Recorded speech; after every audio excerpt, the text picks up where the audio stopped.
Hello, and welcome to the Green Grape Sessions podcast.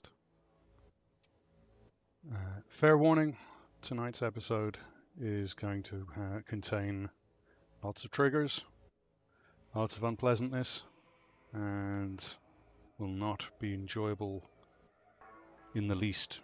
Maybe. We'll see. But either way, fair warning, there are trigger warnings on this one. Just so as you know. With that, let's get started. We're currently joined by myself and by a crazy tea lady. Yes, crazy Darknisha. tea lady. Yep.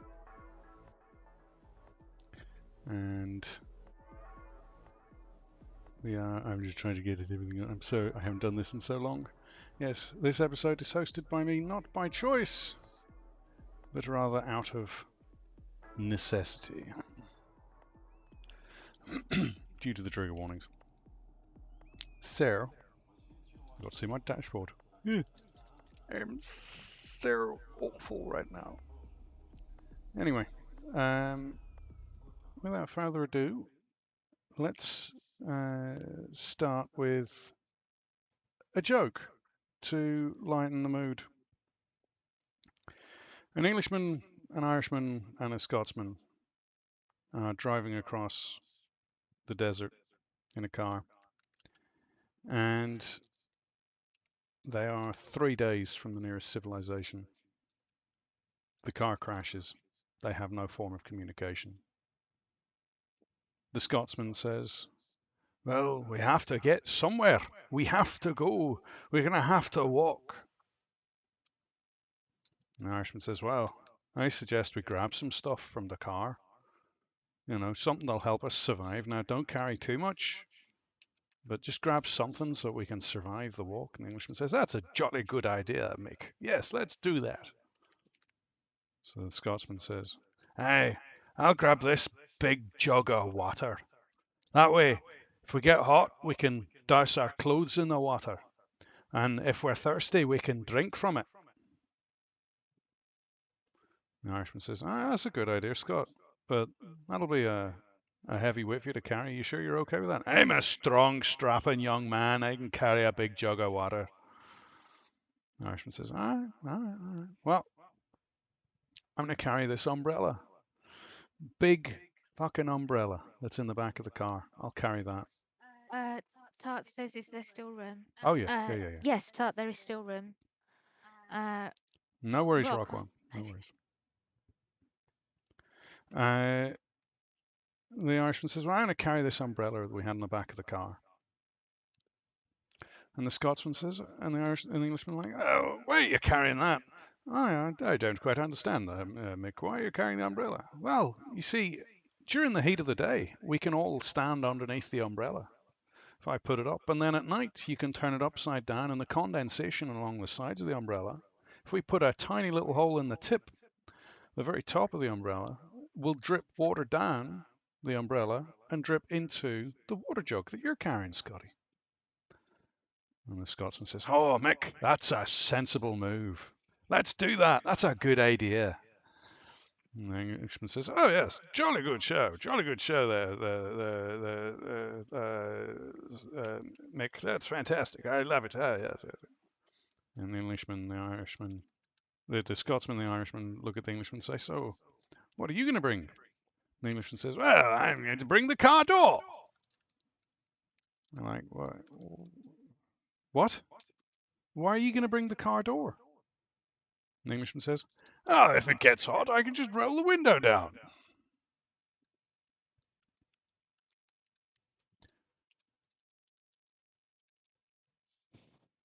Now, that is a very old joke, but it highlights something that we're going to talk about today in GGS, which is double standards. Because if you replace Englishmen, Irishmen, and Scotsmen, which in the UK are very much considered separate and distinct, about as distinct as American Canadian, and Mexican. If you replace Englishman, Irishman, and Scotsman in that particular instance with, say, man, woman, transgender, or black, white, and Hispanic, Mm. suddenly that joke's not quite so funny. No. Now, I'm not saying that that joke is not funny. Now, it usually has the Irishman playing the role of the stupid one bringing the car door. Because it gets hot, you can roll the window down. But I decided it should be the Englishman this time because they voted Tory in the Oh, last definitely. couple of elections. They Sorry, didn't get the it's the Hitler only bit last of time. politics, I promise. Yes, so and I just realised I do not have my Connect on. You missed it. You missed it.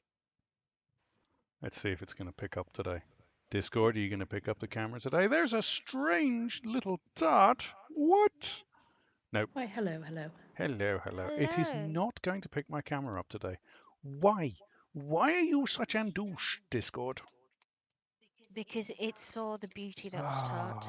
Hold on. It saw her tarty beauty. Video It is. It's all broadcast. here for nobody to see. Let's try that. Yes. This particular podcast session is there's a lot of stuff that people won't feel comfortable with, but needs to be talked about. Yeah, unfortunately, usually my podcasts have my camera on, but my camera's refusing to work.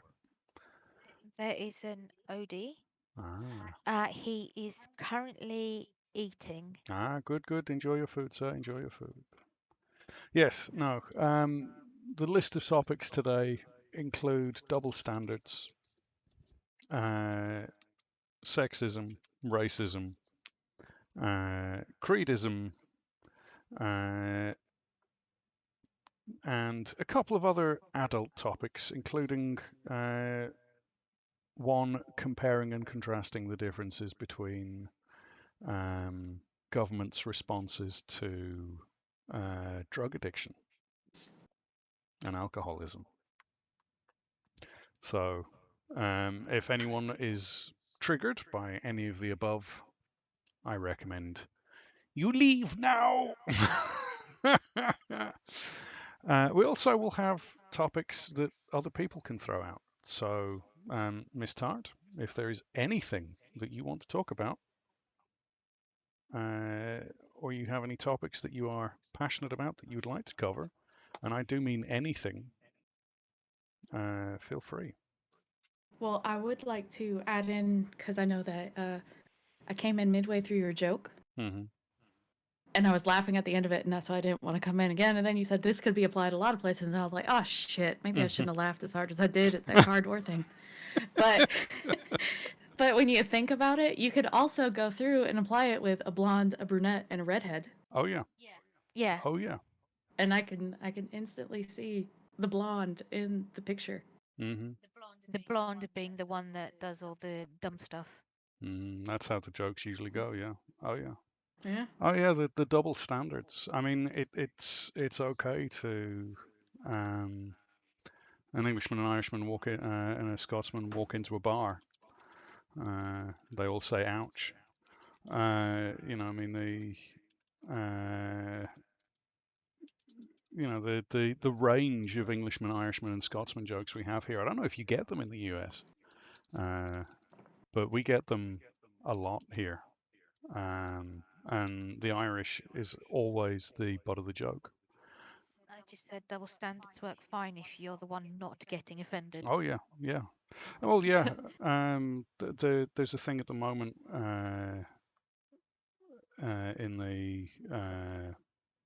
in the UK is due to the lockdown. There's been a rise in domestic violence, which I'm sure is the case everywhere that lockdowns have happened. But there's been a rise in domestic violence, and the double standard there is that they're all, oh yes, well, men are awful, men are horrible, men are terrible. But Nay, nay. What there's, about that one gentleman who was over in the UK who died 24 hours after having an officer spend 6 hours trying to convince him to file a report against his, like, common law, who had literally beaten him into the ICU and he had just woken up. mhm. Mm. And she still never got nothing because he died before anything could be filed against him. Like, I think Well, the. It's not the first time. There was an article on there was a radio podcast, and it was telling the story about this man who had was being beaten by his wife, and not only being beaten, but she would heat up the iron and use it on him. And she said, if you complain, I'm going to get my brother and tell my brother you've been beating me. yeah. Uh, and then it got to the point where he just had to call the police, and the police, when he was in the police car, the police found out what was actually going on, and finally got him to uh, speak up about it. And the wife did get arrested, but she was making it out like she was the innocent one. And it took a long time in the courts before they Mhm. finally realised, wait a minute, this woman was the one that uh, had committed the violence, and then she got put in jail. Yeah, Yeah. that's a sad state for a lot of men because, again, double standards. They're not told to express their feelings. They're always told to be the big one, the masculine one, and having someone beat you up really emasculates you, whether you're male or female. It makes you feel Mhm. small and like you can't do anything. So having the stereotype that as a man you're supposed to be the bigger one and not get beat up on and you're supposed to be in charge of things, it Mhm. almost makes it as if like you've been put in a jail cell at your own home already, and you've been told on top of that, well, if you try and say anything they'll put you in a bigger one or a smaller one, whichever one it is that you get, and I'll still be there Mhm. and you'll still be in trouble. Yeah. Yeah. There was look, a lot of domestic violence, and I'm going to say most based on reported domestic violence, because this is the problem. A lot of the male charities that are centered around males suffering from domestic violence, from rape, from things like that, say that actually the volume of uh, male victims is way higher than it's ever reported for several reasons. One, um, the uh, the police don't. If a man goes to the police and says, "Hey, my wife is beating me up," the response is, "Grow a pair of fucking balls." Like, Mm-hmm. you're a dude, you're a big fucking strapping young lad. Fuck it, just if she hits you, just fucking take it. And two, men don't report it. Um, it's you don't you don't say, hey, yeah, my wife is beating me up, because everyone looks at you and says, oh, you're what kind of uh, kind of weakling are you that you have to complain about a woman hitting you? You Oh know, yeah, it's social conditioning. yeah, it's It utterly, is and a it's hand me down. Like, go ahead. I don't want to compare it to mental illness because it's not a mental illness in the sense that you're naturally born with it. It's not something you carry with you constantly. It's something that is ingrained in you, almost as if it is brainwashed into you by your uh, predecessors, whether it be Mhm. your uncle, your father, or even your mother. I'm I'm a bad instance of it myself with my own child because I will at any point in time just jokingly to her and be like, no son of mine's going to do that. Mm-hmm. Even though I know I have a girl. But it's always seen as a joke in our house. It's never seen with like that hardness behind it that says, oh, well, you're a boy, you're not allowed to cry. Mm-hmm. Oh, well, you're a girl, you're not allowed to be tough. Mm-hmm. But there are still so many households where that is still the name of the game is, oh, you're a boy, you're not allowed to cry. Yeah. You're really, really sad. Yeah, suck it up. You're really, really sad. Something hurts. You better suck it up. It's the reason why so many men end up dying before seeking help because they're told constantly, you don't need a doctor. Man up. Yeah. It's not that bad.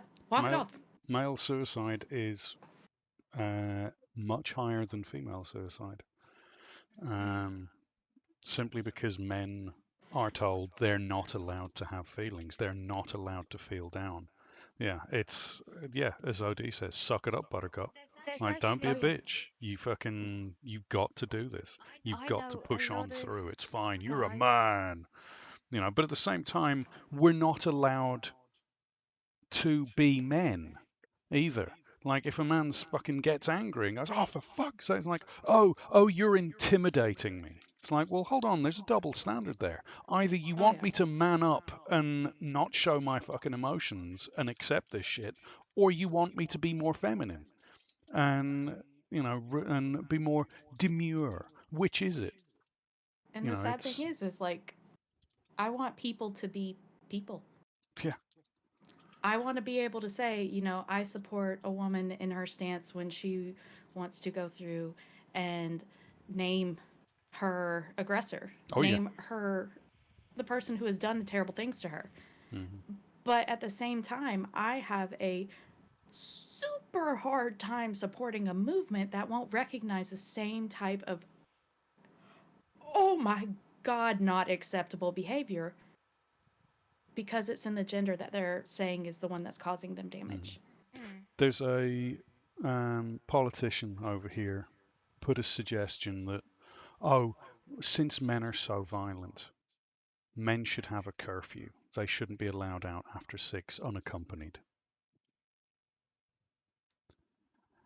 Right, then, so we are toddlers, then, yeah? Is that Yeah, the deal? We're all yeah. toddlers now? We're We're all, adults, but we're toddlers. yeah.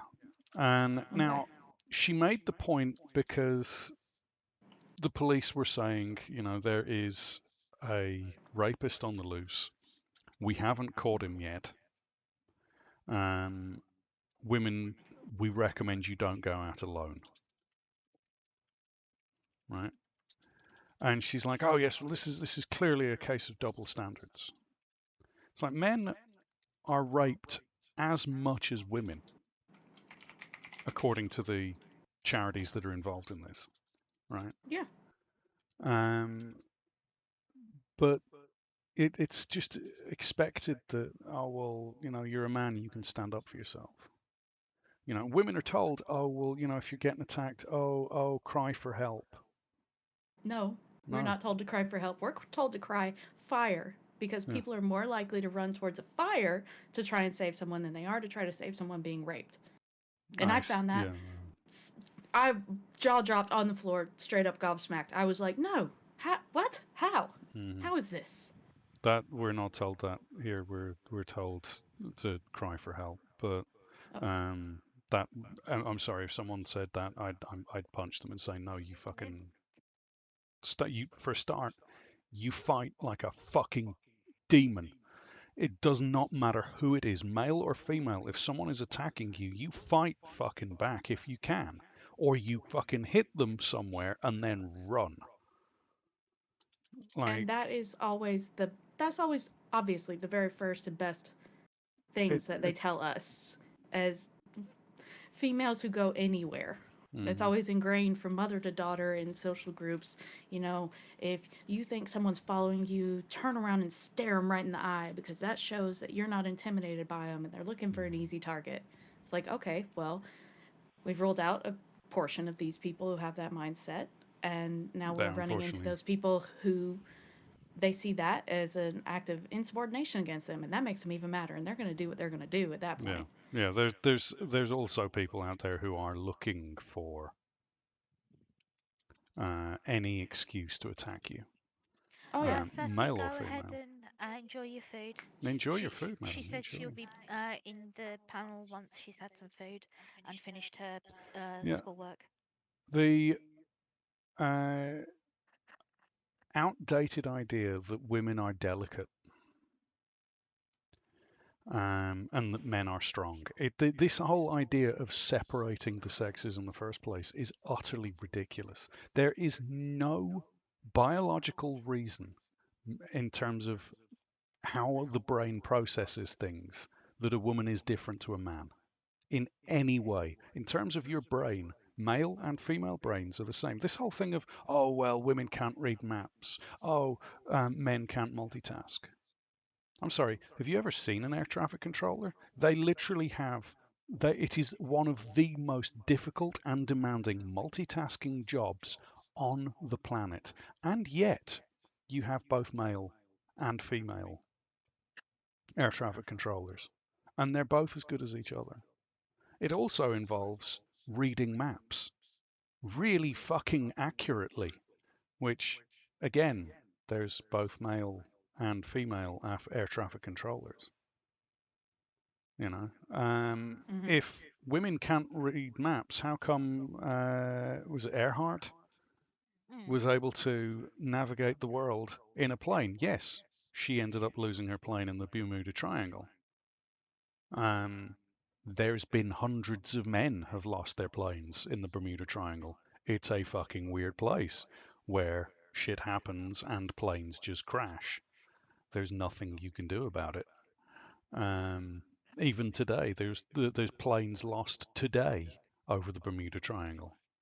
You know, there's a reason it's a black zone and people tend not to fuck around with it. Um, but there really is no reason in terms of how brains work, brain chemistry, that men and women are different in any way, shape, or form. The only difference between men and women comes down to what jangly bits you've got hanging between your legs or not. And that dictates what chemicals are pumping through your body in the majority, because women still have testosterone. You know, you still have a large amount of testosterone running through your body as a woman. And males have an equally large amount of estrogen running through their body. Exactly. It's it's phenomenal, and honestly, it's a burden and a boon. The Mm, higher thought functions that humans have, because were it not for that, there would not be room for pride and hubris about this, to the point where we would have made such a jagged and prehistoric determination of men good, strong, women tiny, bad. Like mm, nothing else. And if you look at any other species, well, I can't say any other, a large majority of other species, the female is the larger of the species. It's not mm, anything that's like clearly determined and says, oh, well, because she's bigger, she's better. No, it's out of pure necessity. mm, Anglerfish, the females are larger because they house the males and reproduce. And they are the full sort, like they are a mm. home in all terms. Well, An entire. the thing with the ape population, males tend to be bigger because women, the females, have preferred bigger males. It's true because they So breed better, yeah, healthier yeah, children at that point. that's the perception, is that, oh well, a big muscular, you know, I mean, you look at gorillas, the big muscular silverback is, it's not because he can fight better than anything, because if anything, with the gorillas, silverbacks, they don't, male silverbacks don't really fight, you know, because there's too much danger. They're going to kill one another if they fight. I mean, they hit literally like a truck, right? So they tend not to fight. They tend to posture and stand there going, arg, grr, and then one of Mm-hmm. them goes, okay, fuck that, I'm away. Like, That man has big teeth. I'm not doing this. yeah, nah, mate, it's okay. Yeah, yeah, they play the role of the leader, and similarly in lions. Female lions tend to prefer male lions that are big, nasty, and brutal looking, but the male lions tend to not hunt. They're not the ones that do the hunting unless they're out on their own. The lionesses are the hunters. Yeah, the lionesses hunt. They're the ones that do the hunting, and they're the ones that are expected to provide the food, whereas The male tends to look after the cubs. so this whole idea, and the thing that blows my mind is that up until about 200 years ago, the Victorian era, and this is where a lot of our predetermined ideas of masculinity and femininity come from, is the Victorian era, right? Up until then, there were just as many men and women on the front line. There was men and women just went to the front line.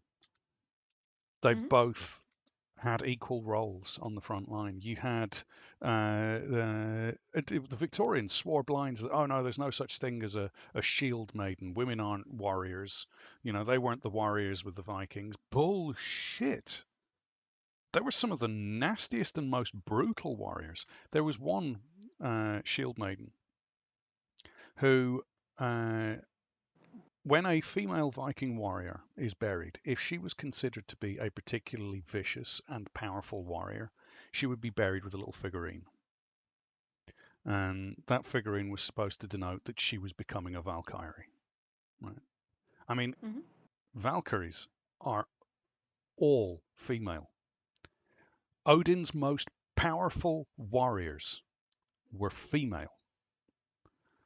And they used to, you didn't fuck with a Valkyrie. But if a woman was considered to be particularly powerful in battle, she's buried with this figurine, which denoted that she became a Valkyrie. They found one in a grave in Sweden. This woman who they've linked back to one of the Eddas. And for a start, she was Indian. She wasn't Scandinavian. She was Indian. Secondly, the figurine, instead of having a Viking rune on her shield or her husband's insignia on the shield of the shield maiden, it had a swastika, the Hindu symbol. Yeah. Right. And the story that goes along with her is that she single-handedly held off an army of 300 men while her husband managed to escape with his 100 men to go and get reinforcements to come back and then fight the 300 men that were invading their village. Now, I'm sorry, if that isn't a badass, I don't know what the fuck is. She was a pure badass. I mean, that's a lot of work. That's a lot of fucking work. Holding off 300 dudes. Like, yeah, she definitely got her fucking wings. Jesus. And you go through history and you look at there was an interesting article. There's been for years they've said, oh yes, well if women were the leaders, we would have much less war. Women were leaders. I'm sorry, you know me. I'm ready to fight constantly. Don't tell me. Don't put me in charge. I'm kicking people in the shin. It's not a good idea. Yeah. Well,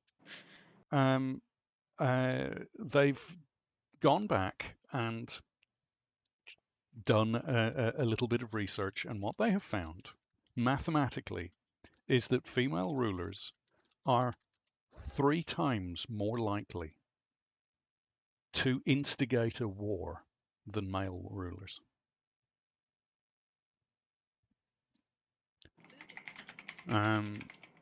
Well, that was a defensive war. Boudica was a defensive war. That was defending against the Romans. But Boudica was fucking nasty. Like the things she got her people to do was just Jesus.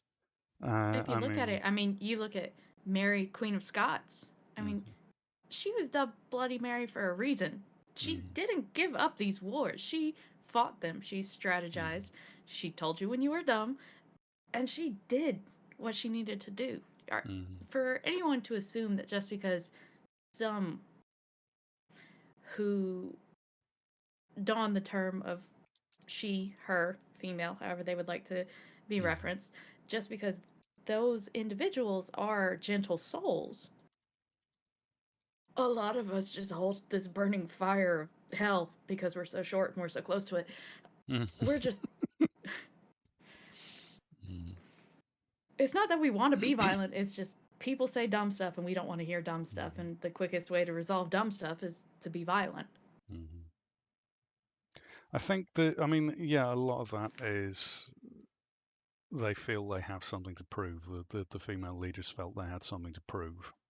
And sadly, they did. And it's they the same did. thing as right now, where anyone has to prove so much to everyone else. And about the time you start saying, I don't really got to prove anything to anybody, life starts getting easier, but you also now have to get stuck with the fact that everybody's coming to you and you're constantly brought things. You just went from, I'm not putting myself in these situations, to now everyone's bringing the situations to you, until you get to a point where you're just down to the people who too don't want the situations and they don't want to bring shit around and they're just gonna be there. Those are the ones. That's the group that you want to get. Those are the end all beings who are just gonna be like, we're not fucking with this because this is dumb and this is a waste of time to fuck with. Next. Isn't it? He says it's who's got the bigger dick energy. Well, she specifically said bigger dingly dangly energy, but yeah, it is. It's this idea of differences between the sexes is utterly, like, I've done martial arts. I've done a lot of martial arts in my life. I've been hit a lot of times. I once got hit by a guy who was 6'6", weighed 350 pounds, right? I was 7 at the time. I maybe weighed 60 pounds at the time. He hit me in the side of the head hard enough that I literally ended up with my head stuck in a plaster brick wall, right? And had to pull my head out of a plaster brick wall, right? Because he hit me so fucking hard that I went flying across and my head stuck in the fucking wall. And then my martial arts teacher got really mad and beat the shit out of him. But that's beside the point. I've been hit by some big fucking guys in my life, like powerful guys. I once stepped in a ring with some UFC guys and kicked the shit out of them. Because UFC guys, I'm sorry, they're big, but they're really fucking slow. Yes, they hurt when they hit you, but they're really fucking slow. The only person to ever hit me and put me on the floor with one hit was a girl.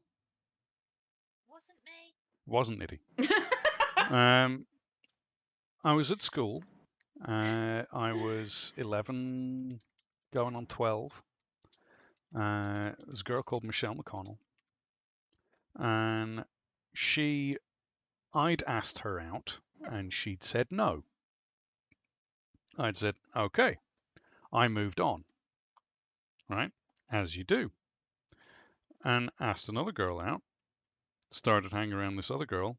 Michelle got really fucking angry because apparently no didn't mean no. And she didn't tell me. And she assumed we were going out. And she got angry with me. And she hit me. She hit me so hard, I felt the pain on one side of my face. I was like, ow, what was that? And then my eyes opened, and the pain on one side of my face was the floor hitting me. And then the pain of where she'd hit me. I never even saw it. One moment I'm stood there, the next moment I'm lying on the floor. What just happened? Like, I've never experienced that before and never experienced it since. She's the only person that ever knocked me on my ass. And so I am a firm believer that, women are just as dangerous as men. Because there is the perception women are weaker than men, they are more dangerous than men. because society tells us they're so weak and delicate. Oh, don't worry about her. She's the weak, delicate one. Worry about the big guy at the back. No, you worry about the silent motherfucker who isn't saying anything and sidling up to you, about to smack you upside the face. It don't matter whether it's male or female. I was always told if you see a fight about to go down, you see some people squaring up, if there's a riot coming, one of the things that we were taught, if there's a fight about to break down, don't look for the guys who are posturing and puffing up their chests and waving their arms about. Look for the quiet motherfucker who's trying not to be noticed as he sidles up to you. Because he's the motherfucker who's going to hit you. Stop giving away my secrets. That's literally how I've gotten 3 KOs. Stop it. Yeah, that was one of the first things my martial arts teacher taught me. He was like, yeah, if you're about to get into a fight with a group of people, don't look for the big guy. Don't look for the guy who's making all the noise. He ain't the guy that's going to hit first, and he ain't the guy that's going to hurt you. The other thing is that in all of the fights I have ever witnessed outside our flat, when we used to live watching over a nightclub, fights between men usually resulted in one punch thrown, maybe 2 punches thrown, guy goes on the ground, fight's over. Tell her about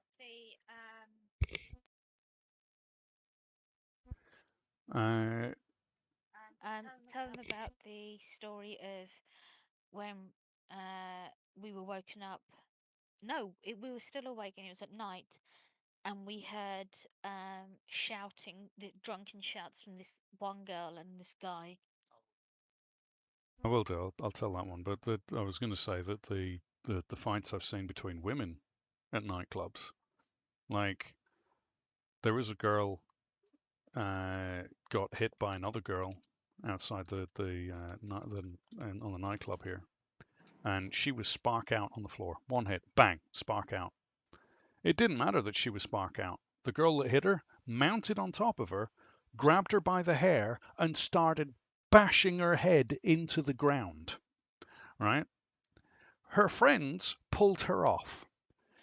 So she started walking away, then ran back and started kicking the girl. Then her friends pulled her off. This girl was completely out cold. Like, this girl's lying on the floor, nothing. Like, no movement, nothing. She could have been dead for all I knew. This girl, dragged away after kicking her, goes back, takes her high heels off, and starts beating the body with her high heels.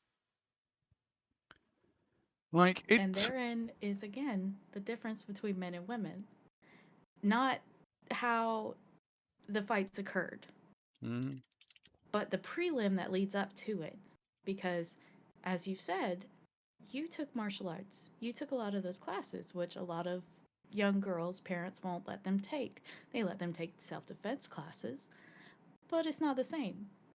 And in those classes, and throughout your entire life, men are always taught, you gotta be careful what you do. You could hurt somebody.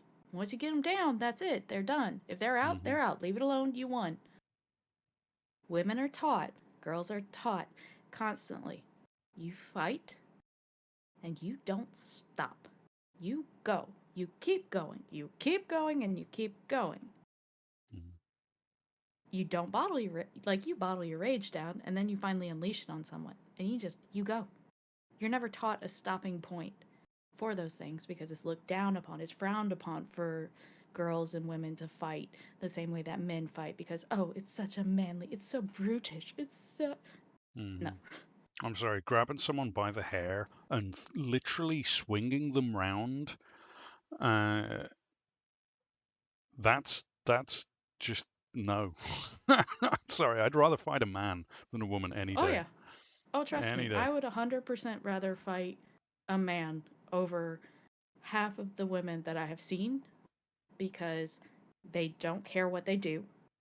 They have no, in that moment, they have no fear of going to jail because you died because they beat you to death.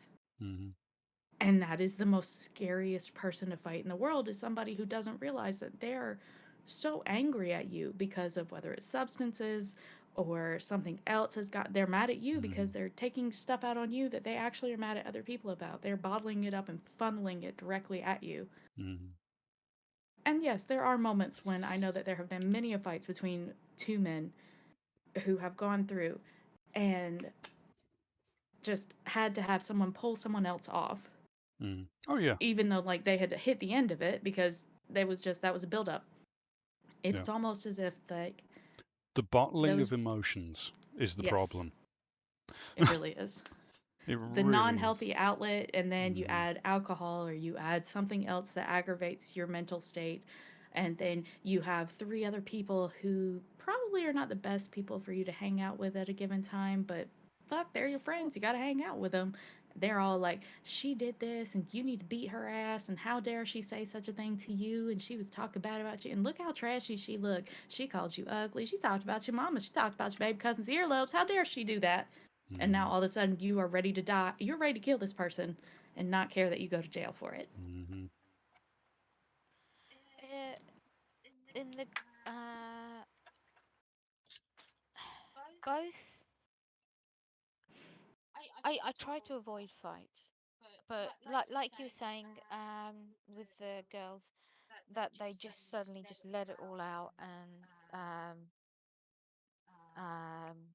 and My uncle's the same way. He bottles shit up. He's always been one to bottle up. And when he goes off like a fucking volcano. Yeah, I what should. doesn't help though is, because they haven't been given the chance to be able to talk it out, because something society has told them that they can't talk about it, that they've got to just man up or woman up and just deal with it. Yeah. Sometimes people can't deal with it. They need to talk it out with someone, so then that will help them to deal with it. But when they can't, they just bottle up, bottle up, bottle up until that's it. Explosion happens and there's violence. And I mean, I should probably say, like you said, Eli, it's not just women who have that problem. Girls, women, females, however it is referenced in there. It is literal. It's people who bottle stuff up, and it just seems like females are kind of the ones you see more of this happening with because, like I said, a lot of people don't let young women, girls, young women, anything like that, into classes that are going to help teach them. They don't get the help because, you know, up until recently, therapy was still very much frowned upon for everyone. They don't get any kind of training anywhere that says, you know, you should probably center yourself. Don't push through all of this. Don't bring this to over here. And I mean, the sadness of it is that because of the way a lot of my personal female friendships work, I know that were I to get into a fight with any of the women that I have around me, that's the end of it. I'm never talking to them again. But I know for a fact I have sat and watched my husband get into an all-out fist fight with a roommate of ours, and the very next day they're sitting in the living room drinking beers together, acting as if nothing has happened. And I'm just like, should he still be here? Do I need to cut him now? I mean, what am I doing? What's going on? Oh yeah, I've got a friend on Xbox who, like, we have these moments where we literally just fucking lay into one another and just fucking have an explosion, just fucking boom, fuck you, cockfucker, fuck you, I got swear, everything goes out the fucking window. Just shout at one another. One of us will fucking storm out of the party, and that's it. Not talking to him. Fuck that. Next day, we're playing together. Somebody starts shit, we'll kick the shit out of them. And nobody fucks with us. You know, it's family. You don't fuck with family. Yeah. But at the same time, we're at each other's throats every couple of weeks. You know, and that's the way I am with people.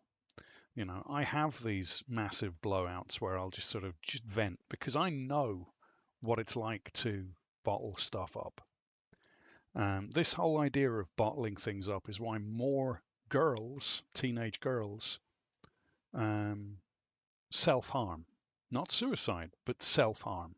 Like whether it's eating disorders, whether it's cutting yourself, things that people would normally associate with suicidal tendencies are just have to find a way to vent. They have to find a way to let those emotions out because they're not allowed to show certain emotions. They're not allowed like it's not ladylike to get angry and shout at someone. Like, I'm sorry, because of fuck whether it's ladylike. What do you need to do to get through your day?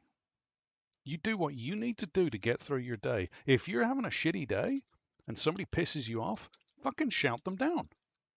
If you're having a shitty day and you're feeling fucking depressed, cry. You know, yeah. Teenage girls have to, as Nitty says, teenage girls have to live in a certain way, look a certain way. I'm sorry, no, you don't. You be you. It doesn't matter, whether you're skinny, fat, fucking weird shaped, uh, three heads or 12 boobs. You whatever you fucking look like, it don't matter. You're a fucking as long as you are a nice person. I couldn't give a fuck. I think you're beautiful. That's the way I've always grown up. That's the way I was taught by my parents. My I had a very spotty upbringing, um, but one of the things that I'm proud of that my parents drilled into me is there's no difference between man and women. It doesn't matter what someone looks like, it's how they act. If someone is a nice person, you know, they are a nice person. If they are not a nice person, uh, walk away. Have nothing to do with them. Eh, yeah, You that's a good way to bring someone up. Link says, "I tell you, if I was told from a young age that therapy was normal and should something that and something that I think everyone needs to have access to, I or everyone would be different or better people." Yeah, oh yeah, definitely. I think the idea of he's had to go into therapy. Oh well, okay, good. I'm glad he's getting his shit sorted. You know, um, this whole idea that well, therapy's a bad thing. When I was a kid, if we were told, oh well, they're seeing a psychologist or a psychiatrist, it's like, oh right, oh they're a fucking psychopath. Oh, oh he's a nutter. You know, um, no, if they're seeing someone, if they're getting help for their mental health issues, great, good. It means they're not going to take it out on me. Good. I think one of the biggest things that is still a barrier for a lot of people going through and getting therapy is that there isn't that connection that they have with a stable individual in their life who's going to be able to get them to that point. Mm-hmm. And there are so many people who hold on and don't go and do that until later on in life when they're the ones who are in charge of themselves. And they're like, I really need this. I've needed this for a long time. I'm going to go do it now because I can do it. I'm the one who's in charge of it. Mm-hmm. And I think that a large majority of people who may indeed need therapy have put it off for way too long now because it's just like, well, my parents didn't think I needed it, so why would I need it? And I don't need it now, and blah, blah, blah, blah, blah. It's just, it's really hard to come to Mm-hmm. terms with saying you need to do something when you've been told your whole life something completely different. Mm-hmm. I come from a Indian background, so talking about your problems um, isn't it isn't a done thing. When my parents found out that I was seeing a therapist at university, I think it surprised them, and they said, "Why are you not talking to us about it?" I felt uncomfortable because, again, it wasn't something that I was brought up to feel comfortable enough that I could do. I mean, my parents don't really talk about problems they had or have, they talk to their kids about it, and even then, it's not that often. Like you've seen it from your point of Your view. family is incredibly, I'm going to say, passive aggressive. Yeah. Ooh. Like levels of passive aggressive that I can't deal with. Like, okay, I grew up in a household that when there was passive aggressive going on, it was a lead up to incredible levels of violence. Mm. Um, there were, if my parents were being snarky with one another and not talking, it meant that shit was about to fucking explode and things were about to get bad. And that was the time when I'd keep my fucking head down, and it terrifies me to this day. That it's something about a passive aggressive kind of, oh well, you can get dinner, just that comment. Oh, why don't you just go and eat then? That comment, just immediately all of my defense mechanisms kick in. I go, oh fuck, shit's about to get fucking dangerous. Um, like I've literally seen my mother go at my father with a knife. I've literally seen my father throw things across the room. He's hit me across the room with things because he's thrown things in anger, and um, he never directly hit me, but it was always indirect things thrown across the room, bouncing off a surface and hitting me. He once threw a coat at me, and the zip literally cut a chunk out of my forehead because he'd thrown it so hard. And my mother is just like my parents when they. I lived in a house where emotions were raw all the time. So when I see passive aggressive, it terrifies me. Um, it really terrifies me. And Niddy's parents, Niddy's family, it's just that's how they do things. That's how they get through the day. Is this just constant stream of passive aggressive, and I can't deal with it. Like I just can't. I'd rather have like the explosion of violence is less terrifying than the build up for me. That makes sense. And I unfortunately have no basis on any of that stuff.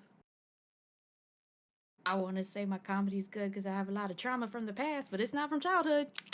mhm, No, that's the best I got. I can only laugh at that now, but mhm, no, I have a very good relationship now with my mother. Not so much then, because as we've already touched on, being a teenage girl with hormones is very hard.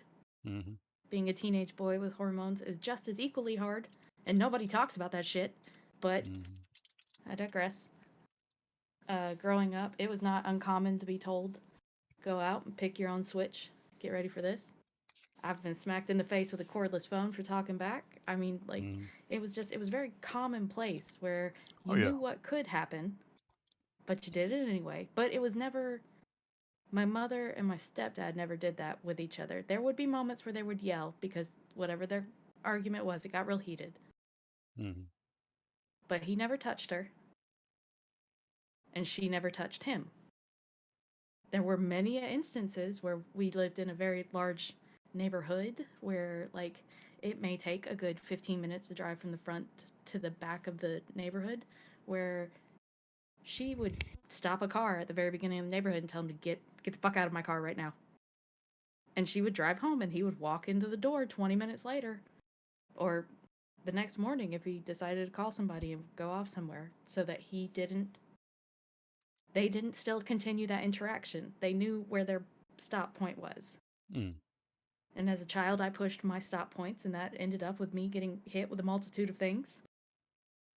And I Oh mean, yeah. obviously, Yeah. I definitely got punished for things. oh yeah, Yeah. Oh there yeah. was everything from they've taken my door off because I've run away so many times. I have locks on my windows. I've been hit with so many things. Oh my gosh.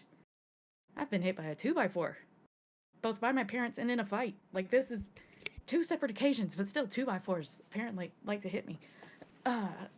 But like I said, as of now, because I've realized a lot of anger and aggression that I had as a child and carried over because of, talking with people, having moments to reevaluate how I was and how I still currently am. I've talked with my mother a lot, and we have a better relationship where she will physically come to me and say, "Hey, I'm about to go see someone to work on getting some help, mental help, medication help, however it is help, to go through and deal with the fact that I've had these thoughts. I want you to know that I'm going to do this in the event that you too are having these thoughts and you would like to go talk to someone. I want you to know it's not weird to go do that. And I support you if you need to do that." Mm-hmm. So I feel like she's come a long way, and it's something that I now in turn get to take to my kid, because she's never been hit with a cordless phone, because we don't have those anymore. But she's also never been hit with anything else either. Mm-hmm. It's not something I do anymore. Mm-hmm. It's not something that I want to continue doing, because I know from firsthand experience, stuff like that doesn't change anything. No.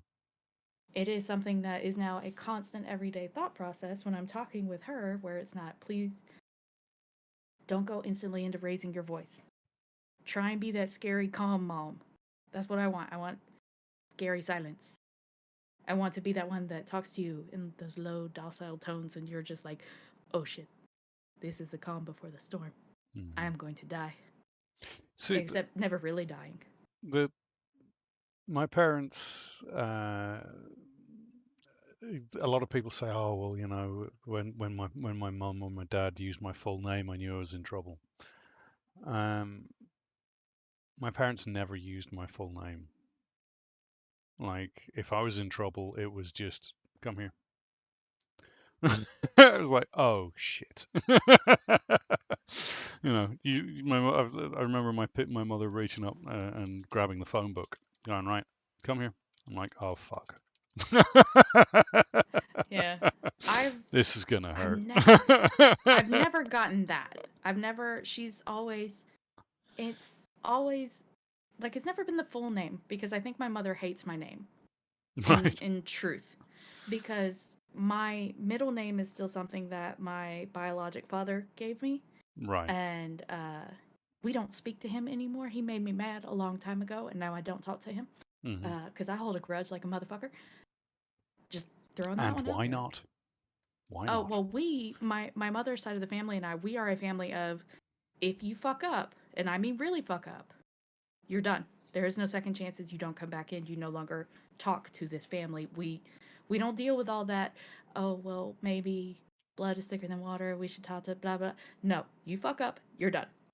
Mm-hmm. That is the best for our family's mental health, and that's how we're going to treat this. So that is one thing I have carried forward from my mother to my family now, which is, it's very simple. If you fuck up, you are done. You don't get a chance to come at and possibly hurt more of my family outside of just me. That is the end of it. Mm. But she got her way, and I am not named what I should have been named, but my biologic still got the middle name. For those who are wondering, I should have been Tahara. That's not my name. My name is not Tahara. My name is Brittany, by the way, because 1980s in America, everyone needs to be named Brittany. And 90s. And 90s. And 90s. Not wrong. No, but my biologic father wanted to name me Tahara. And my mother said, that is not a really appropriate name. And he went, why? What's wrong with it? And then ran off to find more paint to huff. It was weird. It was a weird time. Mm-hmm. I think what you can universally say is that families can be messed up.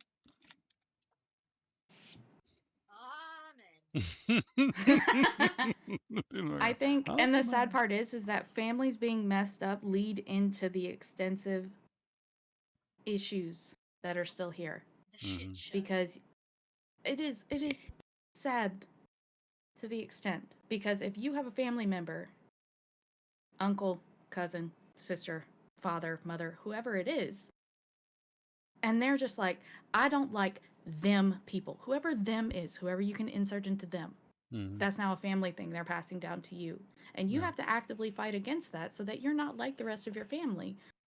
Or you have to, as a lot of people have found out, specifically those here in the South, who I have luckily not been one of them, who have family members who are fucking racist. I don't know how else to put it. You can't put it nicely. They're the scum of the earth racist type racist. Mhm. And a lot of those children who grow up in that, it takes them until their mid 20s before they can start actively trying to fight out of that and learning more and getting away from that. But by then, you Uh, still have that stigma. yeah, as you know, Eli and I have a mixed race relationship, as does my older brother and his wife. Their kids are mixed race. When my older brother started dating um, the woman that would eventually become his wife, um, oh, my mum was not happy. She was not. She didn't say it in so many words to them, but boy, did I get an earful. But that in and Uh, of itself, isn't it? Like, that's not just not just a little thing. That is the entirety of the Indian culture, is it not? yeah, it's That's all about because for us, I'm a Hindu. Um, it's all about arranged marriages and stuff, and so you like my mother and father had an arranged marriage. Theirs was not born out of love. Um,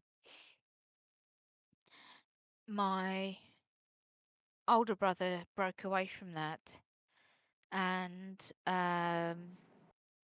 found his wife while he was at university.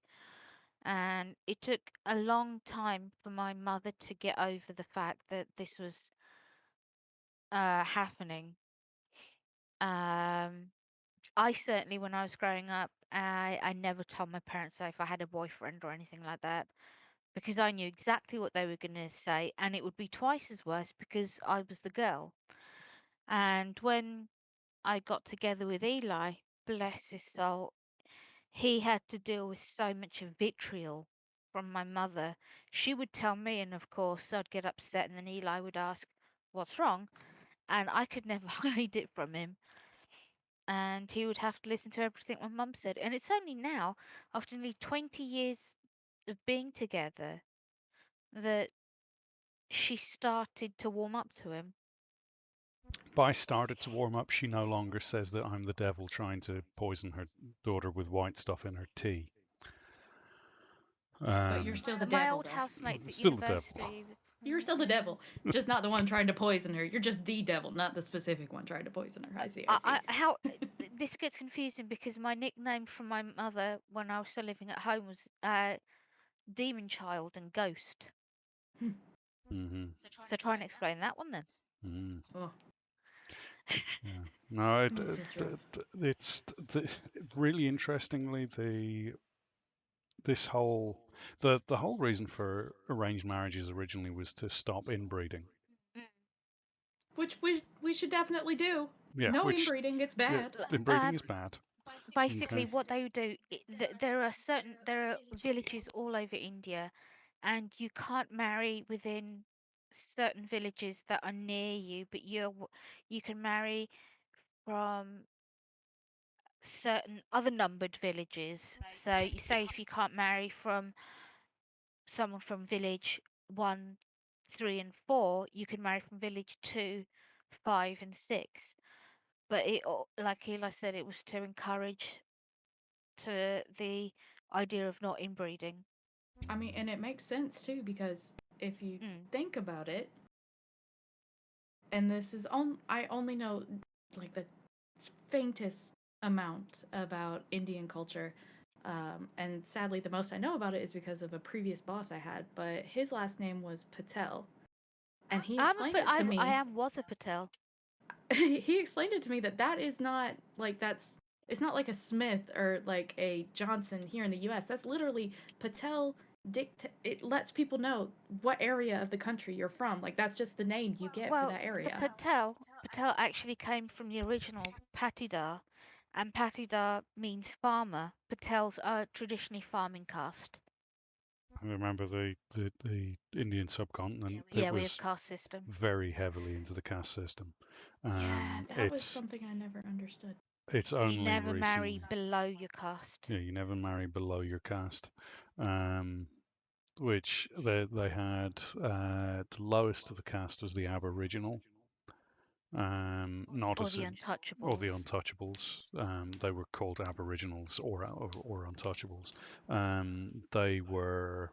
They tended to be very dark skinned.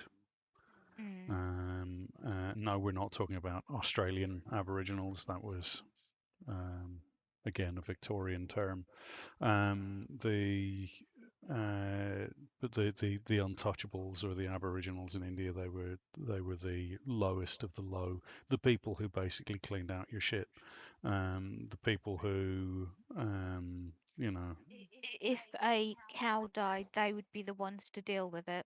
They would be the ones to take it off the road and or wherever it died and make sure it was properly dealt the body was properly dealt with. And then above that you had the farming caste, who were responsible for getting all of the food, who were responsible for doing you know, the chores and the grunt work. Then above that, you had the Brahmin caste, who were effectively the um, religious group, the priests, that kind of group. And then above that, you had the kings and queens, the royalty. Um, and even today, that kind of distinction between them is very heavy and is still very much in play, which is why it's so strange that um, Narendra Modi is from a farming background. He is a farming background, which is why a lot of the common people think he's so wonderful, despite the fact that he's literally Satan incarnate. Um, Mm. he's, and not in a good way. Um, he uh, he's the Indian equivalent of Hitler. Oh, geez. He's really, really nasty. Like the direction he's going in is straight out of Hitler's playbook. Like he's literally trying to um, cause race war. That's what he does. He's trying to cause a race war in India because he knows that if there's a race war, he'll come out better for it. He's a really, really, really nasty individual. But anyone in India, most people in India are like, oh, he's such a lovely man. Oh, he's wonderful. Oh, he's so good because he's one of us. You know. That's almost like that proverb about the axe in the forest. Mm-hmm. Is that a proverb? I might be very incorrect on what proverbs are, but the one that says that the axes kept or the trees kept cheering on the axe even though he was killing them because he was made of wood and therefore one of them. Mm. Yeah, very similar. Very. Hydrate. Oh yes, Oh, hydrates all around. hydrations. But racism. Yeah, going back to racism. Racism is a subject I can't understand. I grew up in a very multicultural area. I think that's why you can't. I think that's one of Yeah. the reasons you can't understand it because you grew up in a place where it wasn't. Oh no, racism was prevalent where I grew up. Like there was a very, white good, brown bad kind of environment.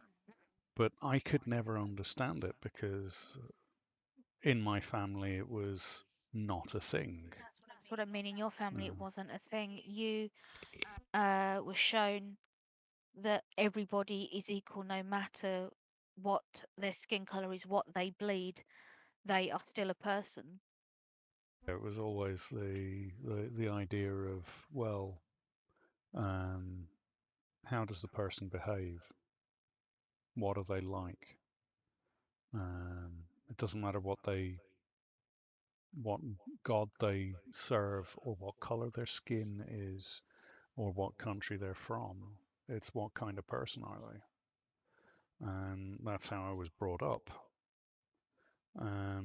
But I never, I've, ne- a lot of people say, oh, I don't see skin color, right? And it's a very hip thing to say, oh, I don't see skin color. Well, I don't see skin color. It doesn't, I've never, before it was even hip to say it, I didn't see a difference between a black person and a white person. What I saw was their personality, you know. The other thing is that it didn't matter whether it was a gang of black guys walking towards me or a gang of white guys walking towards me. If there was a gang of people walking towards me, I thought, oh, danger. Right, okay. time to Pretty look much. time to look dangerous. Reach into your pocket, grab your knife, keep it ready just in case. I see people's skin colors, but not in the way that someone might say, oh, that person's dodgy because they're brown or they're white. I see it in the sense of it's a mix. We're in a mixing pot. They're just going to add more color into the food and make it look even prettier. Buddhists have this thing where the more colorful a food is, the better it will be. That's how the melting pot is. The more colorful it is, the better the outcome. Mm. Yeah, well, as I say, I'm not a cannibal. yeah, she's not talking about eating people. Love is No, no excuse for no, eating no. people. Yeah.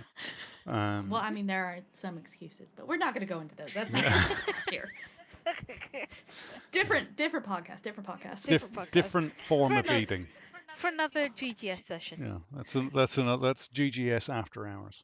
Yeah, hosted by Tart. Hosted by Tom. Yeah, it goes bound chicka bound. Yeah. No, my femur. That. Yeah. No, again, I think part of the reason that I never really saw differences between male or female, between black or white, between Hindu or Muslim was I from a very young age I spent a lot of time around cats. Um, I mainly spent time around cats. I'm a cat. Yeah, I am just a cat. You are a cat. I'm a cat. It's not that I identify as one. It's just that's what I was brought up as. People talk about the wolf children. Well, I was brought up as a cat. Child. I'm a cat. I'm a He's cat child. Yeah. He's very big fan of chin scratchies. Yes. Yes. But don't touch his belly. Yeah. No, don't touch my belly. No, because otherwise you got. Yeah. It's violence. But no, it's cats don't. You have a cat that is ginger. You have a cat that is Persian. You have a cat that is Siamese. You have a cat that is sort of got one leg or one eye or one ear, or cats. The only difference that cats see between themselves is whether you're a nice cat or a horrible cat. If you're the kind of cat that runs around constantly attacking the other cats don't like you. If you're the kind of cat that is just living your best life, doing what you want to do, you know, playing with the other cats, having fun, being a cat, snuggling up when it's cold, being incredibly distant when it's warm, because fuck that. I don't want to be Or close to you lying when on it's hot. another cat just Yeah, because you're blind. yeah, yeah. Well, yeah. Um, uh, cats don't see difference between cats. They never. They don't. They only. They see being nice or being mean. Yeah, it's are you nice or are you mean? If you are mean, I don't want anything to do with you. If you are nice, I will absolutely love you regardless of who you are, you know. And growing up, that's what I experienced.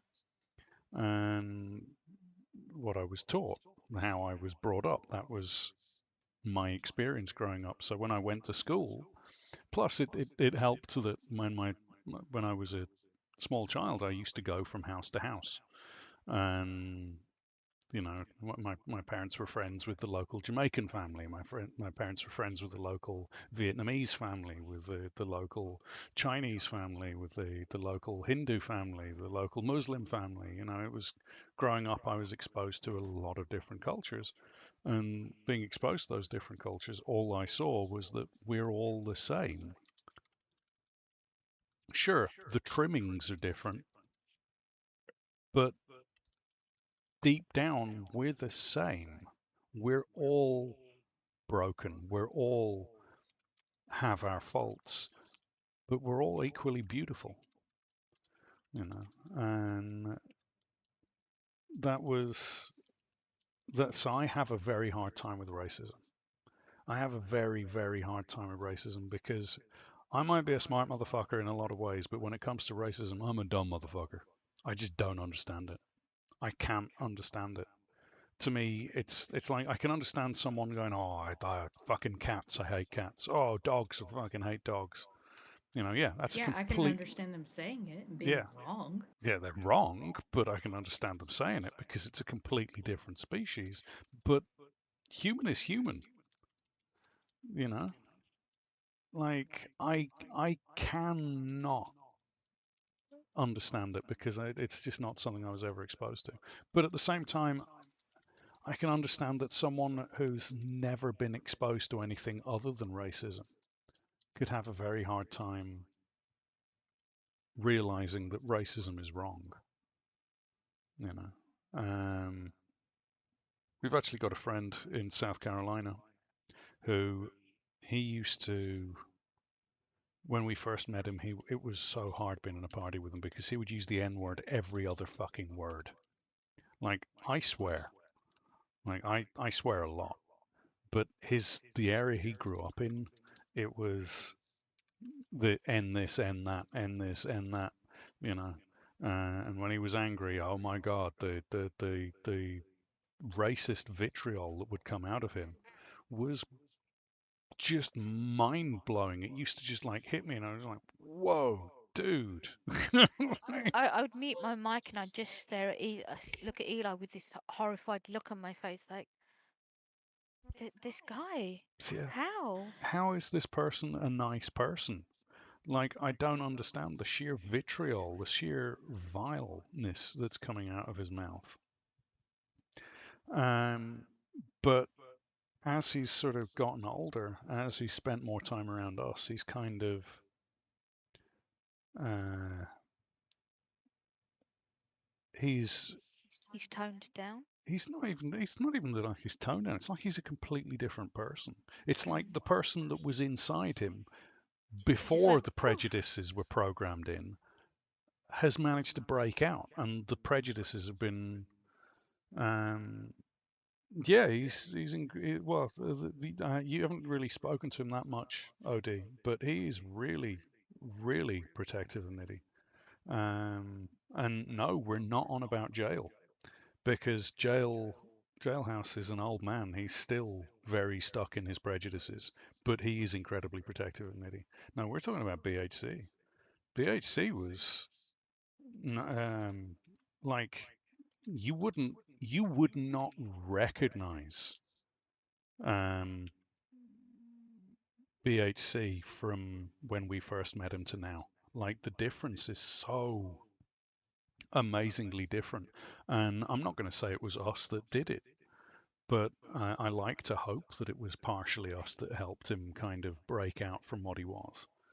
But when we first met him, Jesus, he was a South Carolinian, oh, fucking lynch him from the nearest tree kind of guy, you know. Um, Now he's such a fucking amazing individual. But even back then, I could see that this was just pre-programmed, Mm.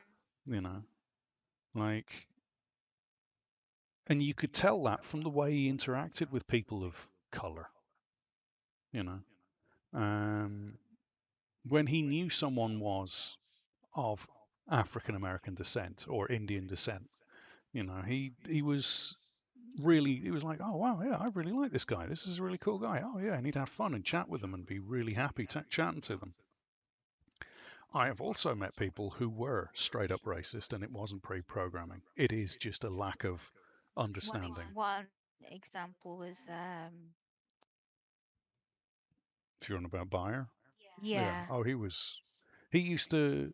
he bled vitriol. He did things. I think he did. He did stuff just to because he knew it would piss people off. He was one of the kind. He's the kind of. Well, he did. He used to have his Xbox picture as a swastika, and I'm not talking the Hindu swastika. I'm talking Adolf Hitler swastika.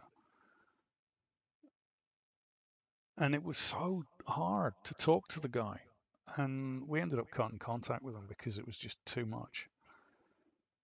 And it's very rare that I'll walk away from someone, but I had to walk away from that guy because I just couldn't understand it. I couldn't understand the hatred that he would spout. I don't know. I don't know. There's just sometimes where you just have to cut your losses with people because there's just too much to deal with. But again, We were also dealing with the fact he wasn't only doing that, but it was the way he perceived women as oh well. yeah, oh God, The way that this actually kind of fits in with the way that men and women perceive each other as well.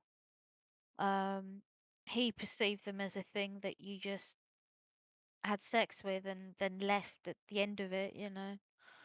And they were there doing the cooking and the cleaning. That was it. women were there to cook and clean because that's what he'd been brought up to believe. That's what he'd been told.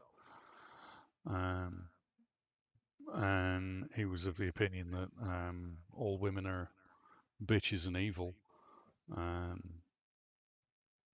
good. He's met me then. Yeah. If he met you, he wouldn't be alive to this day. I know you, woman. Mm-hmm. No, he was. I have yet. I would like to go on record as saying I have never killed anyone.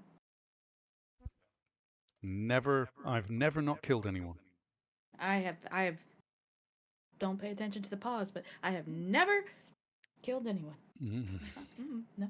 Mm-hmm. Not done it. Not. Yeah. Not me. Not done it. Yeah. Can't prove a thing. Yeah. Proof is 9/10 of the law. You haven't cannot checked her prove- mind. You cannot prove it was me beyond a reasonable shadow of a doubt. Therefore, you must acquit. Well, Larkazoid says, I've collected a ton of bodies. Wink, wink, wink, wink. Yeah. Yeah. Yes, No. we know you have collected a ton of bodies, Steph. You literally, that's your That's job. his job. His job is to collect bodies. I wanted that job for a while. Mm-hmm. He's got so many stories that he could share with you. Mm-hmm. Oh, I don't want it anymore.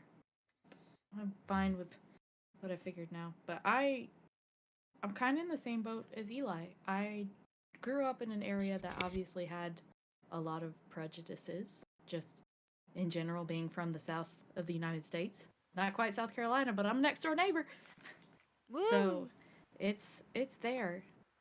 And I was lucky enough to be in areas where there was such a mix of different cultures that it was never weird to me.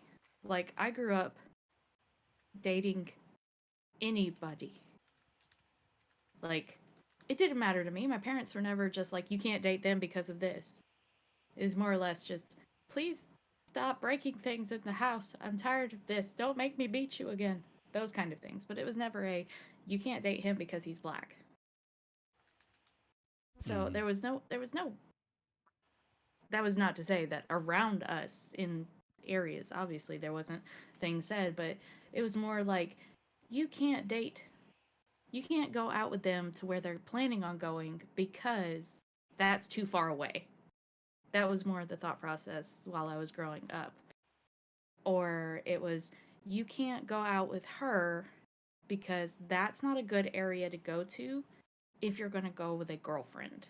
I'd feel more comfortable if you took a guy with you just to make someone somewhere not have that thought.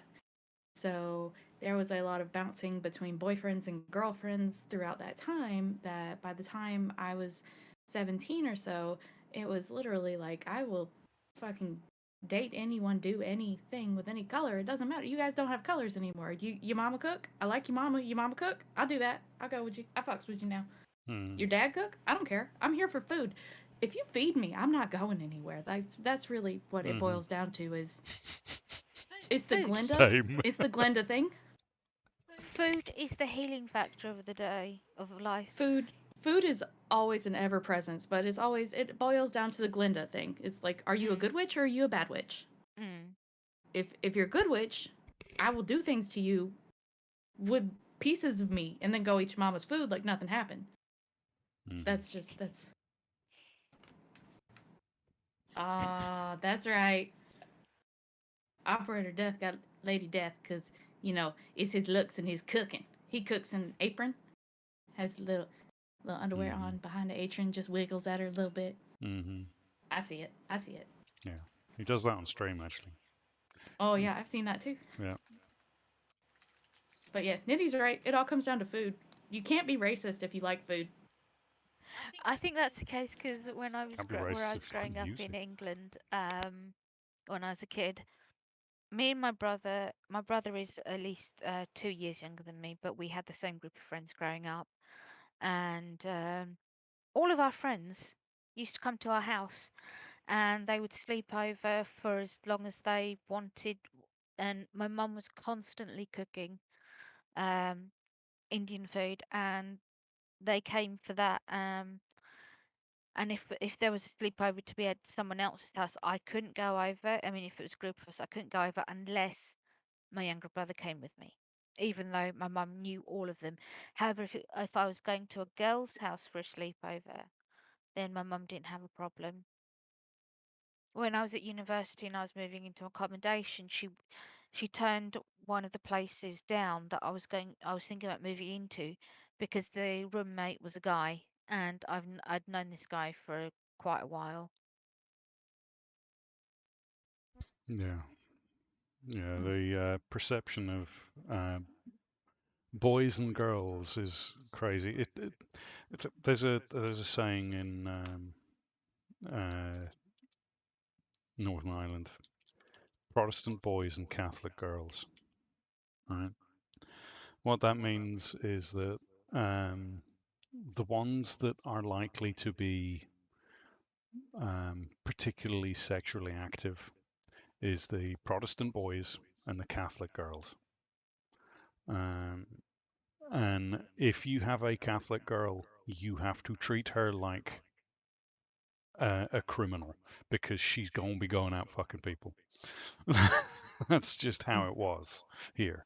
Like growing up, Catholic boys were all very, very prim and proper and didn't get up to anything, sexually speaking, because you're going to hell if you do.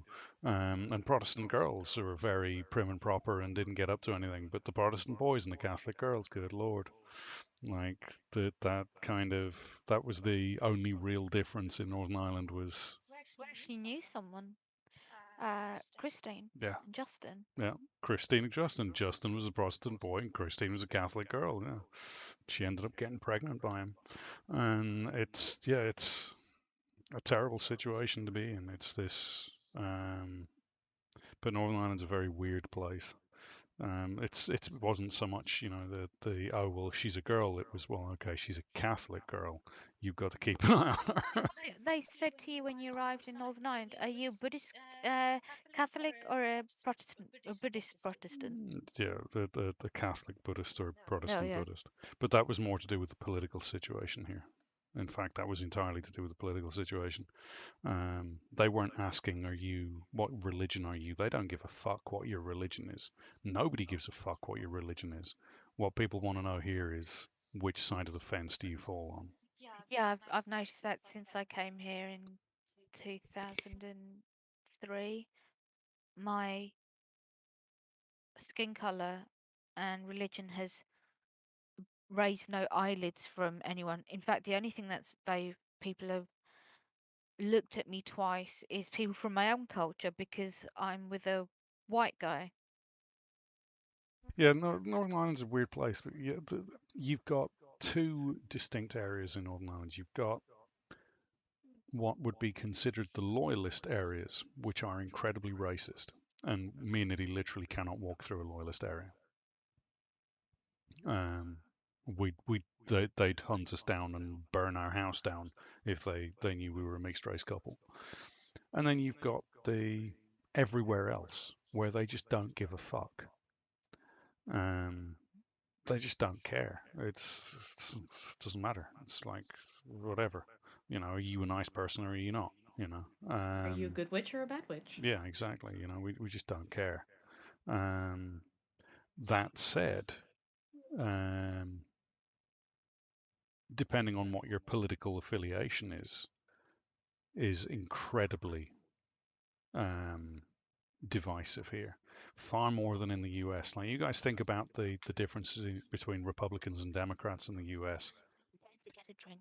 Okay, Nadine. The differences between um, nationalists and unionists, or Republicans and loyalists, is like if you're a Democrat and you walk into a Republican pub, right?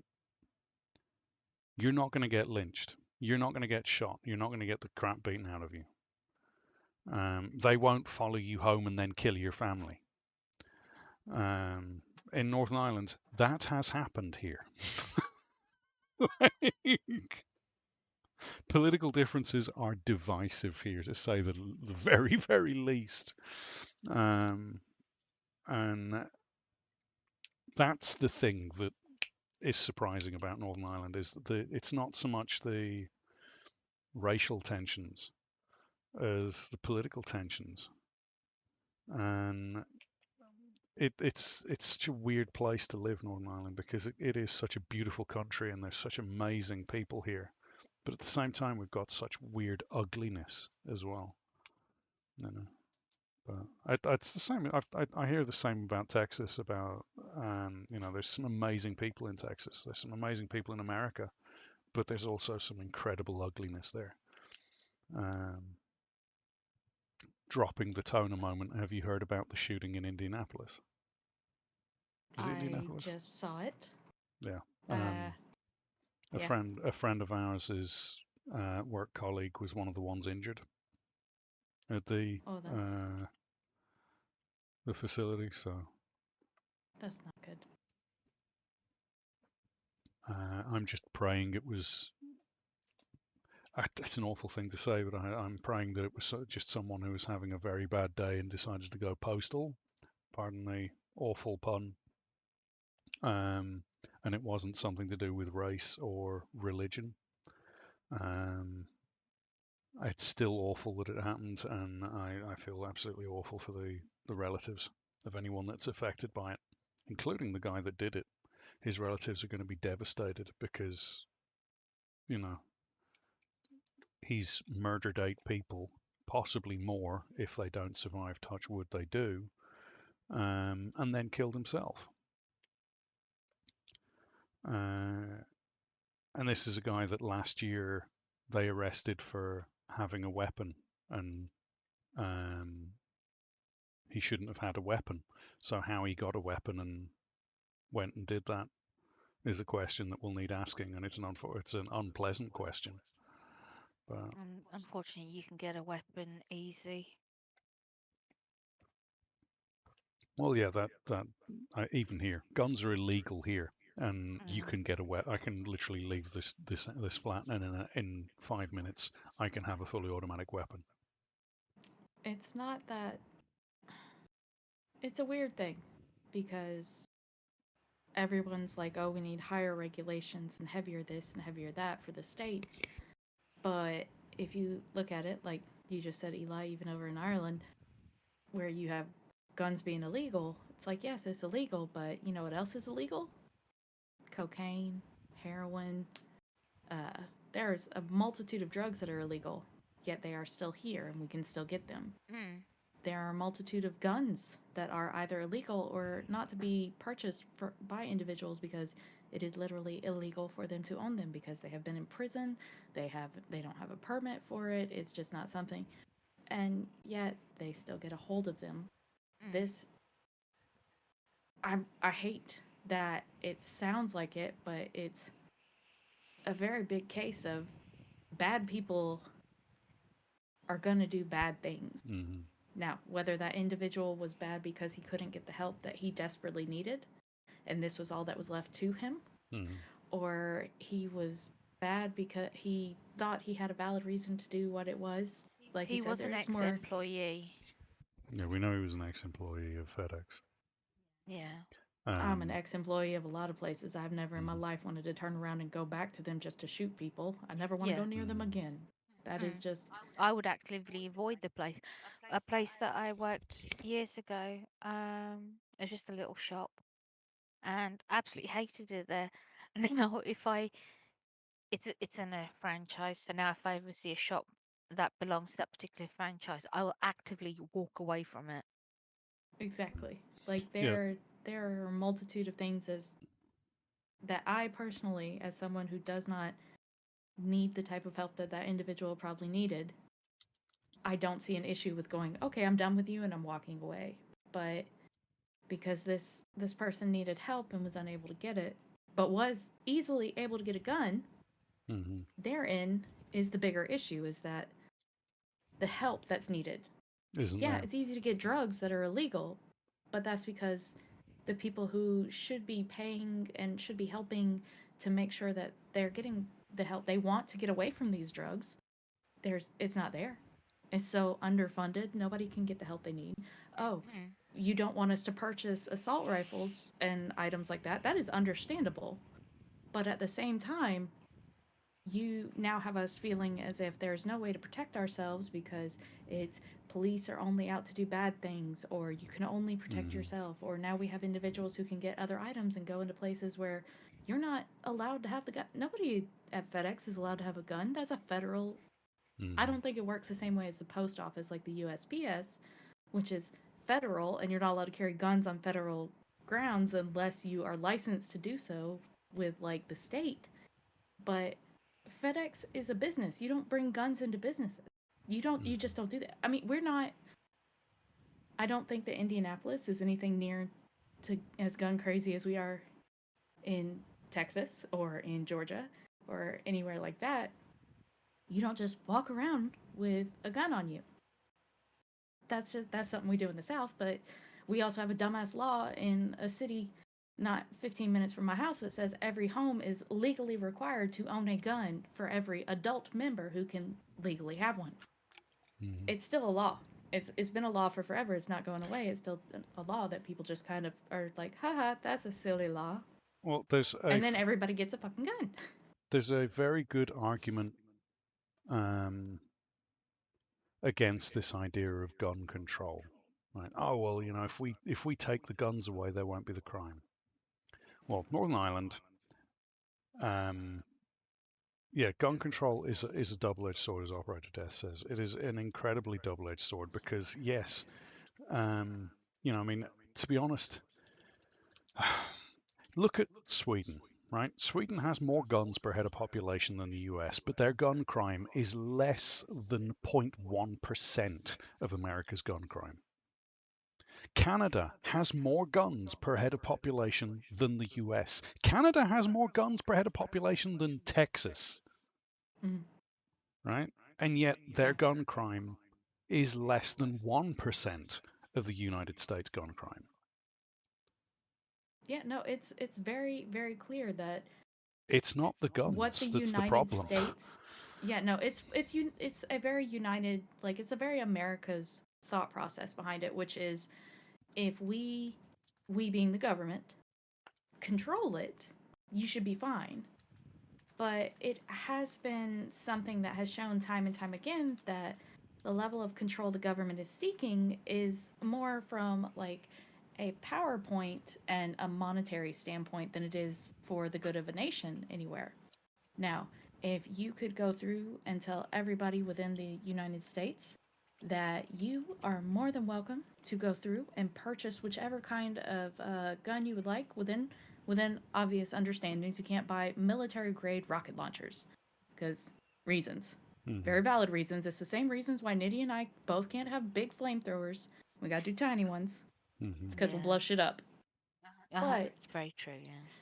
but if America adopted the same mindset as Canada and Sweden did, there would be a very big backlash and a lot of money being made from, you know, people who are in trouble for having guns that they shouldn't have in federal prison systems, for lobbyists who go through and they pay to have these senators and other people go through and push these gun control items so that they can make sure that you still have to pay for your permits, for your ammos, for all of these extra things.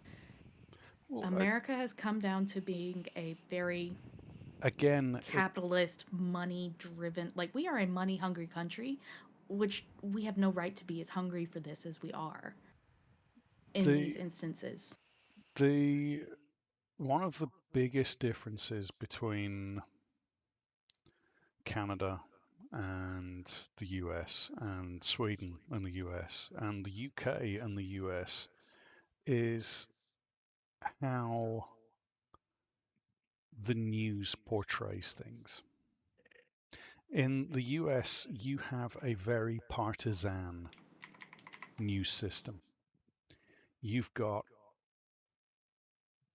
CNN, who are anti-gun, who are Mm-hmm. have a very vested interest in um, a certain narrative, and so they're only going to tell you that narrative. For instance, the current the violence against Asians in the US, the CNN didn't want to report the fact that actually a lot of that violence is actually black on Asian violence at the moment, um, because it didn't fit the narrative that they wanted to say. They didn't announce it, and they actually suppressed it in the news. Um, that's not to say there isn't an awful lot of white on Asian violence in the US at the moment, but it didn't fit their narrative, so they wanted to suppress it. Fox. Fox is very Republican, very pro-gun. Oh well, Donald Trump could never do anything wrong. Fox News loves Donald Trump. Fox News loves the Republican Party. Oh, Ted Cruz is the greatest man to walk the earth. Ted Cruz is a weirdo lizard man. I don't care what anybody says. I'm never going to change that standpoint. Yeah, you've got two news programs that are so distinctly opposed to one another in theory. But what the real issue is that those news programs do not tell you the news. They are not news. They are opinion pieces. Yeah. And that is the big difference. You've got opinions. You're constantly being bombarded by opinions rather than truth. And that is a very, very dangerous thing. You need a free press to live in a free society. If the press is owned by someone, if the press is controlled by someone, like the Wall Street Journal, somebody owns that. Somebody tells them what they can and cannot print. So you cannot trust anything they say. Any viewpoint they have is tainted by somebody owns that, you And know. that is also the other hand of it, is that even if you wanted to say something that was indeed a very, like, honest, truthful, this is exactly what has happened, we are a nation that is so slap happy for suing folks. You will get smacked with a cease and desist because somebody has more money than you and they can suppress whatever you wanted to say. So any attempt that you make to go through and like get an honest story out Mm, in the world, for someone to come through and say, let's example being, hey, I don't know if you guys are aware of this, but the sky the sky it's very blue today, but for someone else to come up and be like, oh, well, that's very slanderous. You're trying to say it wasn't blue yesterday. I shan't be listening to you and what you have to say. In fact, here is a notice to cease and desist. How dare you say such a thing? Never say another word. Mm-hmm. We've now gotten to a point to where you're vilified if you try and say the truth. You're Mm-hmm. smacked with so many different people telling you you're not allowed to do that and I'm going to sue you. And then you do get sued and now you have to go bankrupt. So it's a choice between the truth or the entirety of your life, essentially, as a journalist at this point. Which now sucks because our journalists have gone from being people who actually want to get to the truth at whatever cost to, They're I hate to terrified say it, to. they're actors and actresses now. Yeah. Just on a lower level. They're not soap opera actors and actresses. They're not Hollywood A-listers. They're just who you see on the TV who's going to say, yeah, Bob, it's going to be rainy with a 60% chance of humidity. Hope you brought your umbrella. Wink, wink. Now let's go to sports. Mm-hmm. And then we're going to pretend like whatever is happening in the sports world isn't going to be affected by anything else. And we're all just going to put our Yeah. blinders up and it's going to be fine. It's Yeah. going to be good because Can you they did imagine it. what would have happened if the Watergate scandal would have happened today? We never Like, would have heard about it. it would have never made the news. It'd be on a conspiracy board somewhere on Yeah. Reddit. Yeah, The it would same way be a that Reddit. Pizzagate is on a conspiracy board somewhere on Reddit. Yeah. And every other conspiracy that has been brought up to me by individuals that I know of who are very heavily into that whole thing of, I hear it every year at family functions. You need to pull all your money out of the banks because banks are going to, really be shutting down soon. You need to invest in gold and canned goods and start buying seeds. And I'm like, I have a black thumb. It goes to my elbow. I can't plant shit. How am I surviving this way? Like, Mm-hmm. Yeah, it's very, and the thing that really upsets me is that the UK the UK's never had a free press because the press is owned by the government. Um, but it always tried to have a semblance of free press. It used to always try to at least toe the three main parties' lines, right? It was always pro Britain, pro UK, pro England, right? But mhm. it was at least if it was something that was split between Labour and the Tory Party and the Liberal Democrats, the BBC would try to at least portray that fairly between the three parties. Um, whereas now they've just given up. That like the British press has just given up. They don't. There's no semblance of impartiality anymore. The British press is heading down the American route very fast. Only you don't have the opposing view anymore.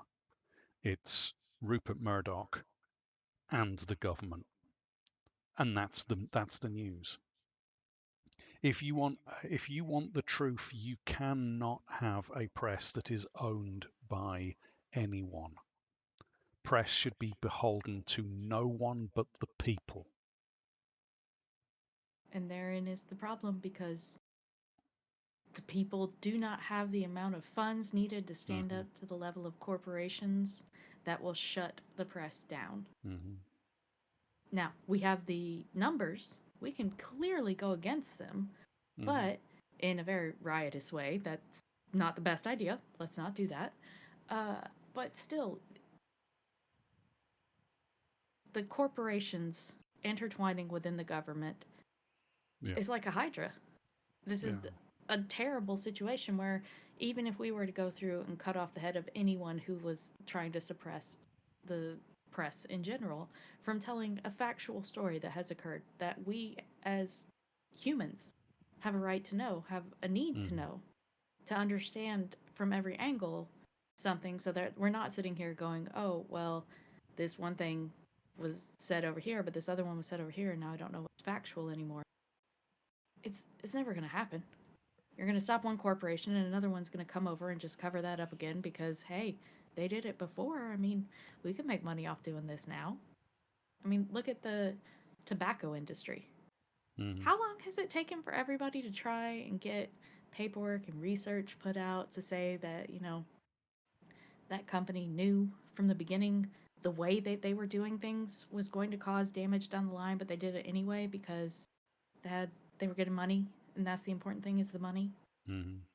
Well, Same reason why pharmaceuticals are still pushing for opiates in the middle of a mass opioid epidemic and refusing to look at any other viable source that could be done outside of anywhere else because then they'd lose the money from the opiates. well, Especially the government. there's actually a saying in business. It's not a saying. It's a they do it, and it's quite well known that they do it. What you do is you look at something that you're releasing, that you're selling, or you're doing. You know there is a problem with it. The car industry is famous for this. Ford's done it. Chevrolet's done it. Dodge has done it. Very famous for doing it. You release a car. You know there is a problem with the brakes. You know that, you know, 1 in every 10 cars that you sell, the brakes are going to fail. There's going to be an accident. Someone's going to die. You know that that's what's going to happen. Yeah. But the money you save in not fixing it, you put in a bank account. You invest in something that's going to have a high turnaround. And you know that when the litigation comes in and people sue, you can hold it up in court for years and years. And the whole time it's held up in court, that money that you've saved on fixing the brake problem in the first place will pay for the litigation down the line. And then you just settle out of court. And it doesn't cost you a thing. It doesn't cost you a thing. And that's what the tobacco industry did. They knew tobacco was bad for you. They knew that it was poisonous, that it was causing cancer. They just didn't care because they put that money into something else. To tell them, they paid off doctors to tell people that it was healthy to smoke. Yeah. They also paid off doctors to say that sugar is not bad for you. Yeah. But high fructose corn syrup is. Oh, high fructose corn syrup is toxic. It's literally poison. No better for you than sugar is. No better or worse. They're basically with high fructose corn syrup, there's potential of overconsumption because it is so saturated. The thing with high basically the only thing. The thing with high fructose corn syrup, and I know this from my liver specialist. He is one of the anti-high fructose corn syrup people, and I had non-alcoholic steatohepatitis. Ooh, okay. Right. Which was caused by high fructose corn syrup. Yeah, if you've had it your entire life, it can definitely cause liver damage. Just like and that goes for like anything that has an excess of sugar in it. It was the reason that high fructose corn syrup is bad is that it's literally how the liver processes it.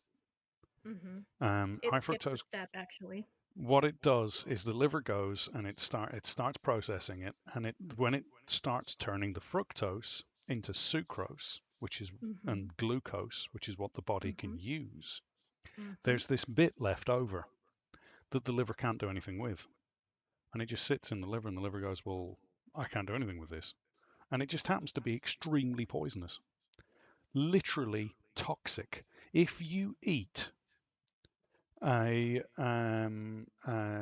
is it, 100 grams of that substance, it will kill you. There's no ifs, ands, or buts. It will kill you. And high fructose corn syrup converts into that, right? But it's something that liver specialists consider high fructose corn syrup Japan's revenge for Hiroshima and Nagasaki. Oh, jeez. That's how bad liver specialists see high fructose corn syrup as being. But it's so cheap comparatively. It is so cheap comparatively. And so all these companies that are using high fructose corn syrup are doing what the car industries did with the dodgy brakes and the like what was it, Goodyear a few years It's like back? a shortcut. It's a shortcut, Yeah, basically. yeah, Saves money, and also like high fructose corn syrup comes from corn that is GMO. yeah. So, in other words, they're paying less to grow more, to process more, sweeter than sugar, cheaper than sugar. So, like in the eyes of the U.S., it is a win-win, but in the Mm, eyes of doctors and health experts, absolutely not. yeah, It's the same with chlorinated chicken, yeah. though. Chlorinated chicken What? is. Our government is trying to pass. You We're trying to don't. Oh get yeah. Chlorinated import. chicken? You guys don't know about this. This is an American No. thing. Our government is trying to get chlorinated Well, chicken let imported me from. tell them what chlorinated chicken is because the people in the US don't know about this. You Yeah. guys don't know about this, but your chicken that you get from your store, the Says it's chicken been washed with chlorine to kill bacteria.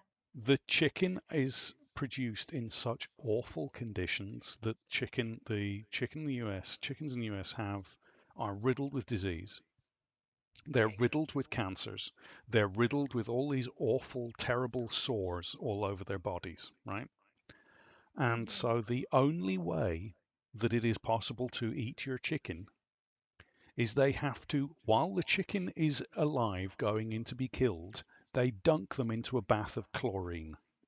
Oh my god. As if they couldn't make it even worse on these animals.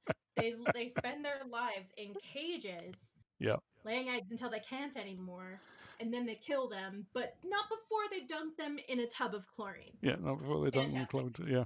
Well, the British government, in their infinite wisdom, when we left the EU, we're so desperate for trade deals because our trade is on average down Hmm. 60% on all sectors. In some sectors, it's down by 98%. Can you imagine Jeez. if any business losing 98% of their business? They'd be done. Oh, it wouldn't be there anymore. They just close up shop. It's just done, Hmm. Hmm. right? The British government are so desperate for any trade deal with anyone.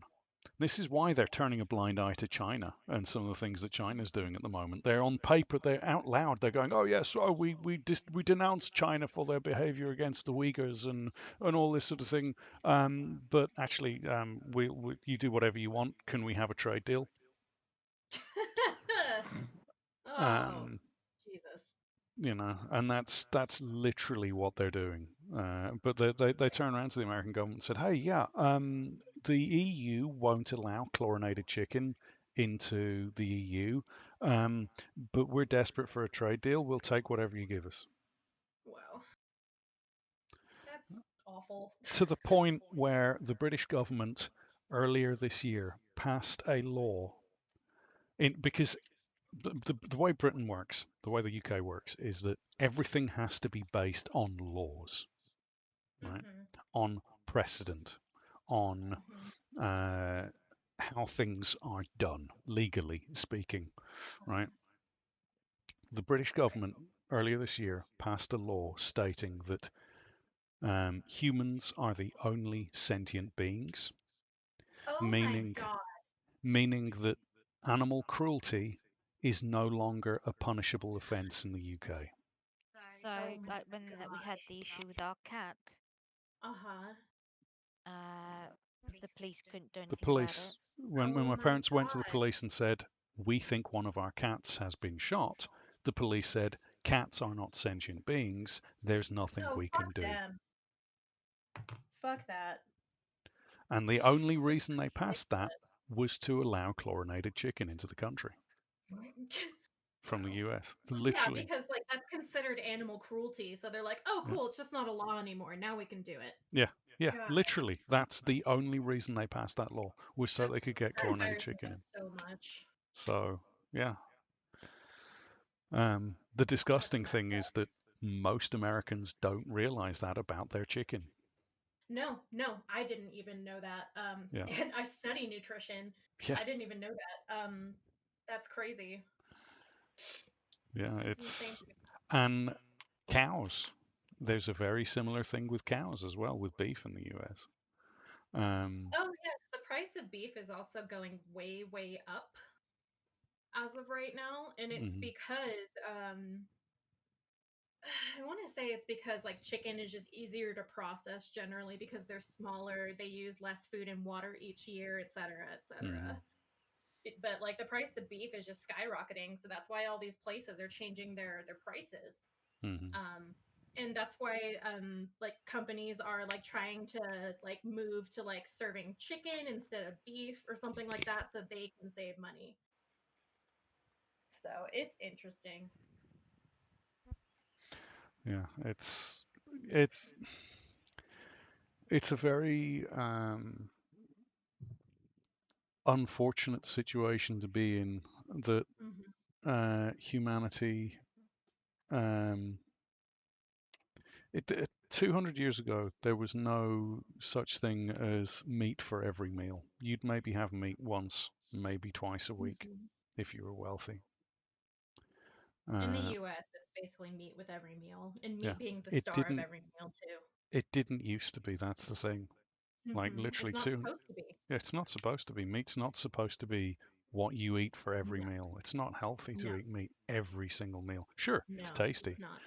but it's not It's supposed to be. satisfying, sure. Yeah, But it's. like usually what meat is should be like what meat should be doing like in meals is it should be used to flavor a dish in small amounts, Mm, not the star, like how it is yeah, here.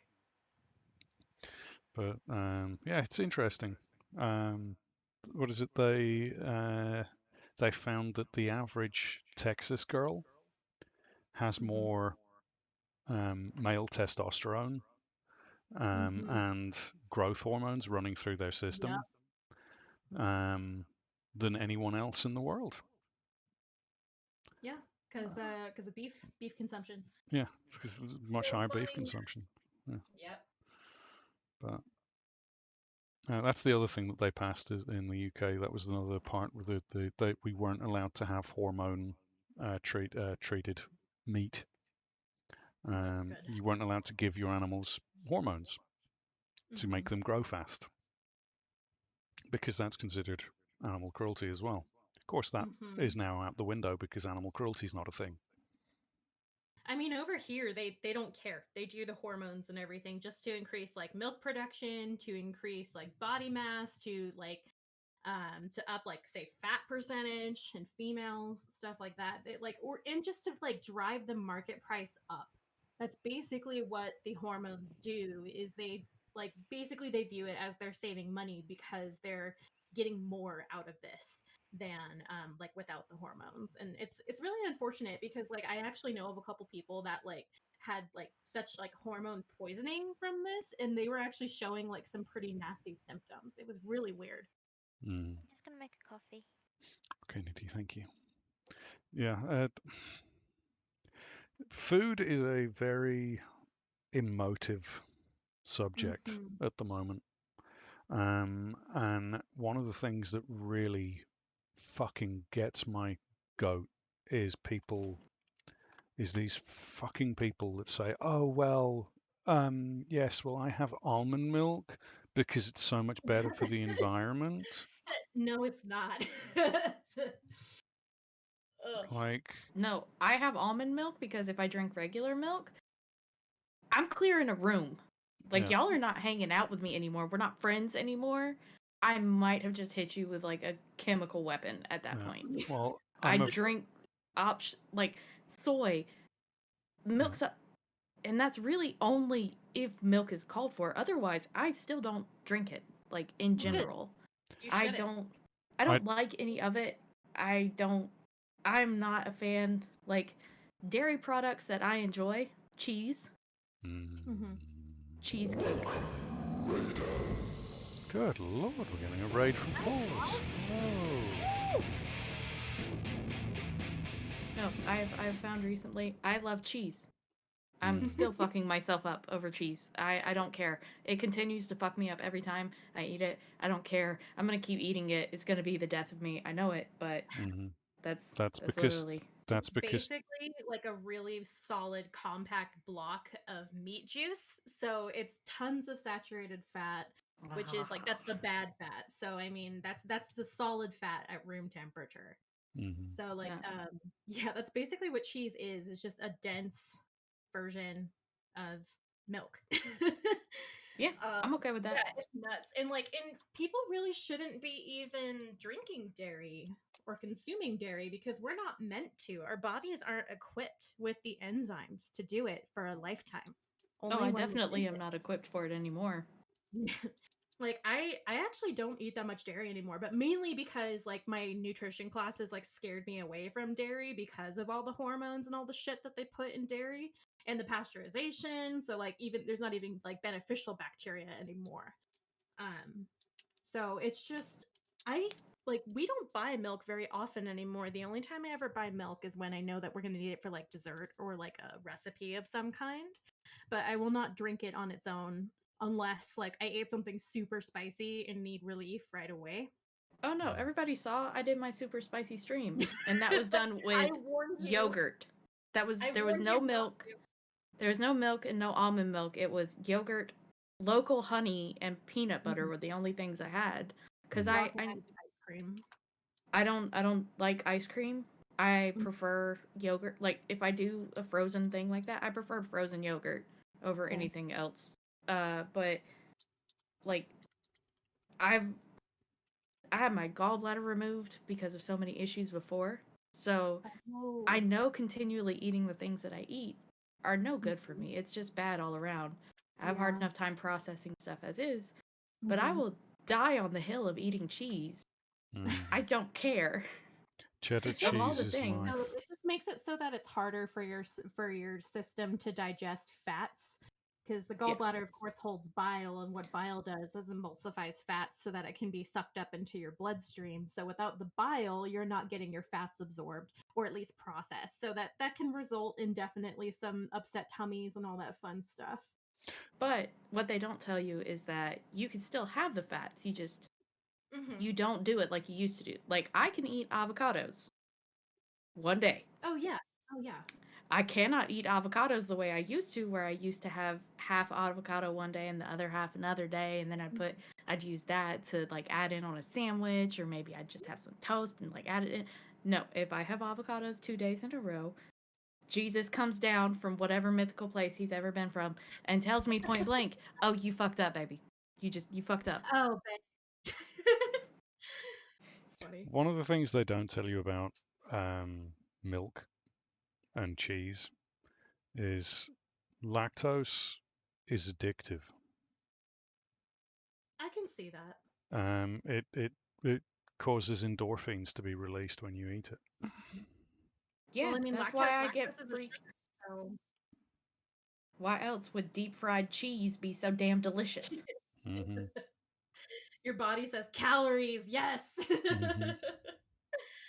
Pretty sure my body said greasy cheese. Oh, I hope you ain't got plans for the next 5 hours and nobody needs that toilet. Mm-hmm. No, my problem with almond milk, it's specifically problem with people saying, "Oh, I drink almond milk because it's more environmentally friendly." Is almond milk on the table of things that are worse than cow's milk for the environment? Almond milk is actually top of the list in terms of milks. It's literally the worst thing you could literally make milk from petrol and it would be better for the environment than drinking almond milk. It's the same thing as those individuals who go through and they say, "Well, I use agave nectar rather than natural bee honey because it's no, it's like you do realize you're taking the bees' food and whilst trying to go through and be so conscious about the bees, you're fucking killing them because you're using something." Oh yeah, it's invasive.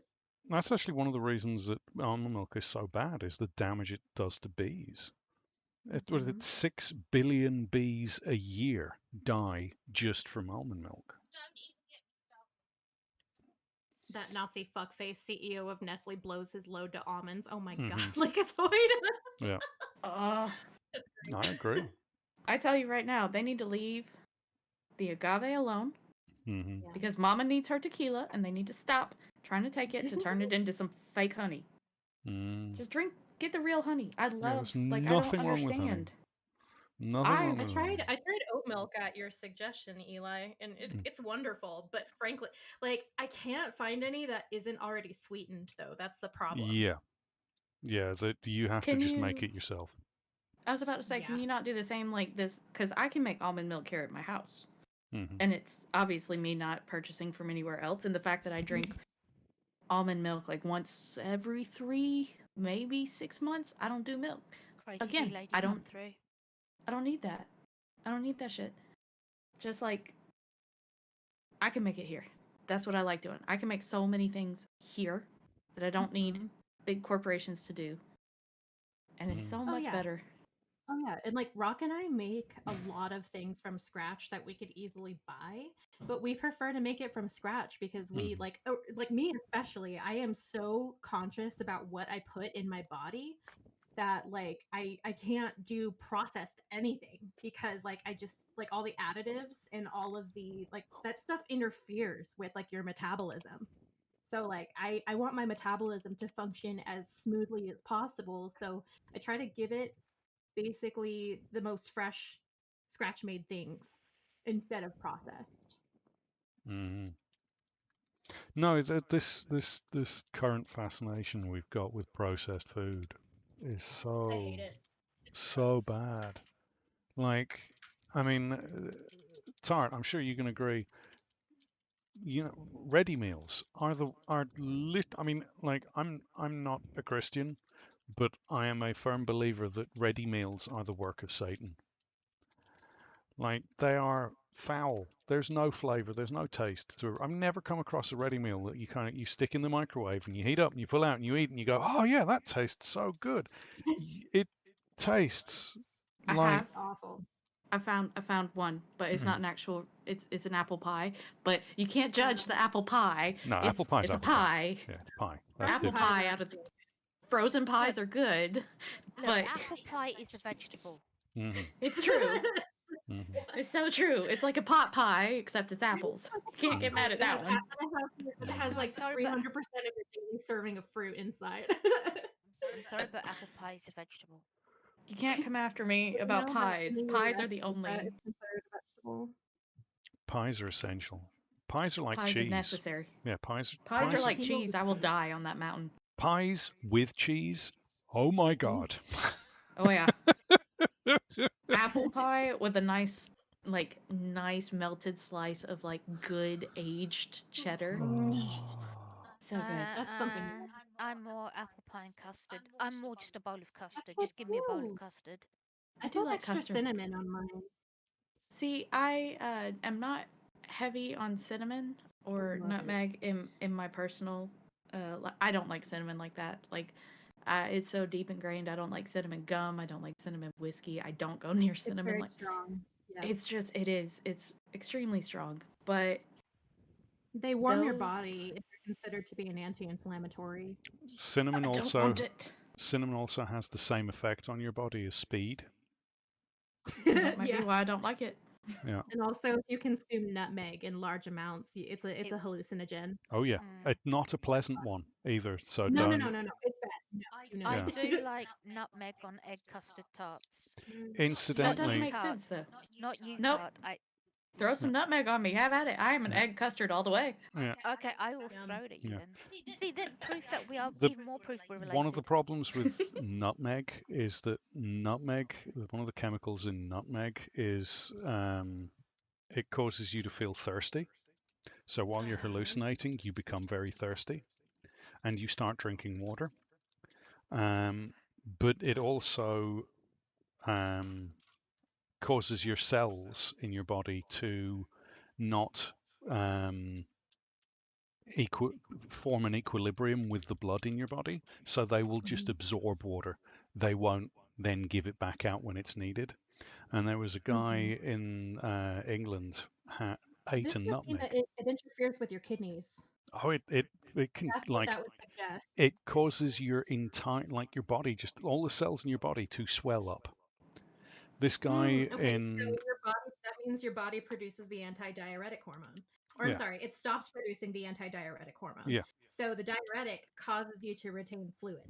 Yeah. There was a guy in England ate a couple of nutmegs because he'd heard that you can get high, Mm-hmm. and he was in hospital for Oh god. about a month, and they had to induce him into a coma because he was in a really bad state. Yeah, nutmeg. Don't eat a whole nutmeg. Like, it's okay to grate a little bit on your custard Yeah, just a tarts. tiny bit. It's Just a okay to have tiny a bit. little bit there, but don't go mad with it. Mm-mm. And if you plan on sleeping, do not eat large quantities of cinnamon. Mm-mm. I can attest to that. I used to eat cinnamon bark specifically. We used to get the cinnamon Yeah, bark that's what from the Nitty says in chat. yeah, and I used to just eat it. I'd literally just take it out of the packet and just sit there eating the cinnamon bark, and oh I use my cinnamon god. sticks to infuse with my tea. Mm. So, because it gives a nice gentle cinnamon flavor opposed to just like putting powder in it where it's like too much. Mm. Now he eats licorice. Ugh, I can't do licorice. I cannot do I love licorice. licorice. I love That is other than like cranberries, licorice is like my least favorite food in the world, and I hate it. Oh Is man, it I love a good I piece of hate candy that tastes licorice. like Oh, NyQuil. nope. I'm not a big There, fan of fennel or caraway either because of that licorice taste. there is a recipe that I must give to you, Tart, if you like licorice. mhm. It's by Nigella Lawson, and I it's do heavenly. her stuff. I do like her stuff. Mm. I'm like I mean, I'm more licorice than is willing to take it. it's actually a healthy herb, like, and it has place, like it has its place. I just can't bring myself to like it. I've Most tried on many separate occasions to like it, but I just can't. It is just so medicinal tasting that I spit it out immediately. most Eli has it. people most people that don't like licorice don't like it because they've experienced black licorice, Mm-hmm. the Yeah, I was about to say traditional. one of my Mm-hmm. favorites is a strawberry My, licorice that comes. my It gets parents, imported in Oh, from strawberry. We Australia. have these panda snacks. Sorry. I know a Um, panda oh, the snack. panda snack. I'll eat that panda and snack. they do strawberry licorice, raspberry licorice, and mint licorice. Oh, I do love a good raspberry. Oh, And and it's so good. But as I was saying with licorice, if Eli's heart starts to go funny or his blood pressure goes funny, he will have a licorice tea to calm himself down. Mhm. No, makes It's sense. very useful. It is absolutely so useful because like it's a sedative, I believe. I think so. I don't have my herb book in He front of usually me. does it before he goes to. He usually has a tea of licorice before he goes to sleep. Yeah, that would make sense then. It's probably a sedative. I'm See, and I actually can't. so I've been learning about like different sedative herbs. That's what we're focusing on this week actually. I have to go to the store and get some lemon balm because I want to make tea out of it. Oh, lemon All balm's you nice. people and your tea. Eli's mum has lemon balm tea, and she'll have valerian tea as well. Ooh, Valerian. valerian. Yeah, that's fantastic for sleep. Mm-hmm. All you people and your teas. You keep that away. The only thing that goes in water and gets hot is coffee. Go away. Just go. Just go. I mean, it doesn't have to be just tea leaves. It can be other things. Yeah. No, I don't like all the other. I'm telling you right now. I just need the one roasty bean in the coffee. That's it. Bean. I want the roasty bean in the coffee, and that's I all I can't need. do coffee anymore. It upsets my stomach. The caffeine complex is just a little too intense. Hey, it's Corn. What's up, Corn? Hello, Summer of Corn. Thank you for the raid, sir. Again, my hill I shall die on is consistent of pie, cheese, and coffee. It's a very 1960s American The only time thing. I ever get coffee anymore is at like a coffee shop. I don't make it at home anymore. I just the tea, like the caffeine complex in tea is actually breaks down slower, so it hits you gentler and it lasts longer than the caffeine complex of coffee. So that's what upsets my stomach is when the caffeine just hits me super hard. Um, But tea is fine. I can totally do tea. See, and the reason that I still drink coffee, not just because I enjoy it, like this is not me being stubborn as shit about it, but is literally a power move. Because I like black coffee. Okay, I getcha.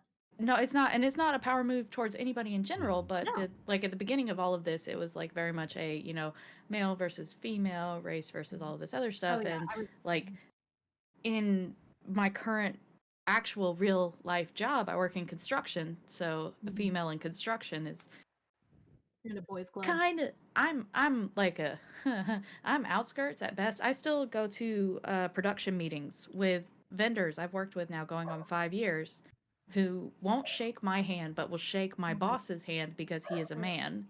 Even though they talk directly with me, they deal with me constantly. So my power play is to come in with them and their fancy little Starbucks, which is burnt to all to hell. All their Starbucks extra coffee's shit on top of foul. it. Shit. It's trash. It's trash coffee. Yeah. I hate it. But they get all their creams and their flavors and their whips and they have their straws and I'm standing there holding a cup of black coffee, so bring it. It makes you look like, I mean, I respect people who can drink black coffee because I definitely can't. God, It no. is just, it's always been way too bitter for me. I can drink black tea, like tea on its own, like no, like not adding anything, like, and to have no problem with it. But coffee, it is just, I can't do it. And like, yeah, I totally view people who drink black coffee like as like, I respect them because like it is not easy to drink, especially not for me. I can't even drink black tea. I have to I have can't drink black tea. to I've be got to be honest. milk. If I drink a lot of cow's milk, like our Mhm. regular shop, like a good 30% of the weight of our shopping is milk when we go shopping. Like we drink a lot of milk, and uh, It's because I you're the man who's trying to put the white stuff in Nitty's tea. yeah, I'm putting white stuff in Eddie's tea, exactly. It's just the way it is. I'm sorry, but I that's wasn't expecting that. That was good. Yeah, I'll have to tell you about it yeah, afterwards. that's a But as an Indian as well, I grew up drinking a lot of milk, so not Yeah, there's having a lot milk of in dairy in tea Indian cuisine. is just Lots of weird cream to me. butter. yeah, See, I don't get it. yeah. I can. For me, I don't understand people who put creamer in coffee. That's what Rock See, does. my husband is a adamant. He does black coffee with half and half, but he only does. It's the hint, like barest of hints. It's just enough to make the coffee look like a Dirty dishwater. fantastic. No, like it's enough to where it's still dark on the edges, but not so much that it's turned to like someone's offset tan. Like it still looks like a very good like Is it still like mocha colored, basically? shade or two darker than mocha. Like I'm trying to Ooh. visualize a makeup palette on it so that I could give the right like colors for it. Because I hate calling just colors off. Like it annoys the shit out of me. Is it darker than dark chocolate? There you go. Not darker than dark chocolate. It's a hair or two lighter than milk chocolate. Right. But it's not like Tan. it's not. It's I feel like tan is too light, but like a hint backwards of tan. So brown, poo brown. brown. We're Yeah, going we with can go with that. That's it. That's it right there. Poo brown. poo Gotcha. brown. Right there. Got it. That's it. Brown. Yeah, sorry. All these, everyone will. This is one thing that there's so many people who say, "Oh yes, well it's mauve. Oh well it's lilac. Oh well it's tan. Oh it's puce. It's brown. It's fucking No. brown. It's Okay, at brown. no point has mauve ever been brown, nor has puce or chartreuse or like any I lavender. don't No, know. those are not browns. Chartreuse is a bright pink. It's Chartreuse is green. chartreuse is a It's fucking bright green. chartreuse is a drink. I'm sorry, chartreuse is a drink. It's a French alcoholic drink that is 70% proof. So am I at this point, but still. Sorry. But no, no. For me, like all these different fucking colors, you got all these different blues, and they say, well, what's different? I'm like, it's blue. No, it's blue. It's sky blue. No, it's blue. Oh, well, this is No, white. but It's that breaks white. my heart. That breaks my heart. And I say that only because for the people who don't get to see those colors. Like, there is a world of colors, and obviously it's Oh no, I kind of see a them. dick move to go out in a spectrum and be like, oh, well, what you don't see here is like, that's red, but that's like an offset red, and this is something like, there's so many things and colors behind more than just the name of the color that feeds into it. Like, because of the fact that I've done so much makeup and special effects stuff and everything, I know that, you know, you have your warm tones, you have your cool tones, and all of this other. Well, you also know that you have an offset group that has a warm tone but can actually pull off cool tones because of their like undertones of their warm tones that mimic a cool tone. I am understanding that I've been watching quite a few makeup artists on YouTube, and like when they describe the colors that they're getting from a palette, it's so you want this is a warmer color than this one, and you're kind of trying to figure out how that one is a warmer color, and then you just kind of have to go with what they say because I can't see it. No, I It's can see the differences between Barely colors. wear makeup anymore. I can't be bothered. I I, love I'm makeup. allergic I to still most love I it. makeup. love I love makeup. Don't get me wrong. I love like just putting on my whole emo girl aesthetic. I feel like I feel my most confident for sure, but like I just can't be bothered to waste the time anymore. And it's sad cuz like I don't put on makeup for anybody else except myself. Yeah, I do it to as a favor to myself. Like I almost kind of see it as like self-care. You know, you're grooming yourself, you're taking care of yourself in you're that way. You're treating making yourself yourself. yes, exactly. You're taking 15, 20 minutes to just work on yourself for a second. Even though like it's a like okay, so like my typical like get up with like the winged eyeliner and eyelashes and stuff takes 20 minutes. And I know that especially when you're playing with palettes and blending and blending and blending, it can definitely take so much longer. I just have like a reliable like three colors. Like one just goes over the entire lid, one goes in the crease, and then one goes in the highlight, and then just use a blendy brush and blend it all together. So My yeah. so, When I was at yeah. uni, my idea of makeup was this was only recently when we went out to the metal club. Hmm. Was eyeliner, which was the eye pencil, Hmm. then eyeshadow, lipstick sometimes, and that was it. That Hmm. that was basically all I knew how to do my makeup, and that took me about 5-10 minutes. But then I didn't go into the fake eyelashes and They're fun to play with. shadowing and stuff like you that. see, the thing that gets me is everyone says, "Oh yeah, women take so long to get ready." I take about 3 hours getting ready to go Why? out What are you doing? My because husband does the same. I'd be doing my hair. Yeah. It's He used this. to spike his hair up. Used to He spike looked my like hair. Oh, No, Wolverine. yeah, that's right, Nitty. You showed me that picture. yeah, Well, Yeah. I and That's right. I used to spike my hair up, and I had to, and it took so fucking long to get it right. I'd And just be sat there on the sofa watching YouTube yeah, while he it's just sitting there like, oh, fucking hell, Jesus, we're supposed to be going out like in 40 minutes, and Eli's decided to do his hair. Well, we're not going out tonight then. Jesus fucking Christ, he's gonna be in there see, for and fucking I'm the opposite hours. spectrum. I am that girl that takes a couple hours to do her makeup because I have so much shit. Like, No, that's awesome. It's I like have art. a, I I've love got a it. 9 drawer case in my room. That's my glam makeup. That's Hmm. not including the kit that's downstairs that has like my latex and my scab blood and my scar wax Your and face like and stuff. my Yeah. Hmm.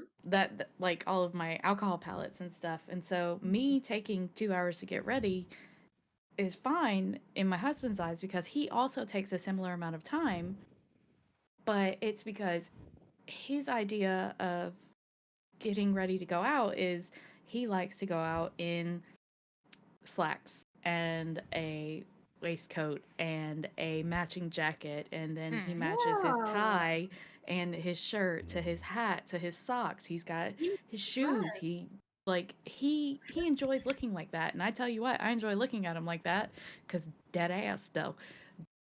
That's Hmm. just look. Nitty and Eli understand. After close to 20 years, the second you can turn around and look at your significant other and still go, "Oh yeah, I would totally Yeah. do you." That's a win. Yeah, I That's a I win. look at his ass and I'm like, I'm gonna every time he walks past me, my husband, I'm just like, touch, Touchy the butt. I touch. boop his butt and say, "That's mine." You hear? That's it. all mine. It's it. It's. Yeah. I'm gonna smack it. I'll bite it if I want to. Don't tempt me. But You can't stop me. you can't stop me from touching it. I must be an archaeologist because the older Niddy gets, the more interested in her I am. I love you. Oh, you guys are so cute. But He's yeah, terrible. there's. Terrified it's older, but it's happening anyway, so I may as well just stop being terrified about it. I Don't love it. honestly just. I love just, it. I've got my white hairs through, and last time I went to go and get my hair done, which was 2 years ago now, my birthday. The guy said, "Do you want me to dye your white hairs?" And I went, "No, No, I'm no, going to no, no, grow no. disgracefully." No, it's not even that. It's I want so desperately to continue to age, only so that I can embrace that, like, no filtered old lady trope. Yeah, Like I want that so desperately because I already have the no filter thing. I just need something else to like justify it. So if anybody ever comes back, I can literally just be like, "Oh no, I'm an old lady." So I said what I said. Deal with it. What you want to do is you want to be able to walk into the store and just buy hairnets and dog food. yeah. 82 hair nets and dog food. If you don't get that joke, That's all. Oh, we just I had will a say though, I want so very much to be that little blue-haired old lady because I've dyed my hair blue. Obviously, it's not that I am gray. I want to be a lady with pastel hair and wingtip eyeliner with my tattoos and everything. I can't Exactly. wait. hey, Yeah. why don't we just start the tattooed old lady club? Yes. We are a tattooed old lady club already. Mhm. We've done it. Well, I'm definitely old. I'm definitely tattooed. Well, you're Well- technically a woman trapped in a man's And I'm body, the so you can lesbian join trapped us. in a man's body. Yeah, So you can Oh be shit! part of the group. I love those. They're my favorites. No, I will say my husband's birthday is coming up, so I'm not supposed to call myself old because he's older than I am. So I'm not technically allowed to call myself old, but I feel it. I feel it. I'm I older smell than the Rock, rain and he coming. calls me old. He says I'm his old lady. That's fine though. You're allowed I'm only basically a year older than him, and my birthday's in like basically about a month now, and I'm just like I'm not looking forward to all the old jokes that Rock is going to pull. I'm the older lady in our relationship. Yeah, like I don't age isn't really a factor to me unless it's No. like fucking huge and it's like and obviously there's something wrong with it. Like honestly, I really like people make their choices, like I'm and I'm not one to judge about that. Like really, people will choose what they like and that's totally fine. Like Rock is a year younger than me and like I've always dated younger guys, always. My husband is 6 years older than me. Yeah. Eli is See, whenever 3 I years think about an younger age than gap me. like that, I think like, oh yeah, that's as old as my brother. Because like, yeah, my oldest brother is 6 years older than me. Yeah. And well, the thing is that the thing it's about weird. me and Niddy is that I've seen Niddy's Nitty naked, and it's not fair because the rest of us have very, very much wanted to do the same, and Well, you're a lucky man. That's all. I've seen Niddy's passport from when she was 17, and she does not look a day older. Really? She does not look a day older than when she was 17. I can imagine that. Yeah. It's the blood of virile young men. That's what we bathe in. Yeah. Oh, is that what we're doing now? Do I need to stop calling you Nitty and just calling you Elizabeth Bathory then? Damn, you figured out my secret identity. Shit. I know. Now you gotta go into hiding again. It's either the blood of virile young men, or she's just it's the honey. It's the bumble. It's the bee waggle dance. Yeah. That's what it is. Oh, it's got to be that too. She preserves herself in honey, because honey doesn't go off ever. That's true. Yeah, but it doesn't. Okay, take your time, Sassy. It doesn't explain my allergy to anything that's flower related.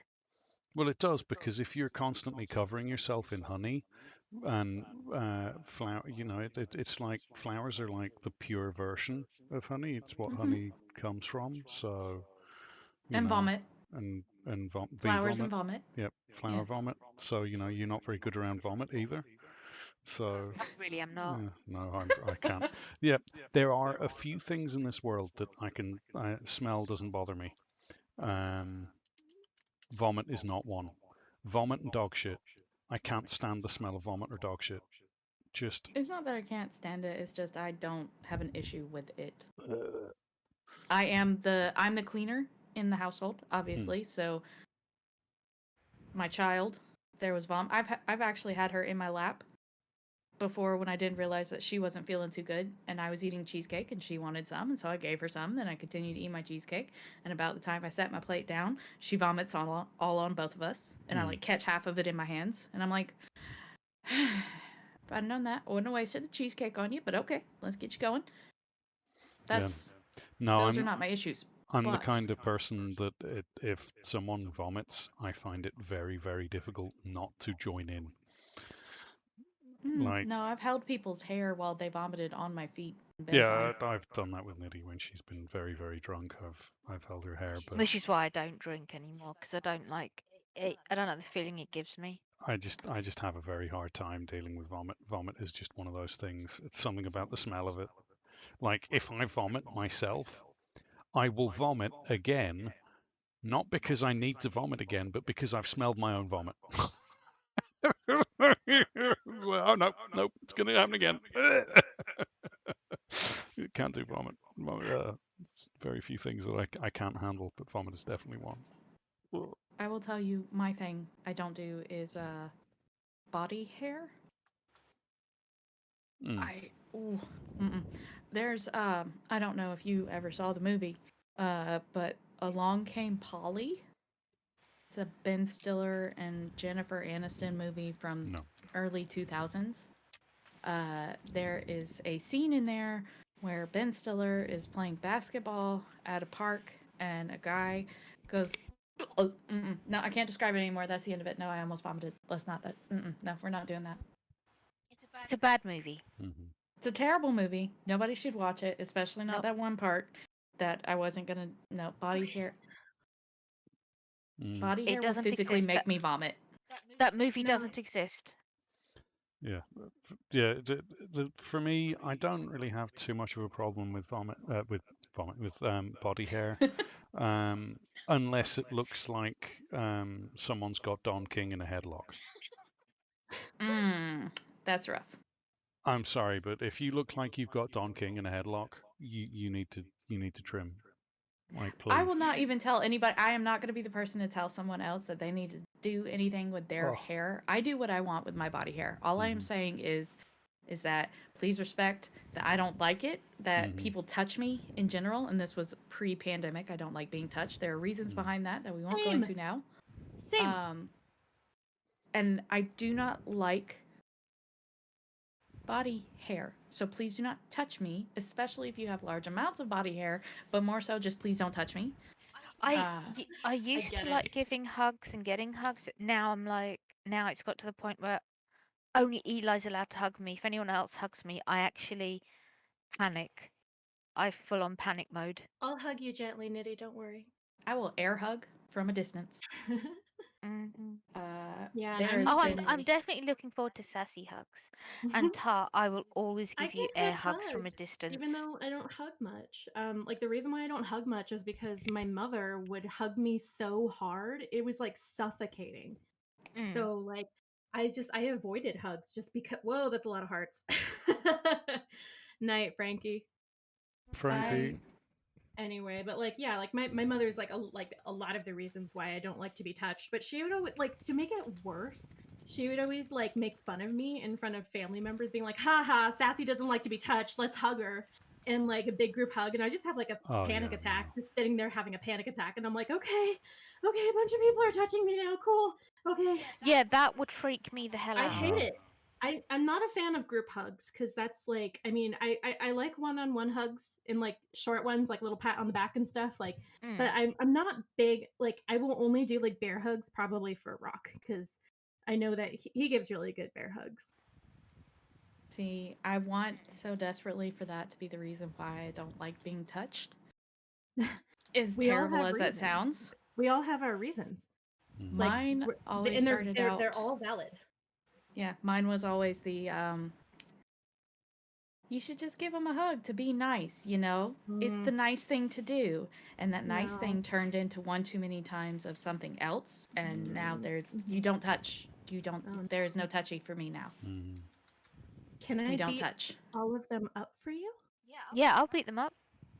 No, it's not necessary. We've moved on. All There right. have been more But than Sassy enough. and I just want to, you know. Beat someone up. Yeah. I See, have a lot it of doesn't have pent-up to be that energy. person, Tart. Just point them in the direction of someone. They'll be happy. Yeah. Just I'm sure we all would thoroughly, but As Larka said, bites are funnier than more fun than hugs. Yeah, that's true. I've had enough people in my mouth that I didn't want there. I don't need to add to the list. Enough people in my mouth. I'm sorry, I don't mean to laugh. Sorry. I just like the way that you put it. I know. Like I said earlier, the best thing about me is my trauma comes from like it comes out in comedy. So that's about the best. Mine too. I know, like it's a defense. It's a defense. It's so that people, so that it's kind of like almost telling myself that it doesn't affect you that much. If you can laugh at it, it doesn't affect you that much. And that's just kind of like feeding into the denial about stuff. Like when we were talking earlier about what were we talking about? We were talking about like looks, right? So like maybe like if you got your passport, you look no older than 17, right? And like Eli, you may see that. I actually am a special case. I have body dysmorphic disorder. So what I see in the mirror is not reality. And my body dysmorphia, sometimes I'll look at myself in the mirror and I'll be like, hot damn, yes, I'm having such a good day. And like, I look hot right now. And then I'll have other days where it's like, oh my God, I literally cannot stand looking at myself right now. And it got so bad, like, and it plays into my eating disorder. So like, that's why it's so hard to shake, because I'll look at myself in the mirror and be like, oh my God, like I need to do something about this. Yeah. Pretty much anything short of actually ripping the fat off of me. So like, yeah, it is rough, like, because perception is everything, and if you perceive yourself as different as other people, it definitely creates some disconnect. Yeah. I don't like looking at me in the mirror, but that's Nitty never likes looking at herself. but that's partly because of the bullying I got from my mother and the rest of my family when I was still living at home. I was like, oh, you're too big. Oh, if you lost weight, if you did this, that, and the other. And that, of course, just when you do that, leads into comfort eating. My mother and did then, that. Yeah. I have this really specific memory of, so what my mother would do when I was a child was she would like weigh me every week, and she would watch like a hawk weigh me. And so like I already felt like I was up on stage because she's watching me like this. And I have this really specific memory. I was 11 years old and I weighed 132 pounds and I was 5'3", and that's actually a very healthy weight for somebody that height. And I was also in puberty, so it's totally natural for females especially to gain fat around the hips and around the stomach. It is totally normal. That is what your hormones do. They make it so that your body holds on to fat in these areas. But yeah, so like I remember my mother, like, with shock in her voice saying, "You weigh 132 pounds?" And ever since then, like, that's just like stuck with me. I actually made myself binge and purge the next day for the first time. And I still struggle with that today even. Yeah. That is one of the things that I want so desperately to avoid instilling in my daughter, which is one of the biggest things that I always tell her constantly. I'm like, hey, have you been outside today? You look really healthy. Yeah, she should be like, yeah, and healthy. That's a fantastic compliment. Like my mother also had an eating disorder. She had anorexia though. she like basically like my dad cheated on her, so she stopped eating. And then she'd look at herself in the mirror and be like, "Oh my god, I'm so fat." And then like I'm over here like weighing more than her, just looking at myself going like, "Okay." Yeah, it's like See, it's like those are like the roots of like my body issues really. And like I'm working with EMDR to like not fix it, but at least just make it so that it's not so disturbing to me. Um in that way I have different thoughts associated with these memories. So, My like I my mean, mum is still doing it, and my dad to an extent. Yeah, they still yeah, do it to me. like it's or sometimes it's just so ingrained in them that it's natural. Like I like for me, like skipping meals was normal, totally normal. So I will yell at them. I don't care. Oh, Valkyrie. Um, like it's just I don't know. Like the way that we're raised has a deep effect of how called the superego. So from like 4 years old and on, that's when the superego begins to form, and it's based after your caretakers. So in this case, though, they were my parents, and my parents were like huge in like denying, like in like invalidating me. So like my issues, like I'm already invalidating myself way before anybody else has the chance. And and that's part of why it's so hard to break out of that cycle, because your brain is telling you, you just ate butter, you got to get that out of you like right now, otherwise it's going to absorb on you and you're going to gain like 15 pounds. Like, that's and all I know right that if you just. makes 0 sense, like it makes 0 sense like in terms of like nutrition, but that's your brain. I mean, like that's what anxiety does. My brain no longer does that. It says, "Oh, that's butter. We don't have a gallbladder. That's fine. We'll fix ourselves." And I'm like, "No, this is a dumb idea. Stop doing this. This is Like bad." Rock's been helping me with meals, especially meal. Like I call them my fear foods, like foods that I will not eat because I'm afraid of how heavy and decadent they are. Like fettuccine alfredo is one of them. I love it so much, but at the same time, I know how calorie heavy it is. So like I'm terrified to eat it. As Valkyrie just said, now I'm just annoyed with the. I'm just annoyed with the people who don't understand that some of our problems aren't our own fault, and the realization that they make it worse, that they can't grasp. Yes, Absolutely. I that think on its own is invalidating. I It think invalidates that your experience. being able though to look at it from like standing back from it, like Sassy right now, you're able to say, I know that my parents invalidated me on a lot of things. I know that a lot of my issues have come from this area, and I'm trying to work on these issues. It's same for a lot of people out there who are now understanding that they are being invalidated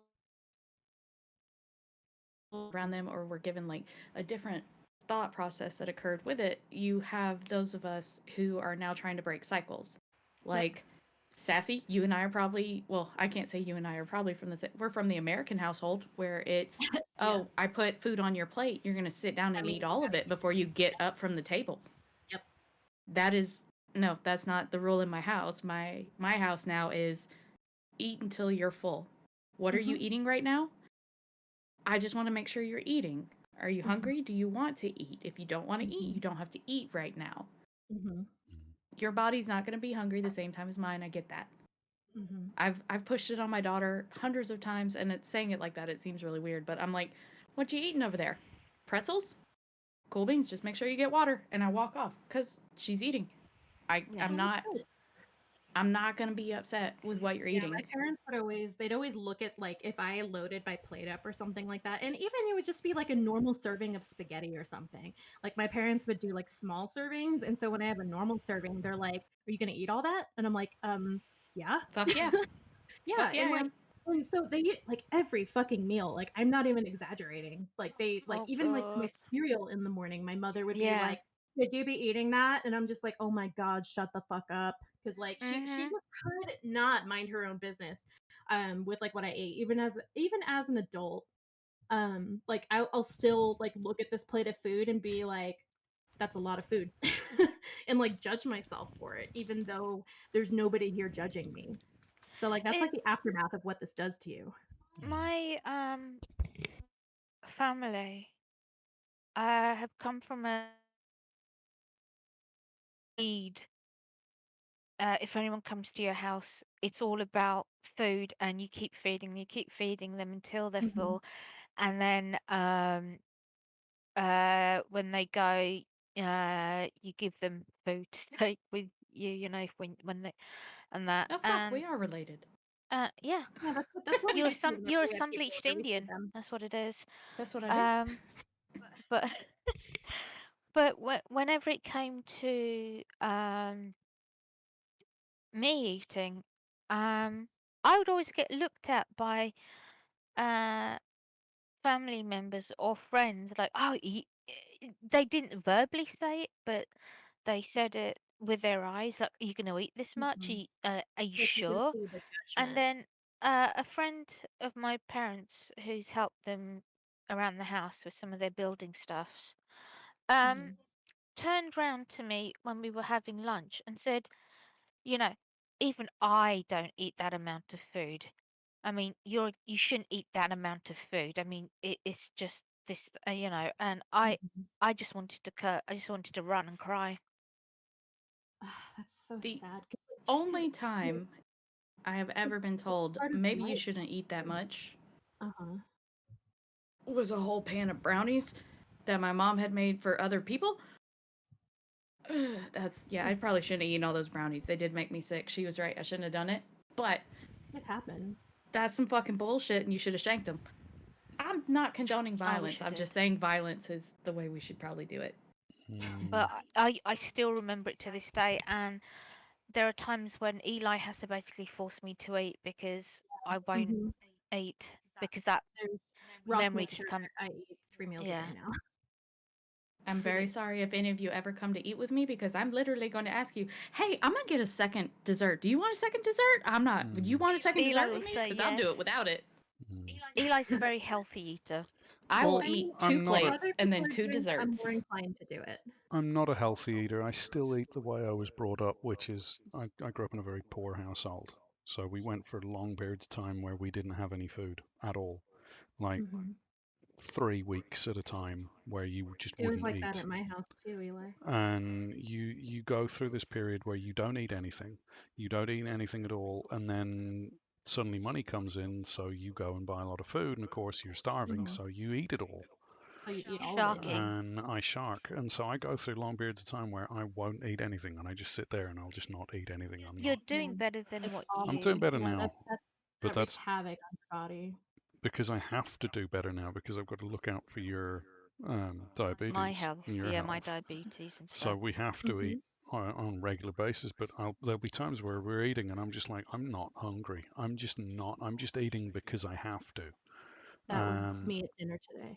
And and I'll I tell didn't Eli even I'm not finish it. hungry, and he'll say you've got to eat, no, and I get it's so you've got to eat. upset because I Sometimes, like, I'll can't snap. do it. Like, I'm like, "Don't tell me that I need to eat right now." Like, it'll, like, seriously, like, get under my skin if Rock bugs me enough about it. Hmm. Well, Snacking is a killer, though. Jeez. yeah, for me, Luckily, I've been okay with snacking. yeah. I remember when I went to university, the only time anyone ever said anything about what I ate or how much I ate was my grandmother was shocked when I went to Mhm. university. We went to an eat all you can. I told my gran I'm going to an eat all I can restaurant for my friend Hina's birthday, and she was like, "Oh, okay," and then she forgot about it, and I went, and this place had these giant plates on the table, right? Every setting had a full this giant plate, and then a series of smaller plates on this giant plate. I took the smaller plates off, took the giant plate up, and started filling the giant plate with samosas and all these different Indian foods and stuff like Samo. that. And Samosas. the cooks looked at me and they went, "Oh, is that for the whole table?" And I went, "No, this is for me." And the cook's like, "There's no way you're going to eat all that." And I'm like, "Watch me." Watch me do it. Yeah. And I sat down and I ate the whole plate and went up for seconds and then ate the whole plate and then went up for thirds and ate ate the whole plate. And it got to the point where these chefs are just like, they're smiling and they're just handing me stuff like, oh, have you tried this one? Try this and put this on the plate and put that on the plate and send me back and watch me. And then they'd call their other friends over and like, hey, he's having a third plate. He's on his fourth plate. He's on his fifth plate. It wasn't until after we left that Hina turned around and went, you know the big plate? And I went, yeah. She says, yeah, that's not supposed to be for food. That's just so that they don't have to clean the tables. Nah, mate. They put it on the table. You can use it for food. Yeah. That's the rule now. And I went home and I told my grandmother what I'd eaten. And my grandmother's like, oh my God, you can't possibly eat that. She says, oh, I completely forgot that was what you were doing tonight because I ordered some food in and it's in the oven for you. I guess you won't be eating that. And I went to the kitchen and I opened the oven and I took the food out and I sat down and I ate the food. And my grandmother was sitting there and she says, there's no way in hell you can eat that much. There's no way. You're going to die from eating too much. It's the only time she ever said anything. And my cousin nearly died when I took him up to Birmingham with me to university the one day. I took my cousins up to Birmingham to show them around the university, try and get them interested in going to university and get them interested in education. And I took them up and I just showed them what I'd eat when I got chance to. And I went and I had 4 pizzas. And these were 16-inch pizzas and I ate all 4 of them to myself. And then When did you eat? That's what I'm curious about. Is like, yes, you're having these big meals, but I think the reason why you have these big meals is because you're not sure when you're going to be able to eat again. yeah, well, exactly. This was I'd eat when I could, and but the other thing was that I was burning it off. You were Yeah, you I were mean, traveling a lot, and men have an absurdly high metabolism compared to women. I was cycling 26 miles a day. I Wow. was Oh yeah, you could eat like probably 5,000 calories a day and still lose weight then. yeah. Oh, I was on about 6,500 calories a day, and I was 9 stone 7 at the time, which is what 14 pounds a stone, just less than 140 pounds at 6'3". That's thin. Uh, That's really thin. and like my grandmother was just like, "Oh, there's no way you can eat all that," and I'm like, "Just watch me, watch me." You know, Put her in a show. yeah, I will demolish all of this food and still have room for food afterwards. That's the only time anyone in my family ever said anything. But again, um, they never said anything to anyone in our family. It was never the only time it was brought up that something about food was when you weren't eating. Like my cousin Hannah is anorexic, or at least she looks anorexic. She's incredibly thin. Very thin. And the one thing that everyone in the family says is, "Oh, she should be eating more. She needs to eat more." Like, I It's don't not as know. simple as that, unfortunately. Yeah, it's not as simple as that. And on my dad's side, if you weren't eating massive quantities of food, they wanted to know what was wrong. They're looking at you going, "Are you okay? What do the we need other to thing do?" is because of your glandular fever and glandular virus all those years ago, your body metabolism has changed. Yeah, my metabolism is different to how it used to be. Back in 2006, I was still on, still burning, 3.5, 4,000 calories a day. And then I got glandular fever, and I was still eating as though I was burning 3 or 4,000 calories a day. He was in hospital for about 4 months. No, I was in hospital for a month. Was it? I was only in hospital for a month, but I was on the painkillers for 4 months. That was it. Yeah, the Voltarol. No, not the Voltarol. It was the Tramadol. Tramadol. Yeah. I was on Tramadol for 4 months. Mm. Um, uh, 60 milligrams 3 times a day. How was it getting off that? I He don't doesn't remember. remember any time.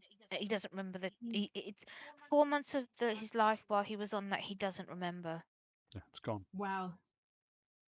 Like it complete black, empty Wow. hole. I can tell you what it was like from what I saw of it, and he was a zombie. Mhm. They when it came to coming off the medication, you'd have to break the tablet in half, Mhm. You'd have to and like then taper down. yeah, and then when he did stop taking it, it was like it feels bad to use an analogy, but it was like a coma patient waking up. Like kind of slowly coming back, Yeah, Yeah. I actually, becoming more lucid. my memory yeah. starts from March the next year. So I went into hospital in October, Mm. came out in November, and Wow. I literally don't. I remember going into hospital. Mhm. I remember them saying we're going to give you this tramadol because codeine and what was the other one? Morphine isn't working for your That was pain. it. So Yeah, we're going to morphine doesn't work for me either. Yeah, we're gonna get. They tried me on morphine, it did nothing. They tried me on codeine, it did nothing. So like, okay, we're Hmm. gonna give you this tramadol, and they injected it. From Mm. that point onwards, from that moment where the woman injected that into my system to when I the next day after I'd taken my last tramadol in March the following year, I've literally Wow. got nothing. Like there's just a big. I've got no memory at all of anything Wow. in between that time. Mm. Um, I and actually tried one of your tramadols once when I had a really bad migraine, mhm. and I was holding onto the floor for dear life because I thought I was going to fall off the floor. And Yeah, I can definitely understand that. Like opioids, like especially, are so bad with that. Like when I was on Dilaudid, that's how I felt for sure. mm, I felt like so unstable in that like I could fall over at any given time, even if I was like sitting down. yeah, Yeah, I get that. uh, And I, I I, I actually I actually stopped taking the Dilaudid even though I just had kidney surgery. I went yeah, with the pain because I did not like the Dilaudid. no, yeah, I couldn't understand how Eli was able to take that, but then it, it hit me that he would take it, and just as the symptoms were starting to wear off, he would be on another tablet. It would be time for another tablet. So Hmm. he didn't have that gap of letting the mind and the body recover enough, but then to take another one. Just in a constant state of drugged up Yeah. stupor. Yeah, uh-huh. Yeah, it That's was. awful. And the thing that really fucked me up is I went from 147 pounds to 250 pounds in the space of a month. Ooh. Wow. Well, I Um, mean, I imagine that your metabolism had slowed down at that point when you were 147 pounds. Um, and then you weren't, say, exercising anymore. Like you weren't riding your bike, I wouldn't imagine, no, I was doing or nothing. cycling. So your body, like, it's still kind of burning. Like it basically grinds to a halt at that point. Hmm. So if you're resting, recovering, your metabolism does slow down a lot. So if you continue to have your eating patterns like the same way as they were, I could definitely see that happening. Hmm. Oh, it wrecked me. It Like it wreaks havoc on your body. I've got stretch marks on the inside of my legs, Hmm. like Me too. like someone who's had a child would have. Like Hmm. it's just I exploded in weight, and Hmm. it's taken me uh, since 2007 to now to even get close to bringing the weight down because my body, as soon as Hmm. if I stop eating, my body just goes into starvation mode and I just don't burn Right. fat.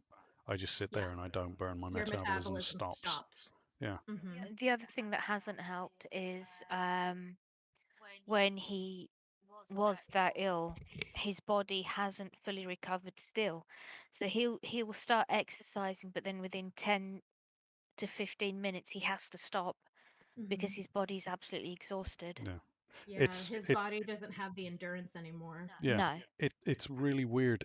It's like I'm burning the carbohydrates that are in the blood, and then as Mhm. soon as those run out, there's nothing. Well, Like, you only have about a little less than a day's worth of carbohydrates readily mm, available. So they're stored in your muscles and your liver.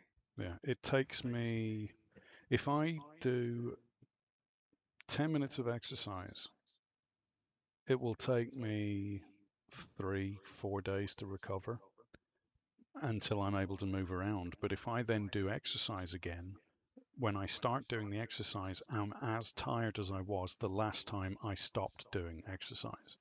Like Mhm. I literally, my body doesn't recover from exercise at all. Mm. Like it takes me months to Do you recover take from. anything for post workout? Uh, no, I don't. I just May do I what I've always done. recommend chocolate milk? Because that is a fantastic recovery drink after working out. Mm. It replenishes electrolytes, it replenishes some protein, and it gives you some calories, gives you some fat. You don't need to give me any reason. Just tell me chocolate and I'm fine. Yep. I mean, like that's the one time that I endorse like a sugary beverage is as a and when I say sugary beverage, I mean like chocolate milk, not like soda. Mm-hmm. No. Because because well, for one thing that's disgusting. Secondly, chocolate milk has all of those. It has protein, it's got fat, it has carbohydrates. It's kind of a great mix of everything that you'll need that your body needs to recover from the exercise or the activity that you just gave it. So Mm. like I became a pro at this because like I actually got so into my diet. What I wanted to do was I wanted to optimize my diet so that I could get the most out of my boxing. So I actually like counted my macros, even like carbohydrate, like every gram of carbohydrate, every gram of fat that went in, and every gram of protein. And I would shoot for certain percentages. Like I would do like a high protein diet, and I'd shoot for like 35% protein, Mm. and then like 35% carbohydrate, and then the rest fat, like 30%. So, and like that kind of diet is like actually ideal for weight loss because you're getting enough carbohydrates so that your body is burning fat and not muscle. Mm. And you're also getting enough fat that your body is not storing anymore. And also the protein keeps you satiated. So like Right. I actually learned how to get the most out of my boxing experience and make my body perform the way that it like optimized basically. Mm. But like I can tell you right now that the body isn't really meant to be able to perform like that 5 days a week. So it actually kind of did a lot of damage to my system and my kidneys especially. Mm. And I have awful kidney stones from like the amount that I exercise. So like, and right now I'm not really exercising, but I'm gonna get back into walking pretty soon here Mm. because I really need some cardio because like I have to burn some fat in order to have a clean drug test. So Yeah, we used to go walking about hmm 6 in the morning or between midnight and 6, and we'd go Ooh, up to the top of the where was it, the pier? We walked down past our place down towards the train station, and then back down along the river to. It was about a 5 mile round trip, and we used to do that every morning. that's Um, good. That's I mean like basically you want to walk 5 miles a day. That equals mm, about give or take 10,000 steps. And that is what you should do every day to just stay in decent shape. Because it mm, gets your metabolism at a good place where you have a lot of wiggle room in terms of your calories. So like you can eat a little more and it won't affect you. Um and like when I was watering plants, like when I worked that job, I walked about 10,000 steps a day. Um and I dropped weight so quick when I took that job. Um and the sad thing is I liked it. I liked that the weight was coming off. And then when people started noticing and when they started saying, "Oh my god, Sassy, you look so thin." I was like, "Oh, thank you." Like I loved that attention and that was bad. Really mm, bad because it only fed back into the eating disorder mentality. mm.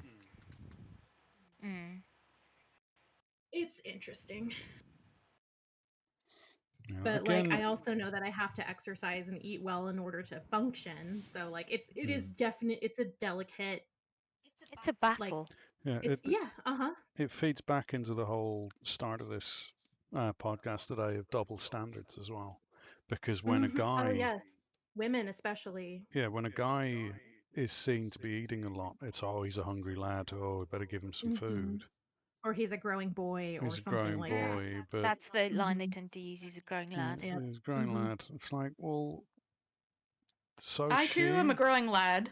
yeah, I would just like to point that out. yeah, I'm she's growing also in I'm growing. growing in wit.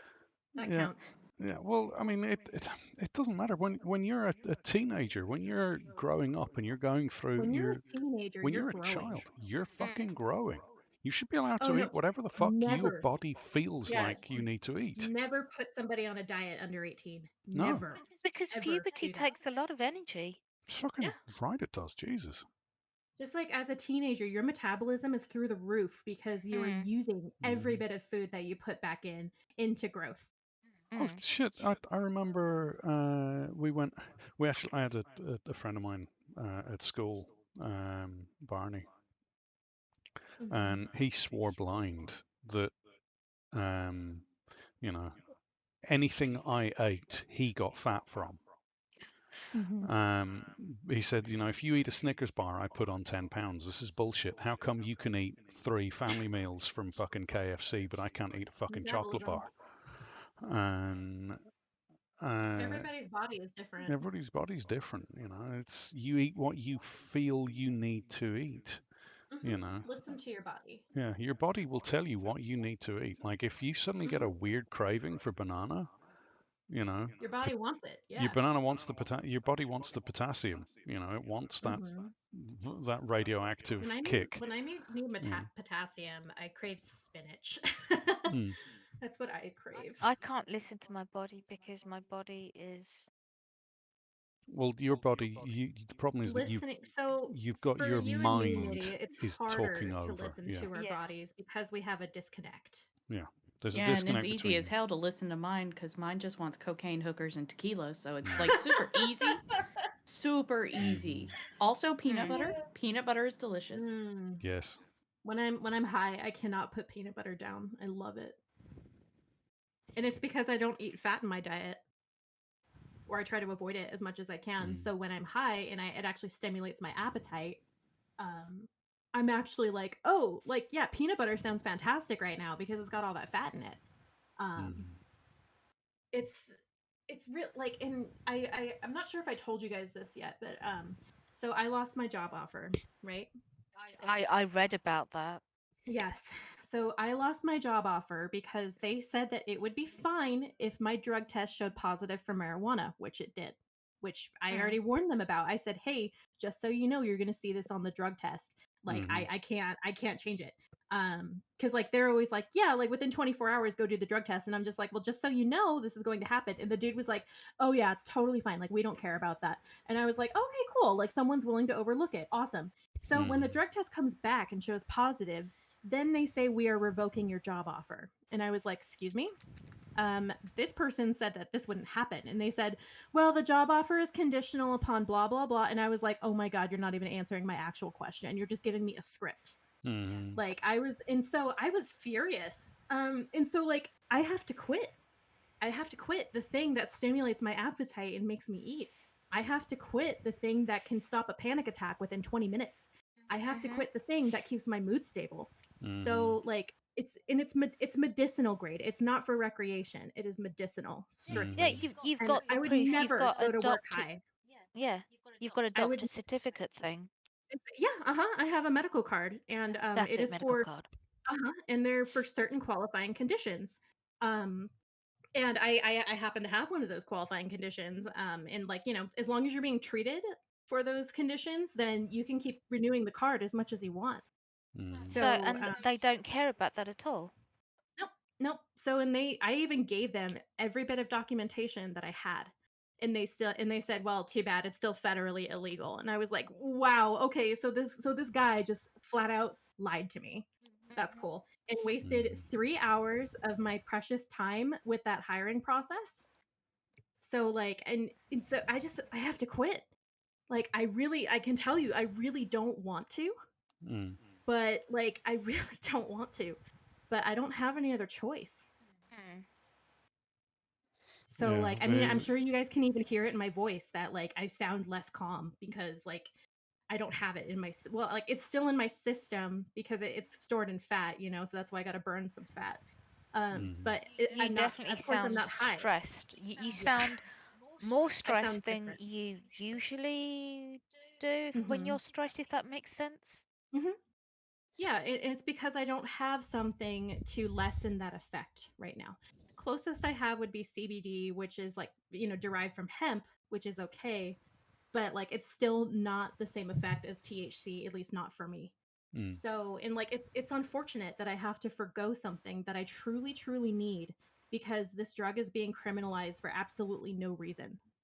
yeah. The thing that gets me with it is it was, do you know which industry criminalized got managed to what is it they call it, where they lobbied, that's the word I'm looking for, brain is Hmm. running slowly at the moment.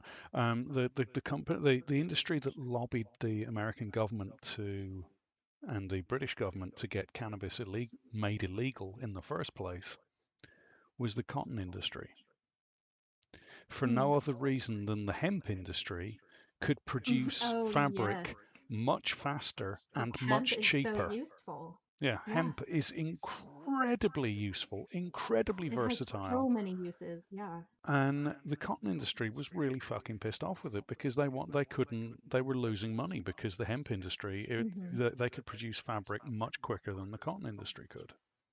So they lobbied It the feels government. like it feels like big pharma is also keeping it from being legalized because Now, that would mean yeah, that they would lose lots of money. now, yes, it's big Yeah. pharma doesn't like the idea of cannabis because there's so many things that they'll lose money out on, specifically Oh painkillers. yeah. And for instance, Hmm. paracetamol, codeine, opioids Yep. in general. Um, Opioids especially. you Yes. know, big pharma makes so much money from opioids. Um, you know, Yeah, the and idea they of know that once they get a customer, they have a customer for life because they're that addictive.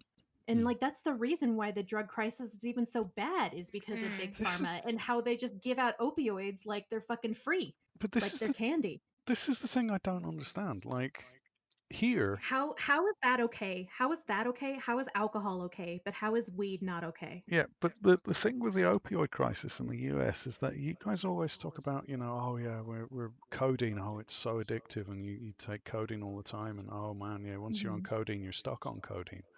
The amount of codeine you're legally allowed to have in the US is a Hmm. fraction of what we're It's allowed. limited. But Hmm. we don't take codeine all the time. We'll have like No. codeine once a month. It's like, oh Yeah, well, codeine's not the answer to everything. yeah, codeine. Well, for me, codeine doesn't do fucking jack or shit. But No, it um, doesn't work on me either. but like we had a friend who was saying, oh yeah, oh I'm on this thing called Tylenol. And oh, I have to have Tylenol all the time. Oh, have to have Tylenol. I'm like, what the fuck is Tylenol? Why? Pick it up and it's Yeah, paracetamol. it's literally just paracetamol. Tylenol is It's just acetaminophen. paracetamol. That's what it's called. Yeah, Which is yes, that. So like yeah, they just it's acetaminophen and like even there's like over the counter drugs now that have both ibuprofen and acetaminophen. yeah. So and Well, I'm just like I look at this and I'm like why? Like because like it I mean it would work on pain in two ways. So basically the ibuprofen would get absorbed into the blood, thin the blood, draw away swelling, which would relieve pain, and then the Tylenol numbs your nerves so that you can't feel the pain. So it works in two different ways. But I honestly don't think that's even good for your liver to combine those drugs. well, paracetamol on its own is toxic for the liver. Um, Hmm. uh, uh, Ibuprofen is just toxic in general. It's Um, toxic for your GI system. yeah, it's not good. Ibuprofen is not a good thing to have. No, they cause But stomach ulcers. the thing that got me with it, he's saying, "Oh yeah, Tylenol," and I'm like, "Oh yeah," and he says, "Yeah, I'm on prescription strength Tylenol." I'm like, "Okay, well, what's the milligrams on that? Because it's just paracetamol." Opioid then. And he's like, "Oh yeah, I'm getting 300 milligrams of Tylenol." I'm like, Wow. "That's prescription strength?" He's like, "Yeah, he was in New York at the time," and I'm Oh, like, mhm. prescription strength. That's prescription strength. We can literally go to the fucking shop and buy like 1,000 milligram tablets of paracetamol, and like that's just Hold on to that. I'll tell you what my painkillers are now. yeah. Yours are 500 paracetamol and 8 milligrams codeine, Where is and you it? take 2, and that's what it suggests that you take 2. Throwing my tablets everywhere now. And 8 milligram codeine, 500 milligram paracetamol. Yeah, that's what I said. Oh wow. Yeah. And That's like, it. That's a big dose, at least compared to here. yeah, and that would be considered like that's over the shelf. That's what you can Yeah. buy over the shelf. When I had Wow. my first ingrown toenail operation, they gave me codeine Ooh. at 64 milligrams of codeine, 2 tablets at 64 milligrams a tablet, 4 times a day. And Wow. Def says hydrate. oh, hydrate. Thank you, Dev. Thank you. Hydrating. Thank And it was like it did nothing. It did absolutely nothing. And when I finished the course, and it was a course of 2-week course, I took the last tablet, and then the next day I didn't take any, and I didn't have any side effects from it.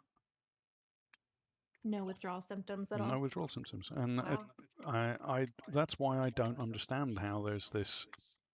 It's almost like it's a psychological addiction to opioids in the US, It's because because I mean it does have an intoxicating effect. it I don't does, like but it. it's not. I don't like it. I actively go out of my way. Like, if I could, my pain, my issues are not covered under the limited availability for medical marijuana. I checked on it in the state. My mid to low level endometriosis issues not enough to You had merit me endo? a card. Oh, It's not enough. Like, I've the heard amount, it's incredibly painful. like, about half the month I spend most of my time going, yeah, please don't touch. Not just because I don't like it, but my own personal thing. I feel random inflammation per cyst or per ovary. It's weird. I didn't think I was supposed to feel those, but it's not something that they approve. So I don't do anything with it. Well, I can take Midol. I cannot take Midol past 12 in the afternoon because like then I Midol. can't sleep. Because Midol doesn't work on me.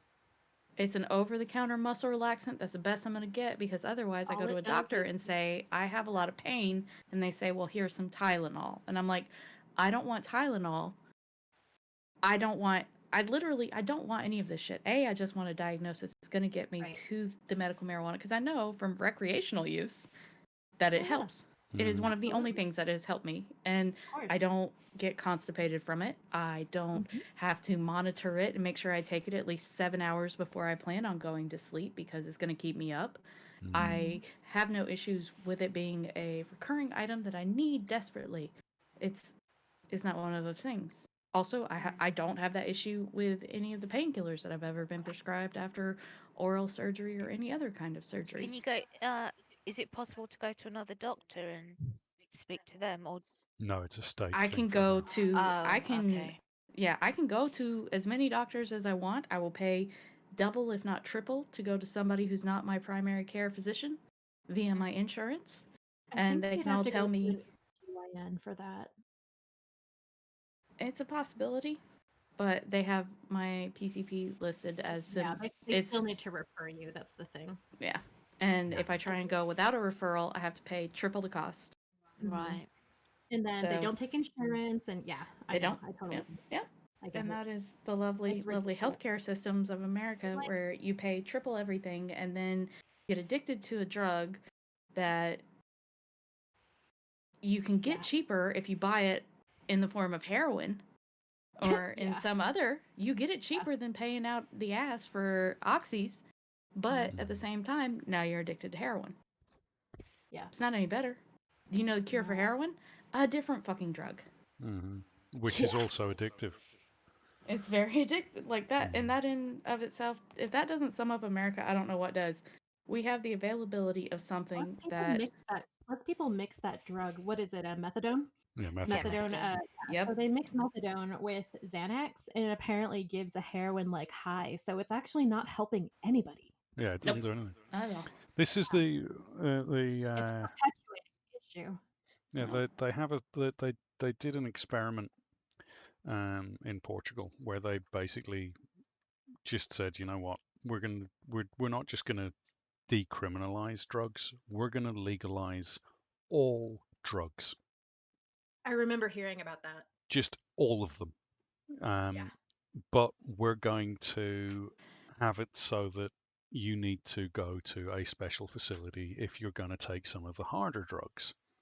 You know, so Yeah. if you want to take heroin, you go to a special clinic, and Dispensary. Yeah. they have nurses there who are on hand who can keep an eye on you and make sure you're okay to take heroin. And you can go and have your heroin. And what they found is that the number of people addicted to drugs fell off by 90%. The number of people committing crimes while on drugs dropped by 90%.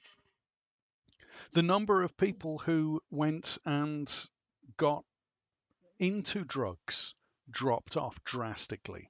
You know, there was the initial kind of rush of, oh, drugs are legal. Oh, great, let's go and try them.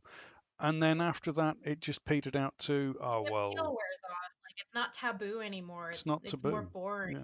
Yeah. Yeah. But So you like, know, it is though is that you drop that drug usage by 90%, you drop all those crimes, you drop all this stuff. Suddenly, the prison systems of America, which have churned out hmm tons of funds just because of people going to jail, it's big money to keep people in prison. If you make really these facilities legal and put them in places where it's no longer someone has just broken into my house so that they could get $20 worth of shit. Yeah, I'm never going to use that VCR again, but that dude's going to get $3 and he's going to go use it to get crack. No, you take all that away, and then suddenly the prison systems in America plummet, and then the economy in America plummets because you've taken it away. You've made things legal. You've taken away pharma's ability to go through and put somebody else on another painkiller because now they have a different source. They can use it somewhere else. Well, you've taken out prison systems. You've taken out big pharma. Now the government's not getting the money from the lobbyists who are paying their salary, and now it's no longer appealing to go into government. And what do? We have people who actually want to try and help things. It will never work here because then things would change, and nobody wants change except for the people who want it, and they don't have the money for it. hmm And the people that want change can't make it happen. Because There's we don't got the And money. like the tax revenue, like you got to think about it though, like the tax revenue generated from say these dispensaries for heroin, for marijuana, for opioids, what have you. These dispensaries would bring in so much tax revenue. Oh, Colorado proved that already. They've had what is it, 5 fucking consecutive years of state taxes that have come back in, and they've actually tripled their state tax returns because of the actual dispensaries that are there that they've funded back into schooling. They've done their Department of Transportation, where they've maintained so many other things. They've turned it back into agriculture, more jobs, more work out in that area. All because of the revenue returning in from medical marijuana use or legal dispensaries there. Yeah, Even and though like they I mean, continue to have get hit. medical dispensaries here, but they actually don't charge tax. They charge a $3 state or Department of Health fee for every transaction. So like no matter how much it is, it's a $3 fee. And like I already know, like if I go in like the late afternoon, there will be an hour wait to get inside. So if you think about that, if they're busy like that all the time, $3 per person, that adds up.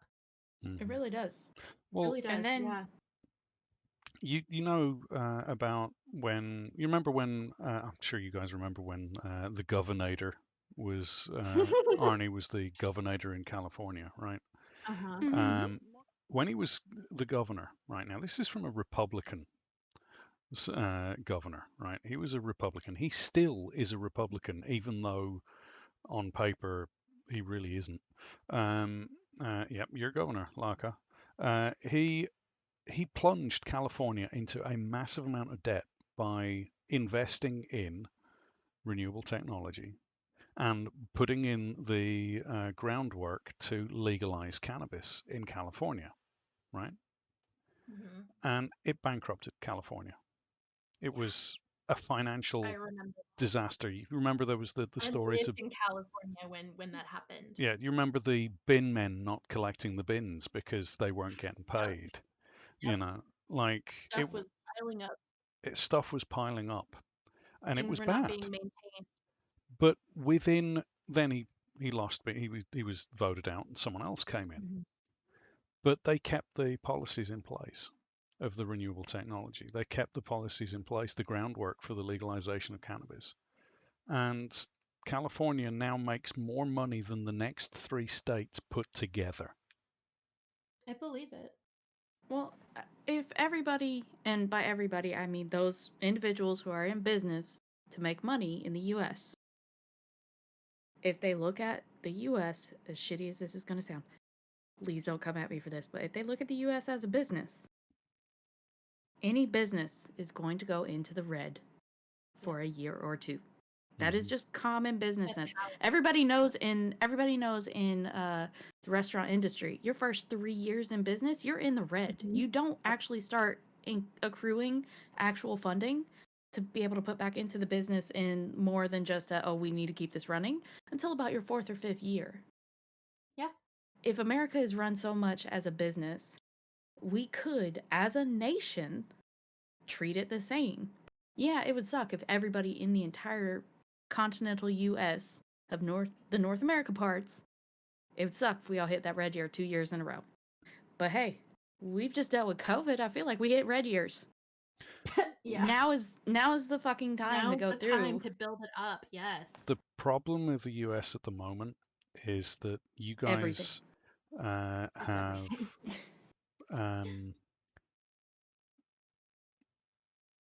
you have been printing money like crazy.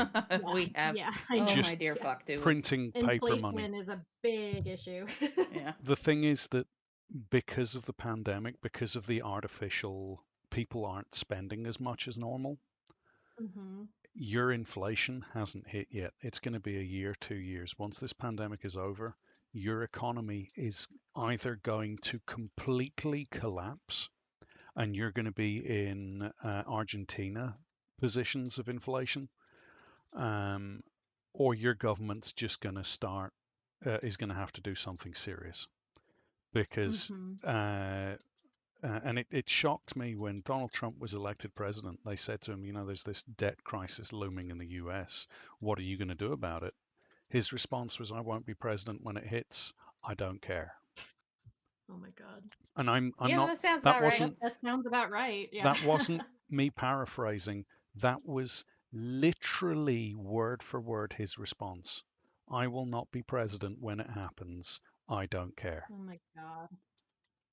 Like this is This is part of the problem. the fact that an adult said that. Yeah, and Yeah. this is an adult. An adult running an entire nation said running that. an entire nation. Yeah. That's Well, the shit I expect to hear from a middle schooler. Again, this is the thing that a lot of people say, oh yeah, well Donald Trump was the problem. No, Donald Trump was not a problem. Donald Trump is a symptom of the problem. Yeah. Donald Trump himself, as president, could actually do very little. There's very little the president can do. Pretty much. It's the motherfuckers behind him that are the problem. Which, It's Congress. okay, and now this is about the only thing that I will say. And I'm pretty sure if I remember reading it correctly. It's been a couple days. I've drank since then. I'm 90% certain some state, and I want to say it's Florida, and if it is, I will finally admit to how proud I am of being born there. They are putting it to a vote to bring it up to limit Congress terms for representatives. Yes, please. So that they will stop making career congressmen and career politicians. There's also someone else who's already posed a bill on the Senate floor for the U.S.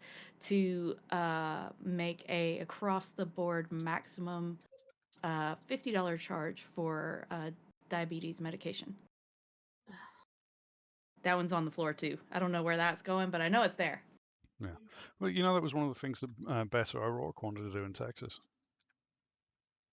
He wanted to make it so that you could only have a set 2 terms as if the president, senator, who can only have 2 terms, why is it that our Senate representatives can go through and just get elected and then never leave until they fucking step down or die? That doesn't make sense. That is too long for one individual with no will or frame of reference to want to change anything that's currently going on for them or for their constituents. Well, the problem again is not the individual senators. The individual senators really have no real say. It's the lobbying groups. It needs to be illegal that private interest groups can lobby the government as individuals. This is the problem with corporations in the US. Back in the 1800s, corporations were not allowed to lobby the government. Corporations were treated as a business, as a corporation. You're not allowed to have individual voting rights. Therefore, you're not allowed to contact congressmen. You're not allowed to contact your representatives. You must only do so as individuals within that corporation. So, if Microsoft wanted to go and speak to their local representative in San Francisco, only the employees could go and speak to their local representative. Whereas then they changed the rules so that Microsoft could speak to the representative. So it didn't matter what the people that worked for Microsoft wanted to do. It was what the corporation wanted to do. And what the corporation wanted to do is the board of directors. It's the people at the top who are making most of the money. And of course, they're going to do whatever gets them more money. They're not going to do what's right for the corporation. They're not going to do what's right for the individuals within that corporation. They're going to do what's right for their bank balance. And because they've got more money than you, they can spend more money going to the government and bribing the government and getting them re-elected. Now, I'm not a fan of OCZ, that Democrat in New York, I think she is. I don't agree with a lot of her. She's what I call a lipstick socialist, right? She doesn't really believe in socialism, and I'm not talking communism because socialism and communism are 2 completely separate things. She is what's known as a lipstick socialist.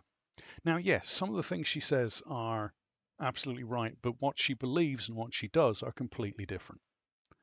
Right? Like Bernie Sanders is a socialist.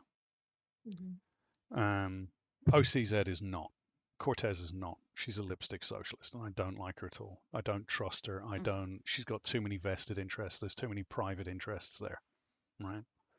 Whereas Bernie Sanders will, wear the same pair of gloves that someone knitted him for his campaign 5 years ago to the inauguration of Biden.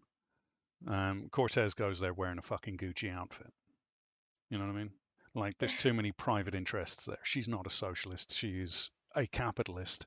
She is, and I don't mean that in a, socialism versus capitalism. I mean a capitalist in the dirty sense of the word capitalist.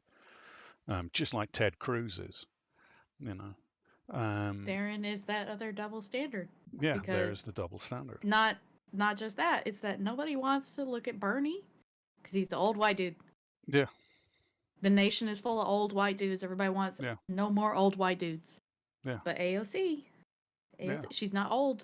Yeah, she's not old. She's not terrible white. to look at. Yeah, she's not a white dude. She's not even white. She's bringing a new perspective. Yeah, she's new. Oh, she's so good. Oh, she's wonderful. No, she's not. She's just as twisted and broken as the rest of them. But there was one thing she said during one of the debates they had, where she was talking about the possibility of corruption. And hello, Rockwire, we love your face.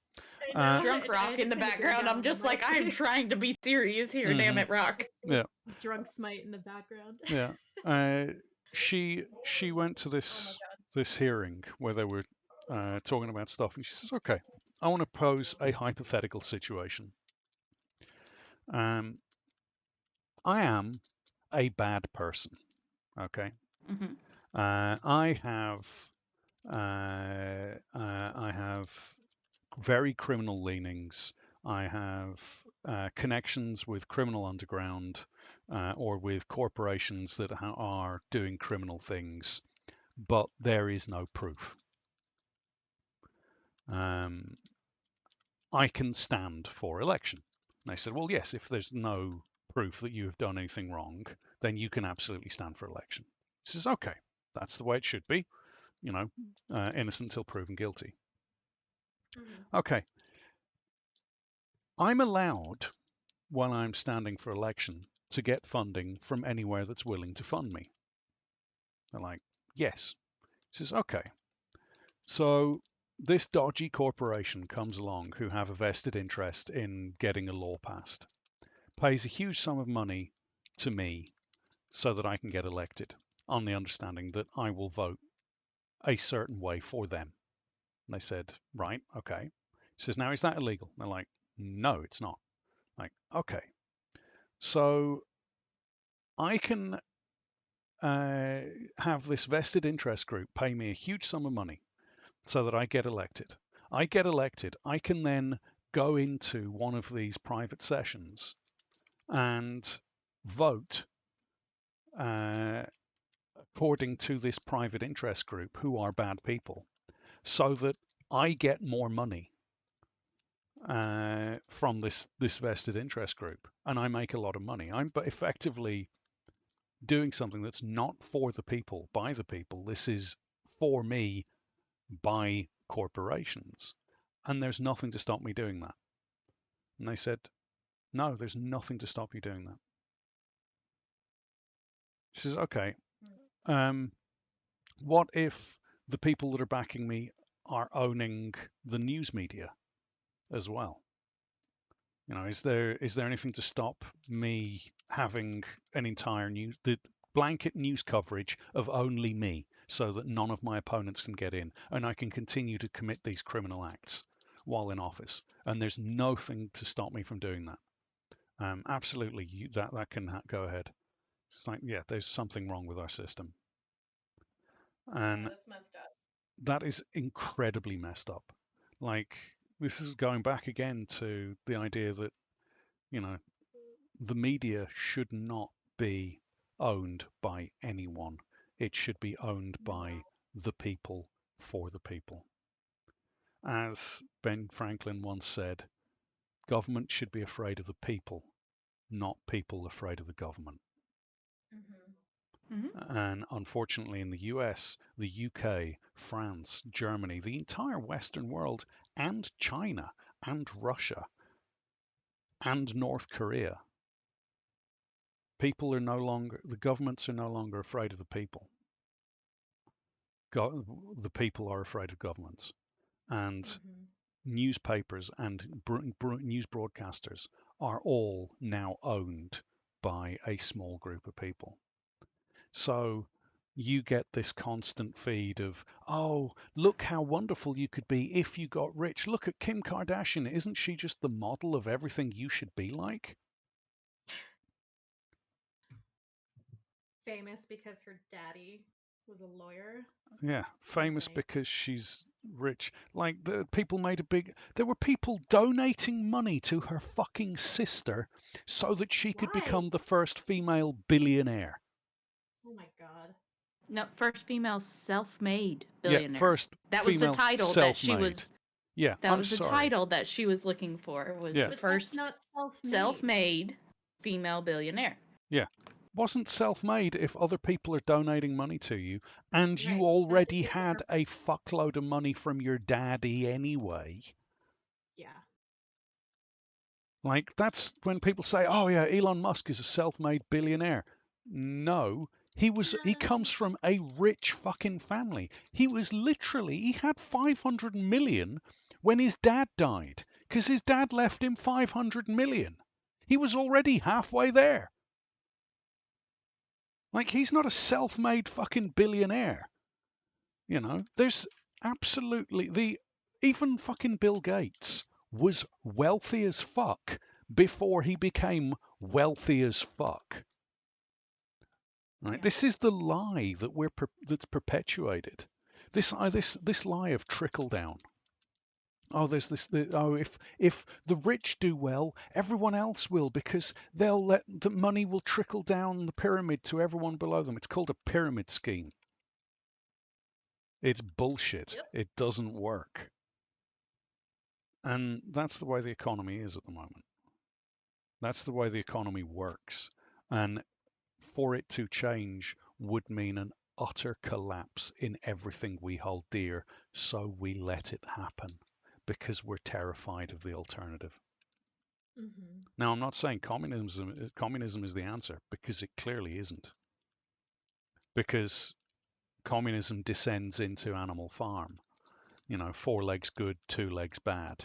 Oh, well, 2 legs good under certain circumstances. The idea of Animal Farm, that's what happened with communism in Russia, was, oh, well, it's for the people, by the people. Oh, right, okay, yeah, that's exactly like the US. Well, it's for certain people, Yeah. by the If you people. have money. Yeah. If you are one of the ruling elite, I'm not gonna it's lie though, for I you. would really enjoy it if everyone would start referencing everyone else as comrade. I like it too much. I need this. I just want that part. Can I just have that part of it? That's all I want of communism. That's all I want. You just enjoyed seeing the movie with Arnie, where he played the Russian cop coming to the US, and throughout the whole movie he was just referring to his partner as comrade. I love it. I love it so much. I don't know why. Yeah, I like that. I like that it was so such a much. weird movie. No, I will say my fascination with that word was after the Chernobyl thing that blew up. Hmm. Like I can't really call it a documentary because it was very, yes, there was very much documentary style It was information there. informative. Yeah. It was informative. I'm not calling it a documentary though because they had to condense like 15 to 20 different people into a single character to act as a voice of reason for all of this stuff. So it was weird, but I just like the fact that there's a room full of men and each of them is calling each other comrade. You did very good to maintain all of the accuracies around Chernobyl, comrade. Yes, comrade. Thank you, comrade. And I'm like, I want it. I want Keep it. saying it. I need it. One of the things that everyone forgets about Chernobyl and Fukushima, Comrade. apart from Comrade, is the fact that there were 64 people in Chernobyl knew that they were going to die by walking into that reactor to stop that reactor from melting down. Ugh. They knew that they were never coming Wow. out of that they were going to die this awful, horrific death. But they did it because Wow. they knew it would save everyone else. There were 12 people in Fukushima walked into that plant knowing they were dead. It wasn't going to be straight away. It was going to be weeks, maybe months, maybe even years. But they looked at their fellow man. One of them was a mother in Fukushima, and that one just destroys me every time I think of her. Yeah, that's awful. She looked at her daughter in the morning, and she heard what was happening, and she said, "I'm very sorry, Mommy's not going to be coming back." And she got up Oh. and she went to Fukushima and she walked in and she started handling those rods and pulling those rods out.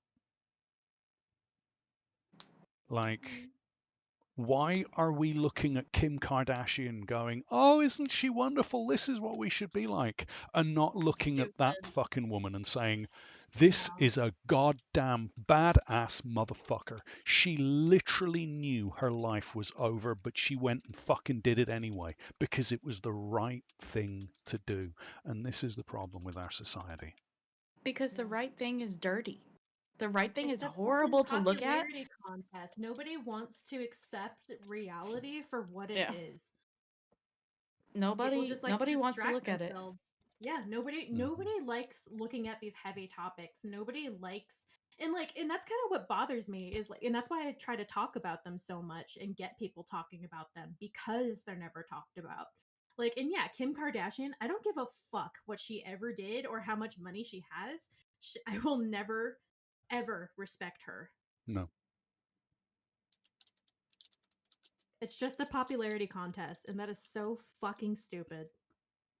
Yeah, it's so weird that in the 1950s we were holding up people like Einstein as celebrities. That was what the 1950s world's idea of a celebrity was Yuri Gagarin, Einstein, and Armstrong. You know, people who'd gone and done things. We used to, there was, I remember in the 1960s, the guys that put the man on the moon. The scientists that put man on the moon, it wasn't just Armstrong. It was the scientists behind it, the people that designed the rocket that managed to get them home at the end of the day.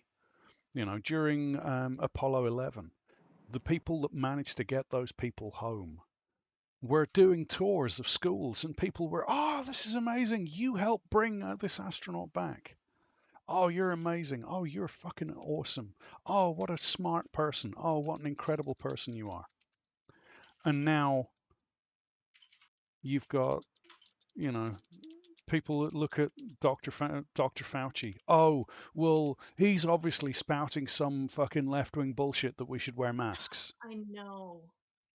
It's People not. don't take him seriously, and I'm like, he's an expert. That's Listen, literally what.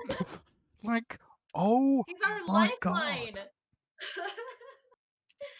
I know it gets me so frustrated like that like they're even trying to pass this as a conspiracy and it's like no, viruses do not have an agenda. They don't give a shit whether you're fucking No. Adolf Hitler or fucking Mother Teresa. As far as the virus is concerned, you're a host. Yep.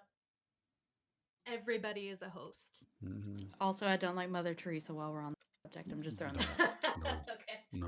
All right. There's a reason I banded her in with Hitler. Yeah. Yeah. No. I understand. I want you to know I'm on the same page. Mm-hmm. I'm not a fan of that lady. No. But again, double standards. You know, the double standards we have for everything in life now. We talk about, oh yes, well, you know, oh, it's so good that you're smart and you've gone to university and learned things, but you're telling us something we don't like to hear, so it's a conspiracy theory. Yeah. Like, Is That's the anybody thing about science is it does whatever it wants, regardless if you believe it or not. yeah, Is it weird that we, as an entire world, and granted, America, I feel, is spearheading this little excursion, are turning into that movie, Idiocracy? yeah. Yes. Yes. Is And it that's weird why that we're headed that way? That's why I Mhm. did the comment in chat now that all anybody cares about in science is how old men can be and still maintain a boner. I mean, Mhm. that we really, got to that's all figure out people how to fucking make sure care we about. get electrolytes because it's what your body craves. Yeah. That's because it's got what plants crave. It's got electrolytes. It's what It's got plants electrolytes. crave.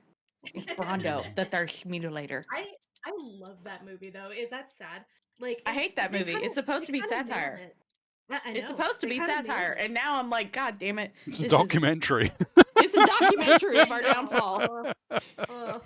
It is physically a documentary of our downfall, like puppeted via freaking Luke Wilson and Dax Shepard. I don't want this, Hmm. but I 100% want Terry Crews to be Leader of the world. I want Terry Mr. Crews to be our Camacho. president. I want President Camacho out there. I need this in my life. I need President Camacho. Mhm.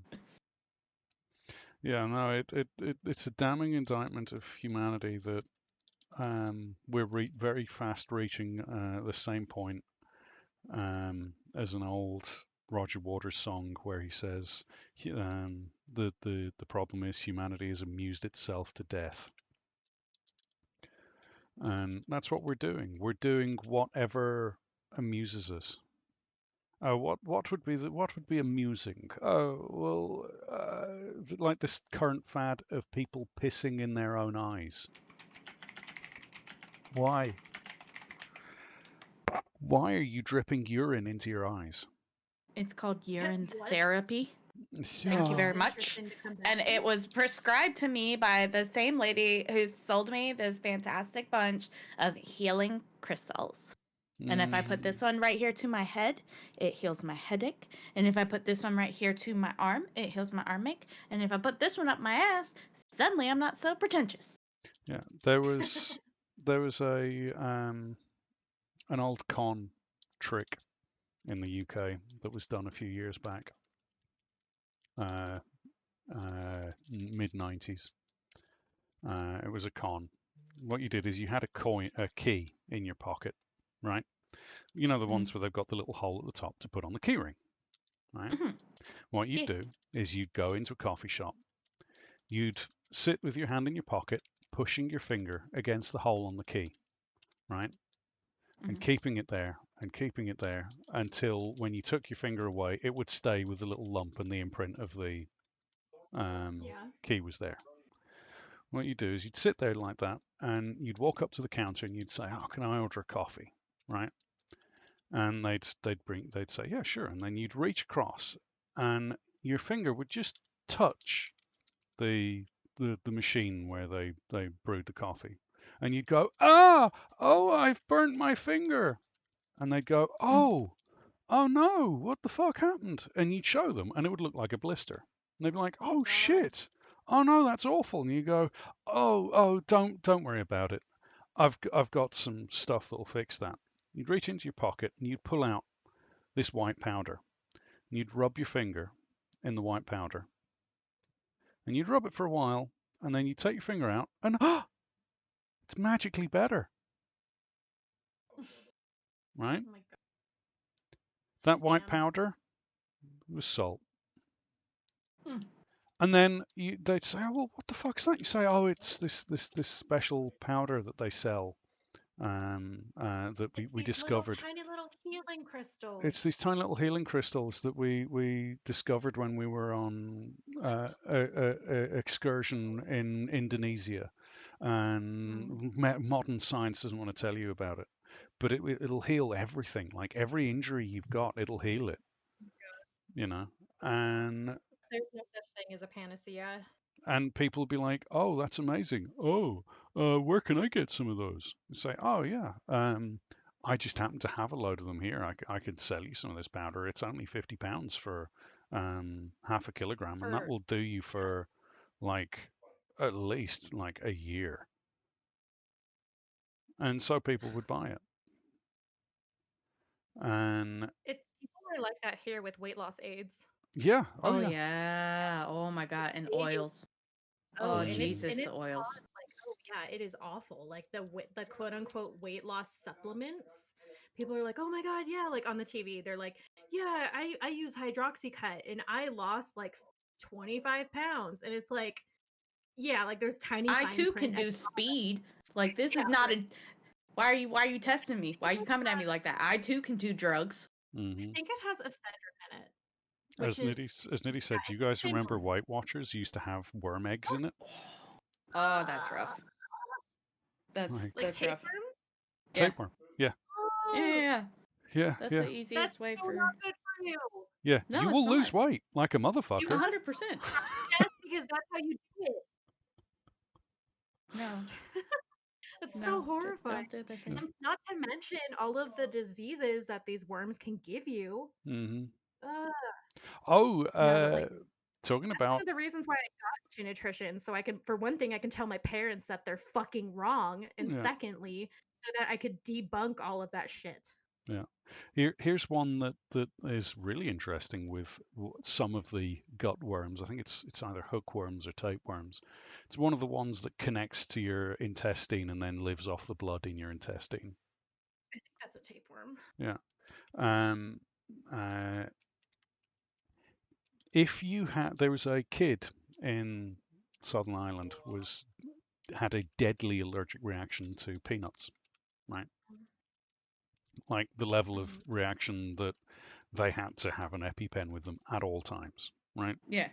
Because Be like if anaphylactic, yeah. like even just fucking peanut, like a tiny bit of peanut oil would send them into a full blown fucking reaction, like full blown anaphylactic shock, right?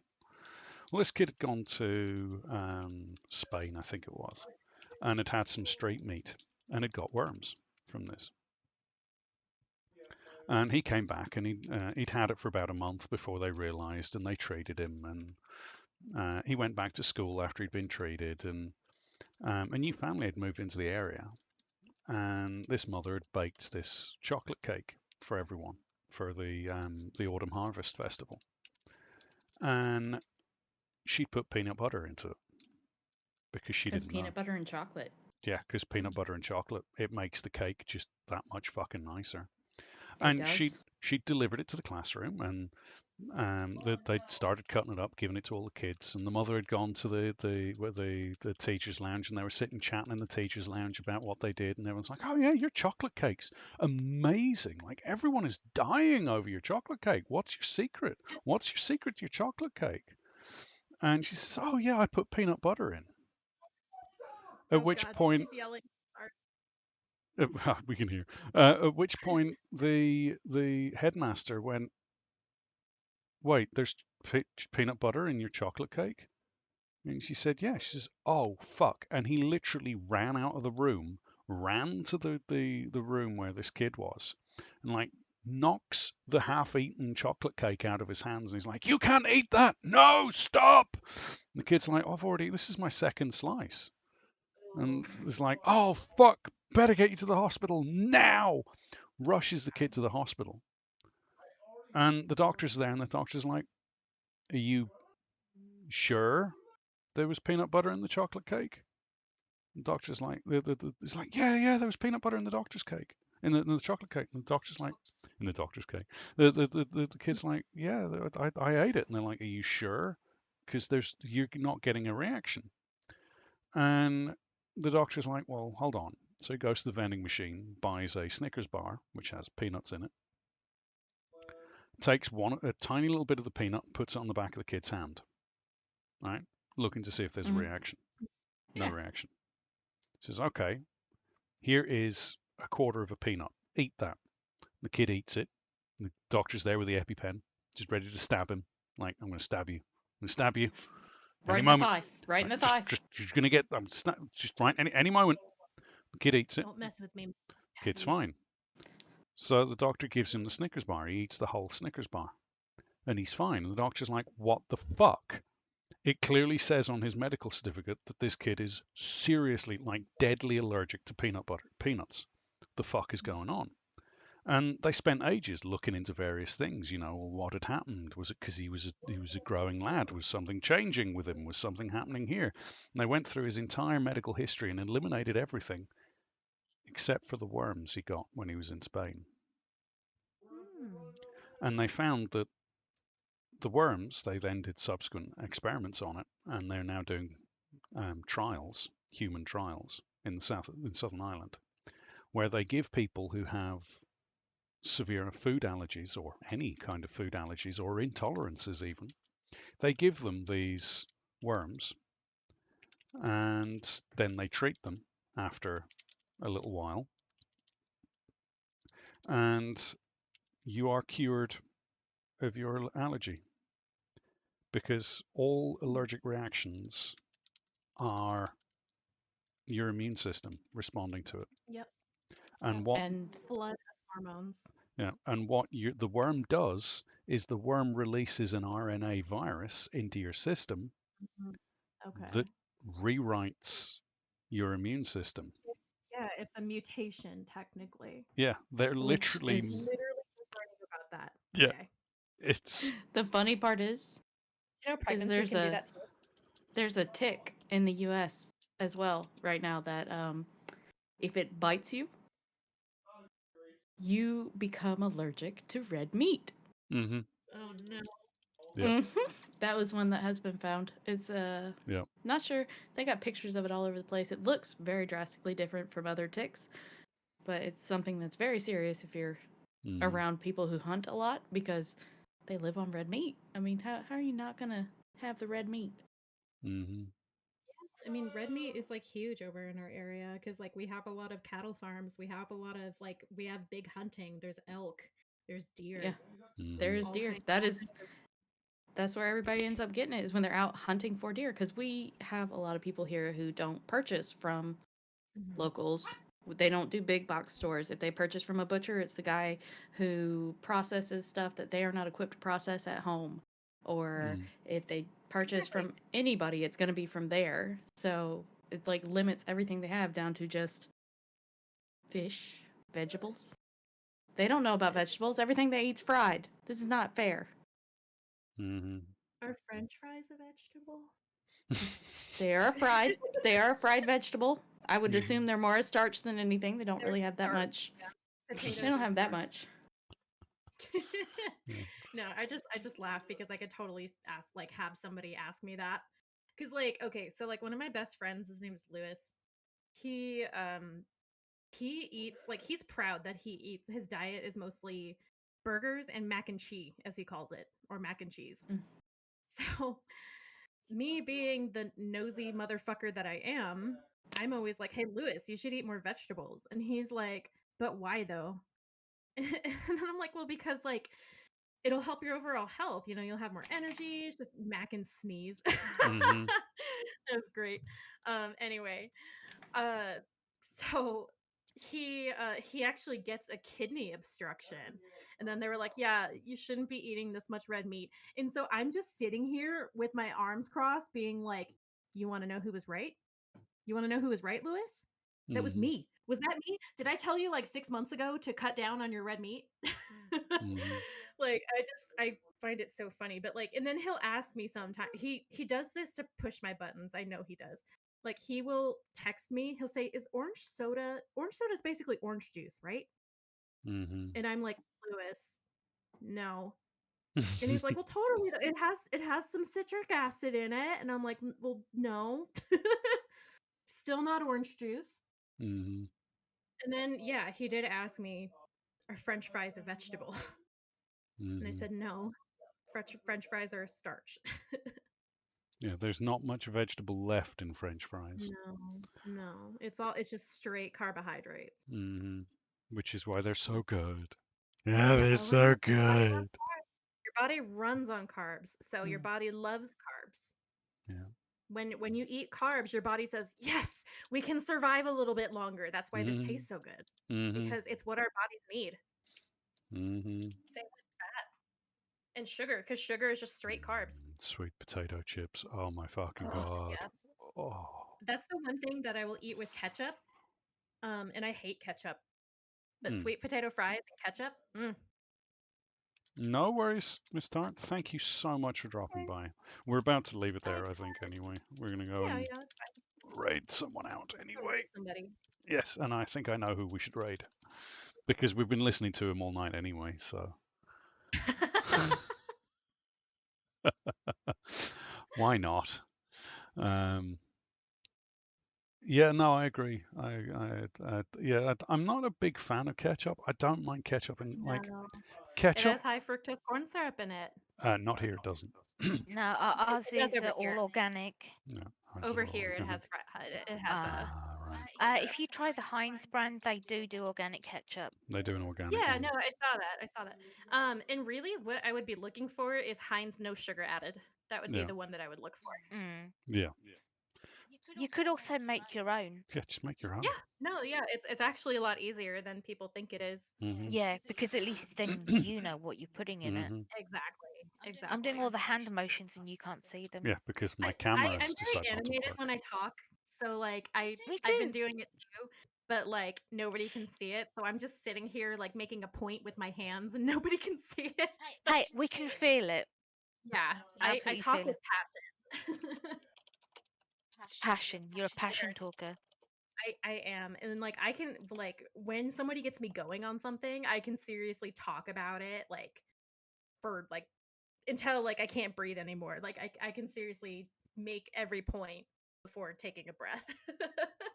That's how I feel about bees. It's like a runaway train, basically. Mm-hmm. I would talk the hind legs of a bee, but I wouldn't do that. Mm. The nicest homemade ketchup I had was vinegar, tomatoes, and garlic.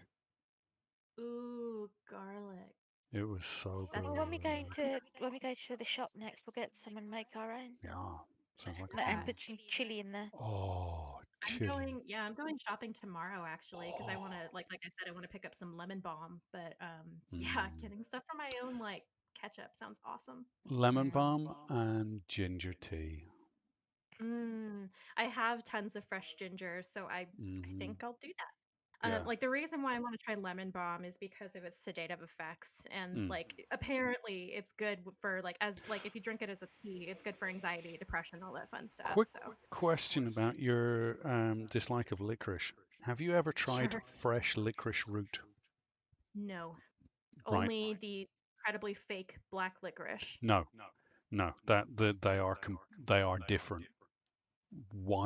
I Wildly, can wildly imagine because different. like candy does not taste like the original at all. No, no. Yeah, like that's kind of what I chalk it up to be. Yeah. I suggest just get a small amount of fresh licorice root and Okay. just grind a little bit because it doesn't take much. I used to just eat the licorice root and it's incredibly bad for you. You shouldn't eat like licorice is It's not got anti-inflammatory, doesn't it? So it, if you have too much of it, it could thin your blood. yeah, oh yeah, it's also got a very large amount of it's one specifically to do with the heart. Not is it potassium?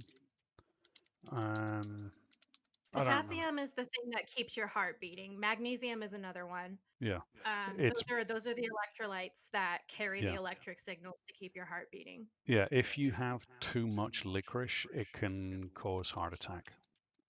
Ooh, I Um, imagine palpitations as well. yeah, yeah. It basically your heart just starts going. "Blah, blah, blah, blah, blah." Oh, that's fun. Yeah, That's fun. so you have to limit it. But when I was a kid, I used to just fucking eat. Like we'd I buy usually these I big. start small. Like with any new herb, I start small just to see Yeah, how it affects me first. yeah, yeah. Just try it because it is a Yeah. different thing entirely. And may I Licorice recommend? was on the Oh, list. Actually, I have my paper up right now. mm, Um, Basically, what I have to do tomorrow for my project is of the main sedative herbs, choose one that I feel most drawn to and make an herbal tea or infusion with it. And then I'm hmm gonna have to like write an overview of like the smell, taste, texture, sight, overall impression. And mm, then another one, oh, this was my other paper, never mind. But yeah, and then I have to choose another herb, a relaxant herb specifically rather than sedative, and then try another infusion. So mm. it's fun that I get to try this stuff on myself because that's really how my nutrition education has gone. I don't have to try it on myself, but I do anyway. Well, at least when you try it on yourself, you know the effects, Yeah, and you know what it's going to be like. The yeah. symptom, the side effects, Side the effects, yeah. effects in And general. like See if it works still completely. affects everybody differently. That's the thing.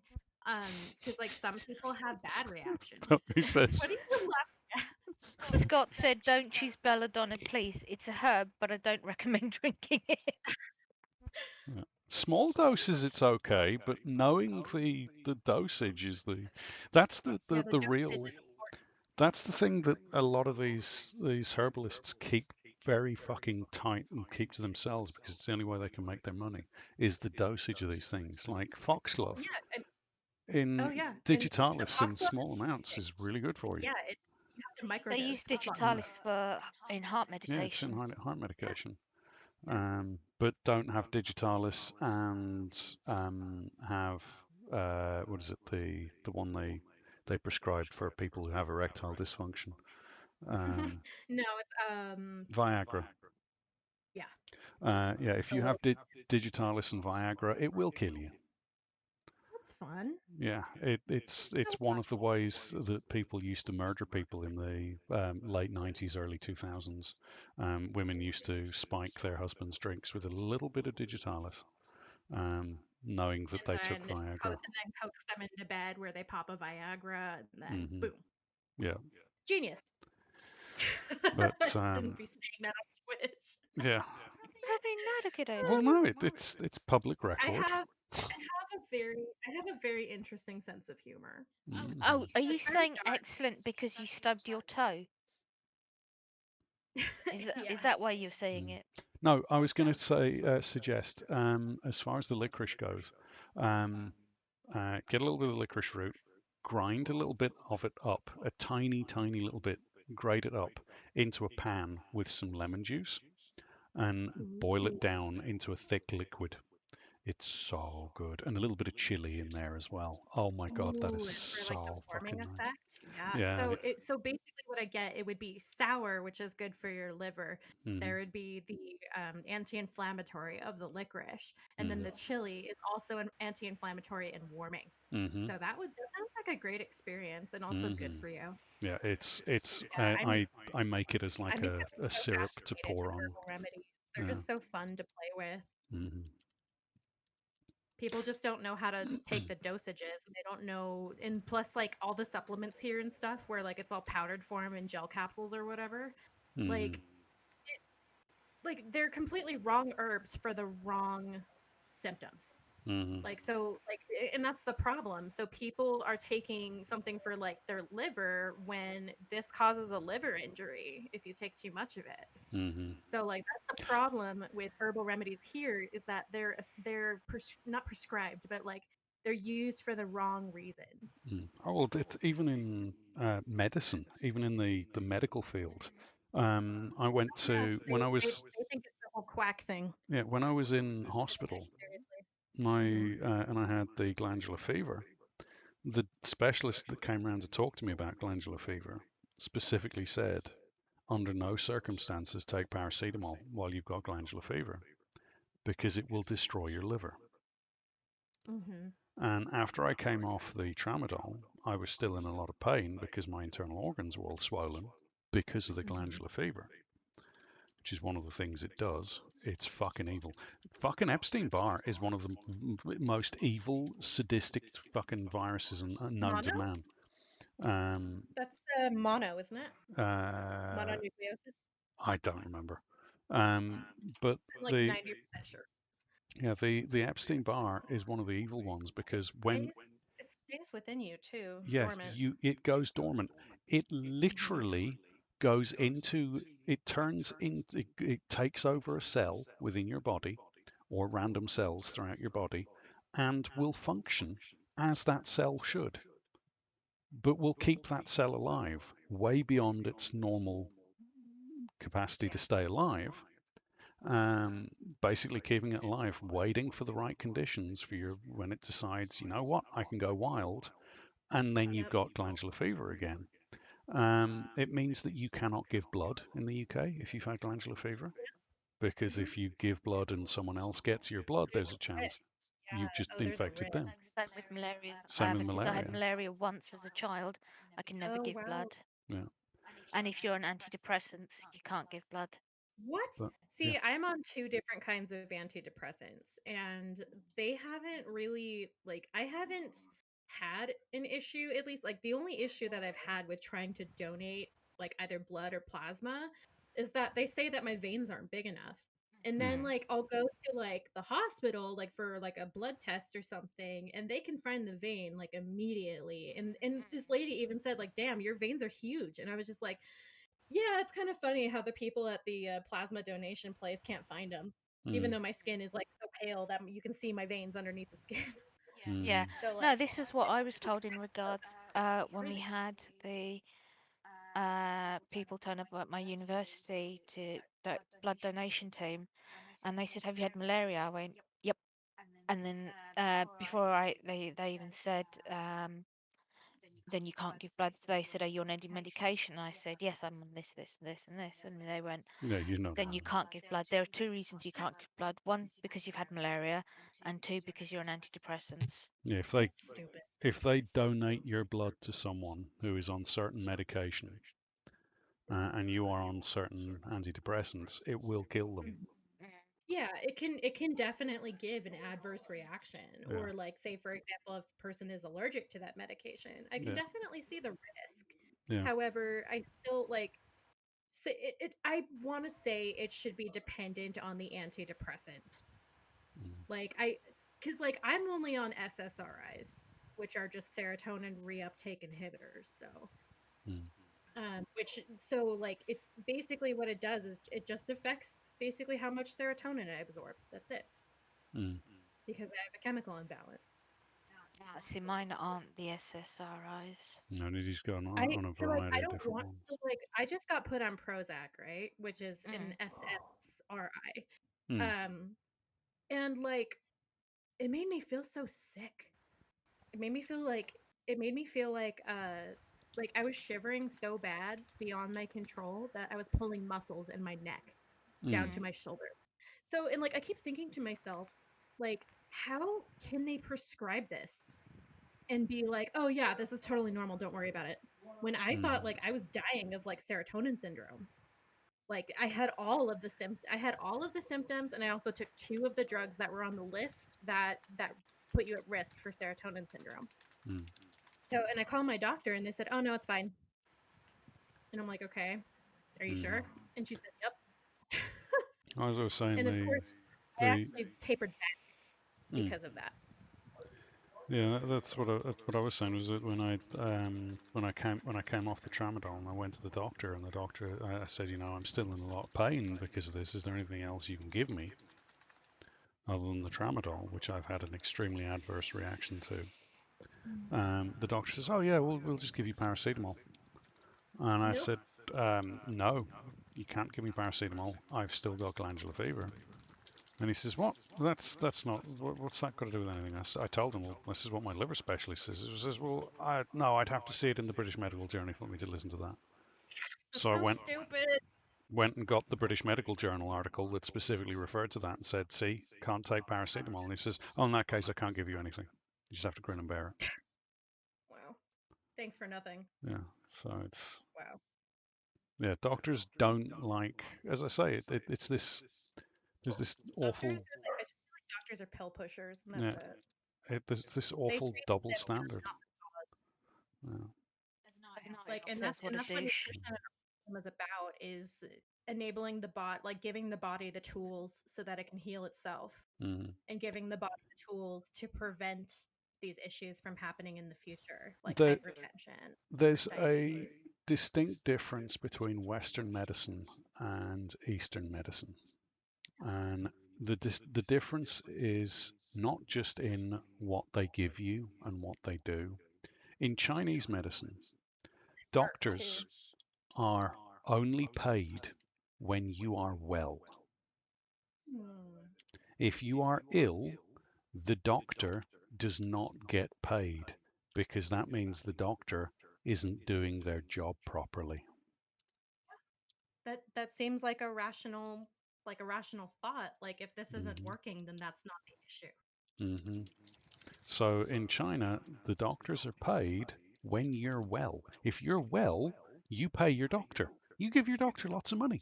You're like, yes, you're keeping me healthy. Doctor keeps an eye on you. They're constantly checking. Is there anything wrong? Is there anything I can do to fix it? Is there what needs doing? This is fine. You're well. Cool. On you go. It's in their vested interest that you stay healthy. I So mean, they, like, and that makes sense. That's how it should be. yeah.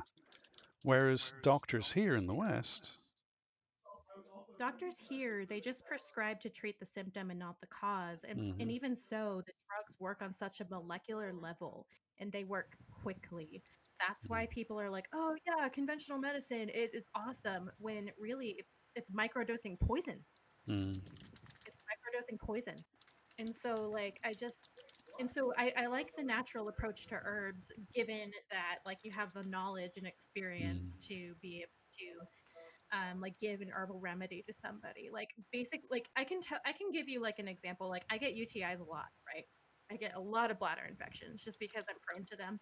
mm, But instead of antibiotics, because I'm sick of taking them, frankly, they dry out my skin.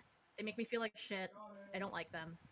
Um, so basically, instead of that, I decided to just use coconut oil and tea tree oil, and also like on the outside, of course, and then on the inside, drink dandelion tea with elderflower and chickweed. mm. Bladder infection's gone after a week. Just drink that tea daily and apply the tea tree oil mixture as needed. And it's together. You're working on the outside antibacterial, antimicrobial, and then on the inside, you're nourishing your system so it can fight back. So it works on two parts. And the tea tastes good, incidentally. It just tastes like a sweet green tea.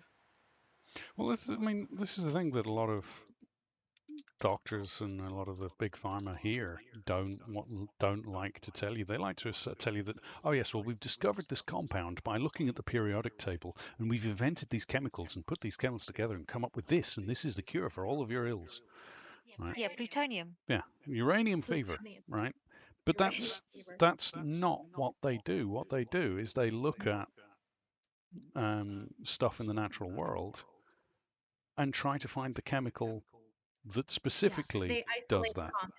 They isolate the compound and try to treat you with that. But then they forget that, it isn't an individual compound. It's multiple compounds in multiple different ways. For instance, black elder. Sure, you could look at black elder and find an individual compound within there that was particularly bad for viruses and stop them from reproducing. Or you could look at the overall benefits that black elder brings with it while you're taking it, while you've got a virus. Our bodies are meant to process this. Yeah.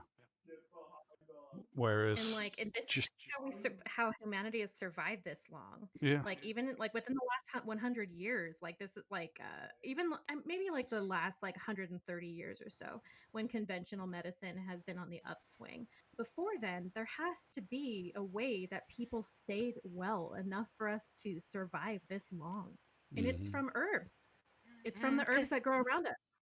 Poultices were a natural way to help with wounds and various other ailments. There was one of the Viking poultices was lavender, garlic, and honey. If you had a wound, you covered it in lavender, garlic, and honey. Hibiscus also makes a good poultice as well for antibacterial. They would use stale bread as well, mixed with other herbs and things, and it would soak up all the idea was that it was supposed to soak up all the bad. Yeah, that's it. Draws out all of the bad stuff. That's what it's supposed to do.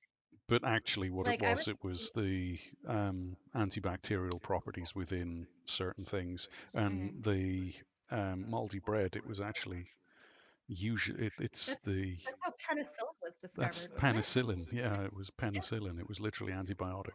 So yeah. So our modern drugs have come from natural things. It's just our drugs are so refined now that they work on a molecular level. So it's just that's why they work so well. But at the same time, you're microdosing this poison, so there's side effects. Yeah. So even with natural herbs, there are some side effects. I won't lie, but they're still fewer and farther between than with conventional medicine.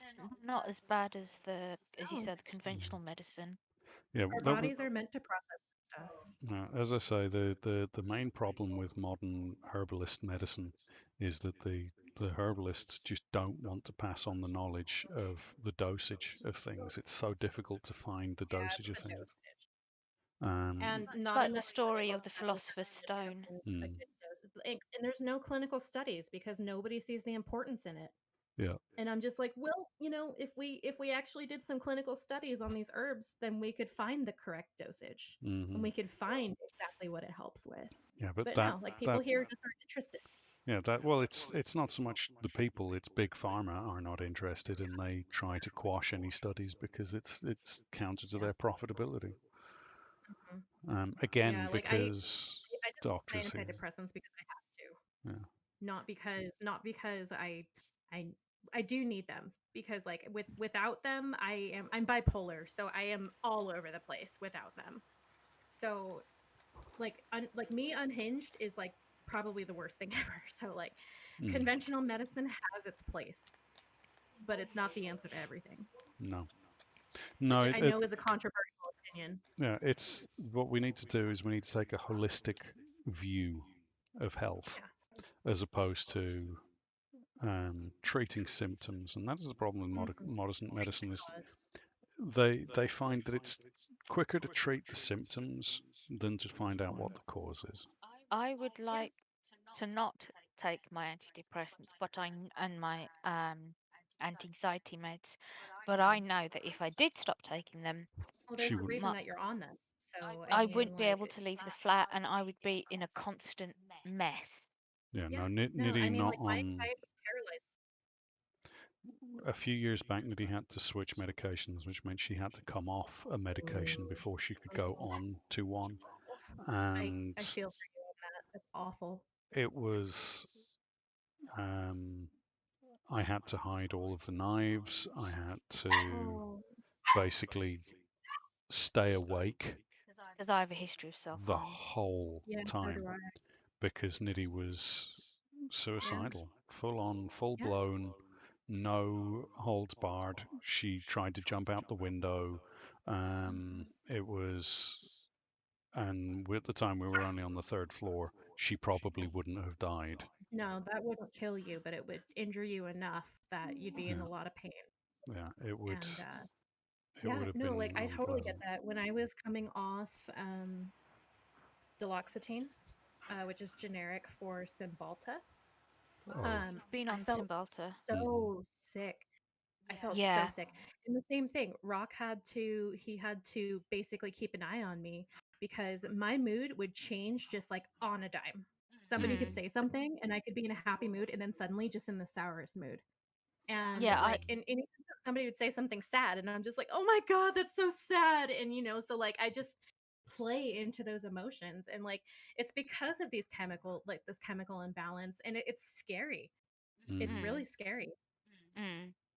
Yeah, I was on Cymbalta, then they increased the dosage, I and was then on the max before dose. they put me on the new medication, which was after that one at the time, this was a good few years ago now, then they had to decrease the dosage, and I was feeling the withdrawal symptoms hard. Oh, it's awful. It I was hate the brain horrible. zaps. Like Yeah. just behind your eyes, and it feels like a huge dizzy spell, and it just. Yeah, exactly. I describe it as a whoosh because that's exactly what it feels like, And I and was, it's right I didn't behind want to your move eyes. my head.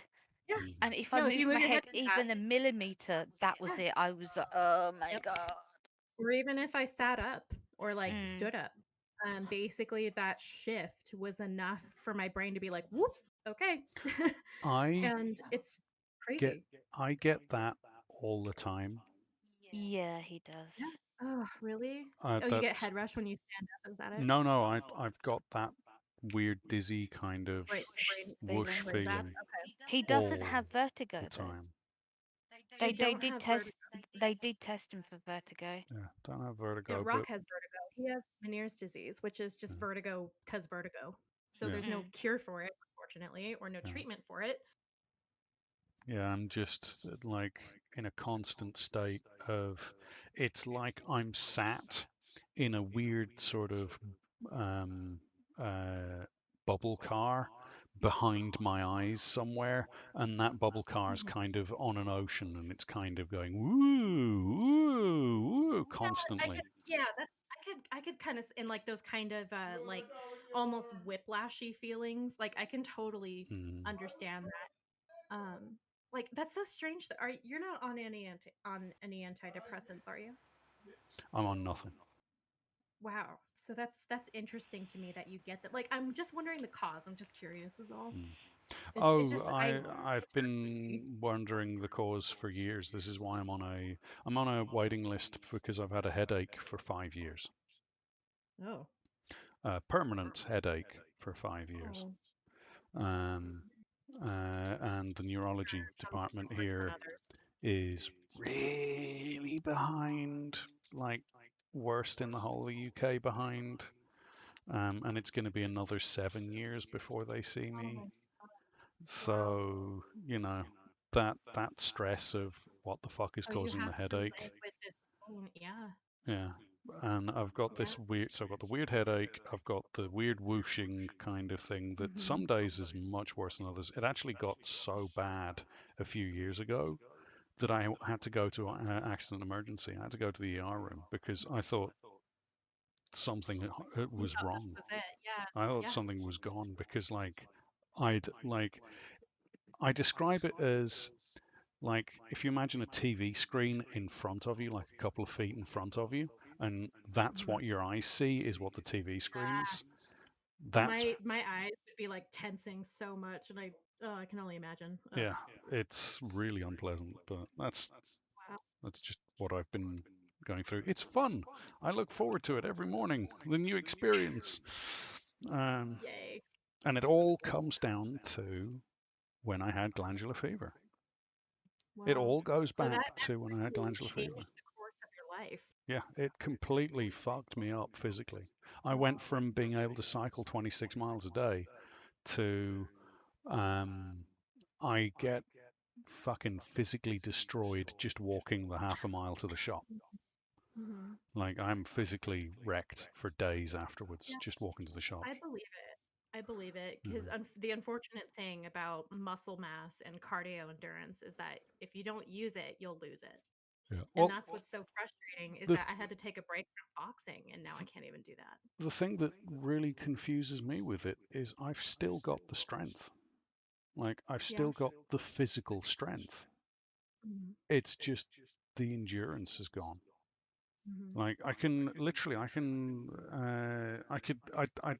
pick Niddy up and walk around with Niddy in my arms, easy. Just lift her up, scoop her up, and hold her like a baby in my arms, and I wouldn't even notice that I'd picked her up. Like weight is not an issue. The a couple of weeks back, I was carrying 350 pounds in weight on my two arms, and we walked a mile, and I was carrying 350 Ooh. pounds of weight. I just carried it home, and it was fine carrying it home. As soon as I got home, and that was it, I was fucked.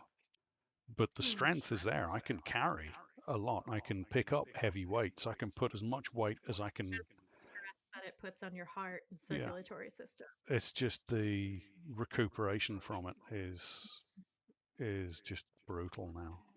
Whereas I used to do cycle 26 miles a day. I do 4.5 hours of martial arts every Hmm. day, including circuit training and all that kind of stuff. Like when I was No wonder. No wonder you 18, had such an appetite. yeah, when I was 18, I was a fit motherfucker.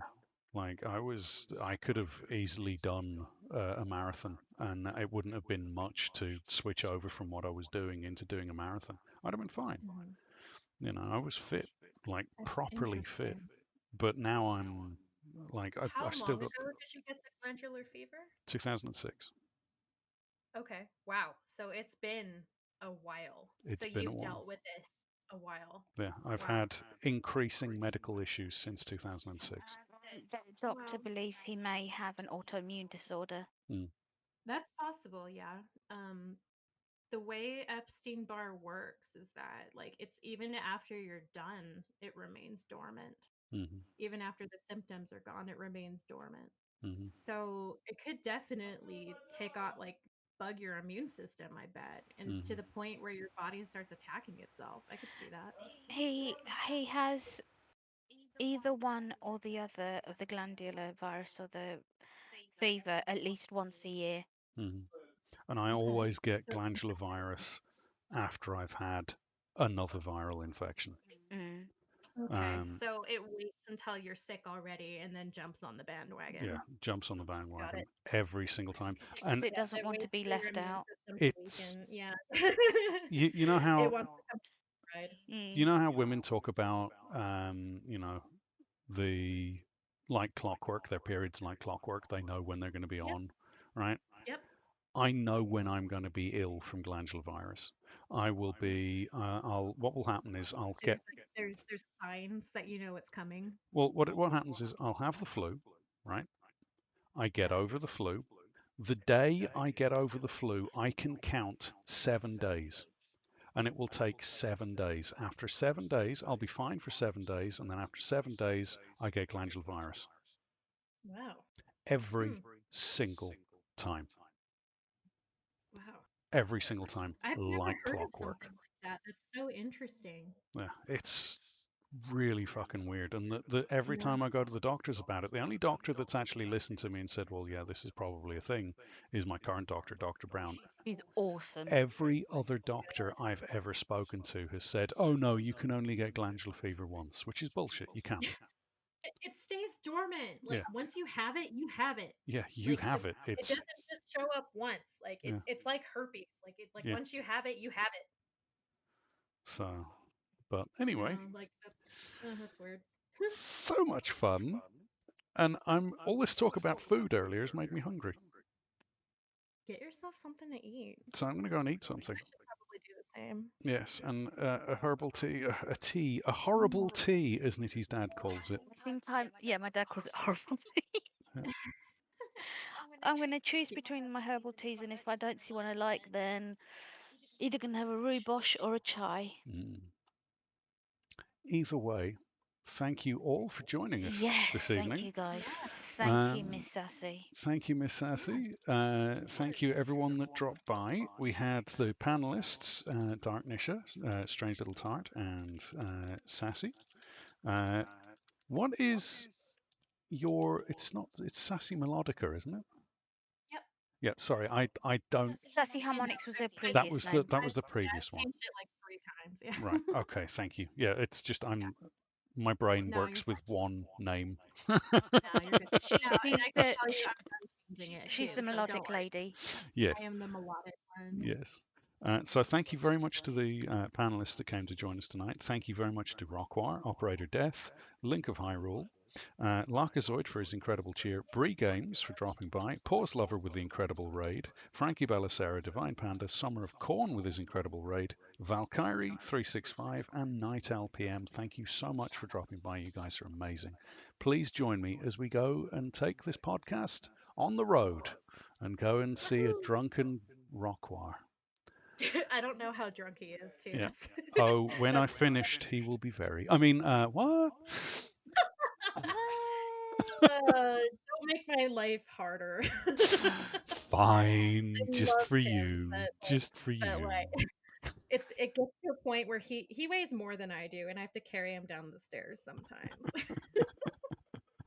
All right. We love you too, Brie. You guys take care. Look after yourselves. Love Stay you care. guys. And join us as we say Cobble Groils to Rockwire.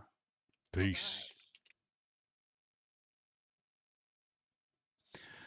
Yes, thank you for dropping by, Sassy. Very much Yeah. appreciate that. No, like I I wanted to make sure I dropped by because like this one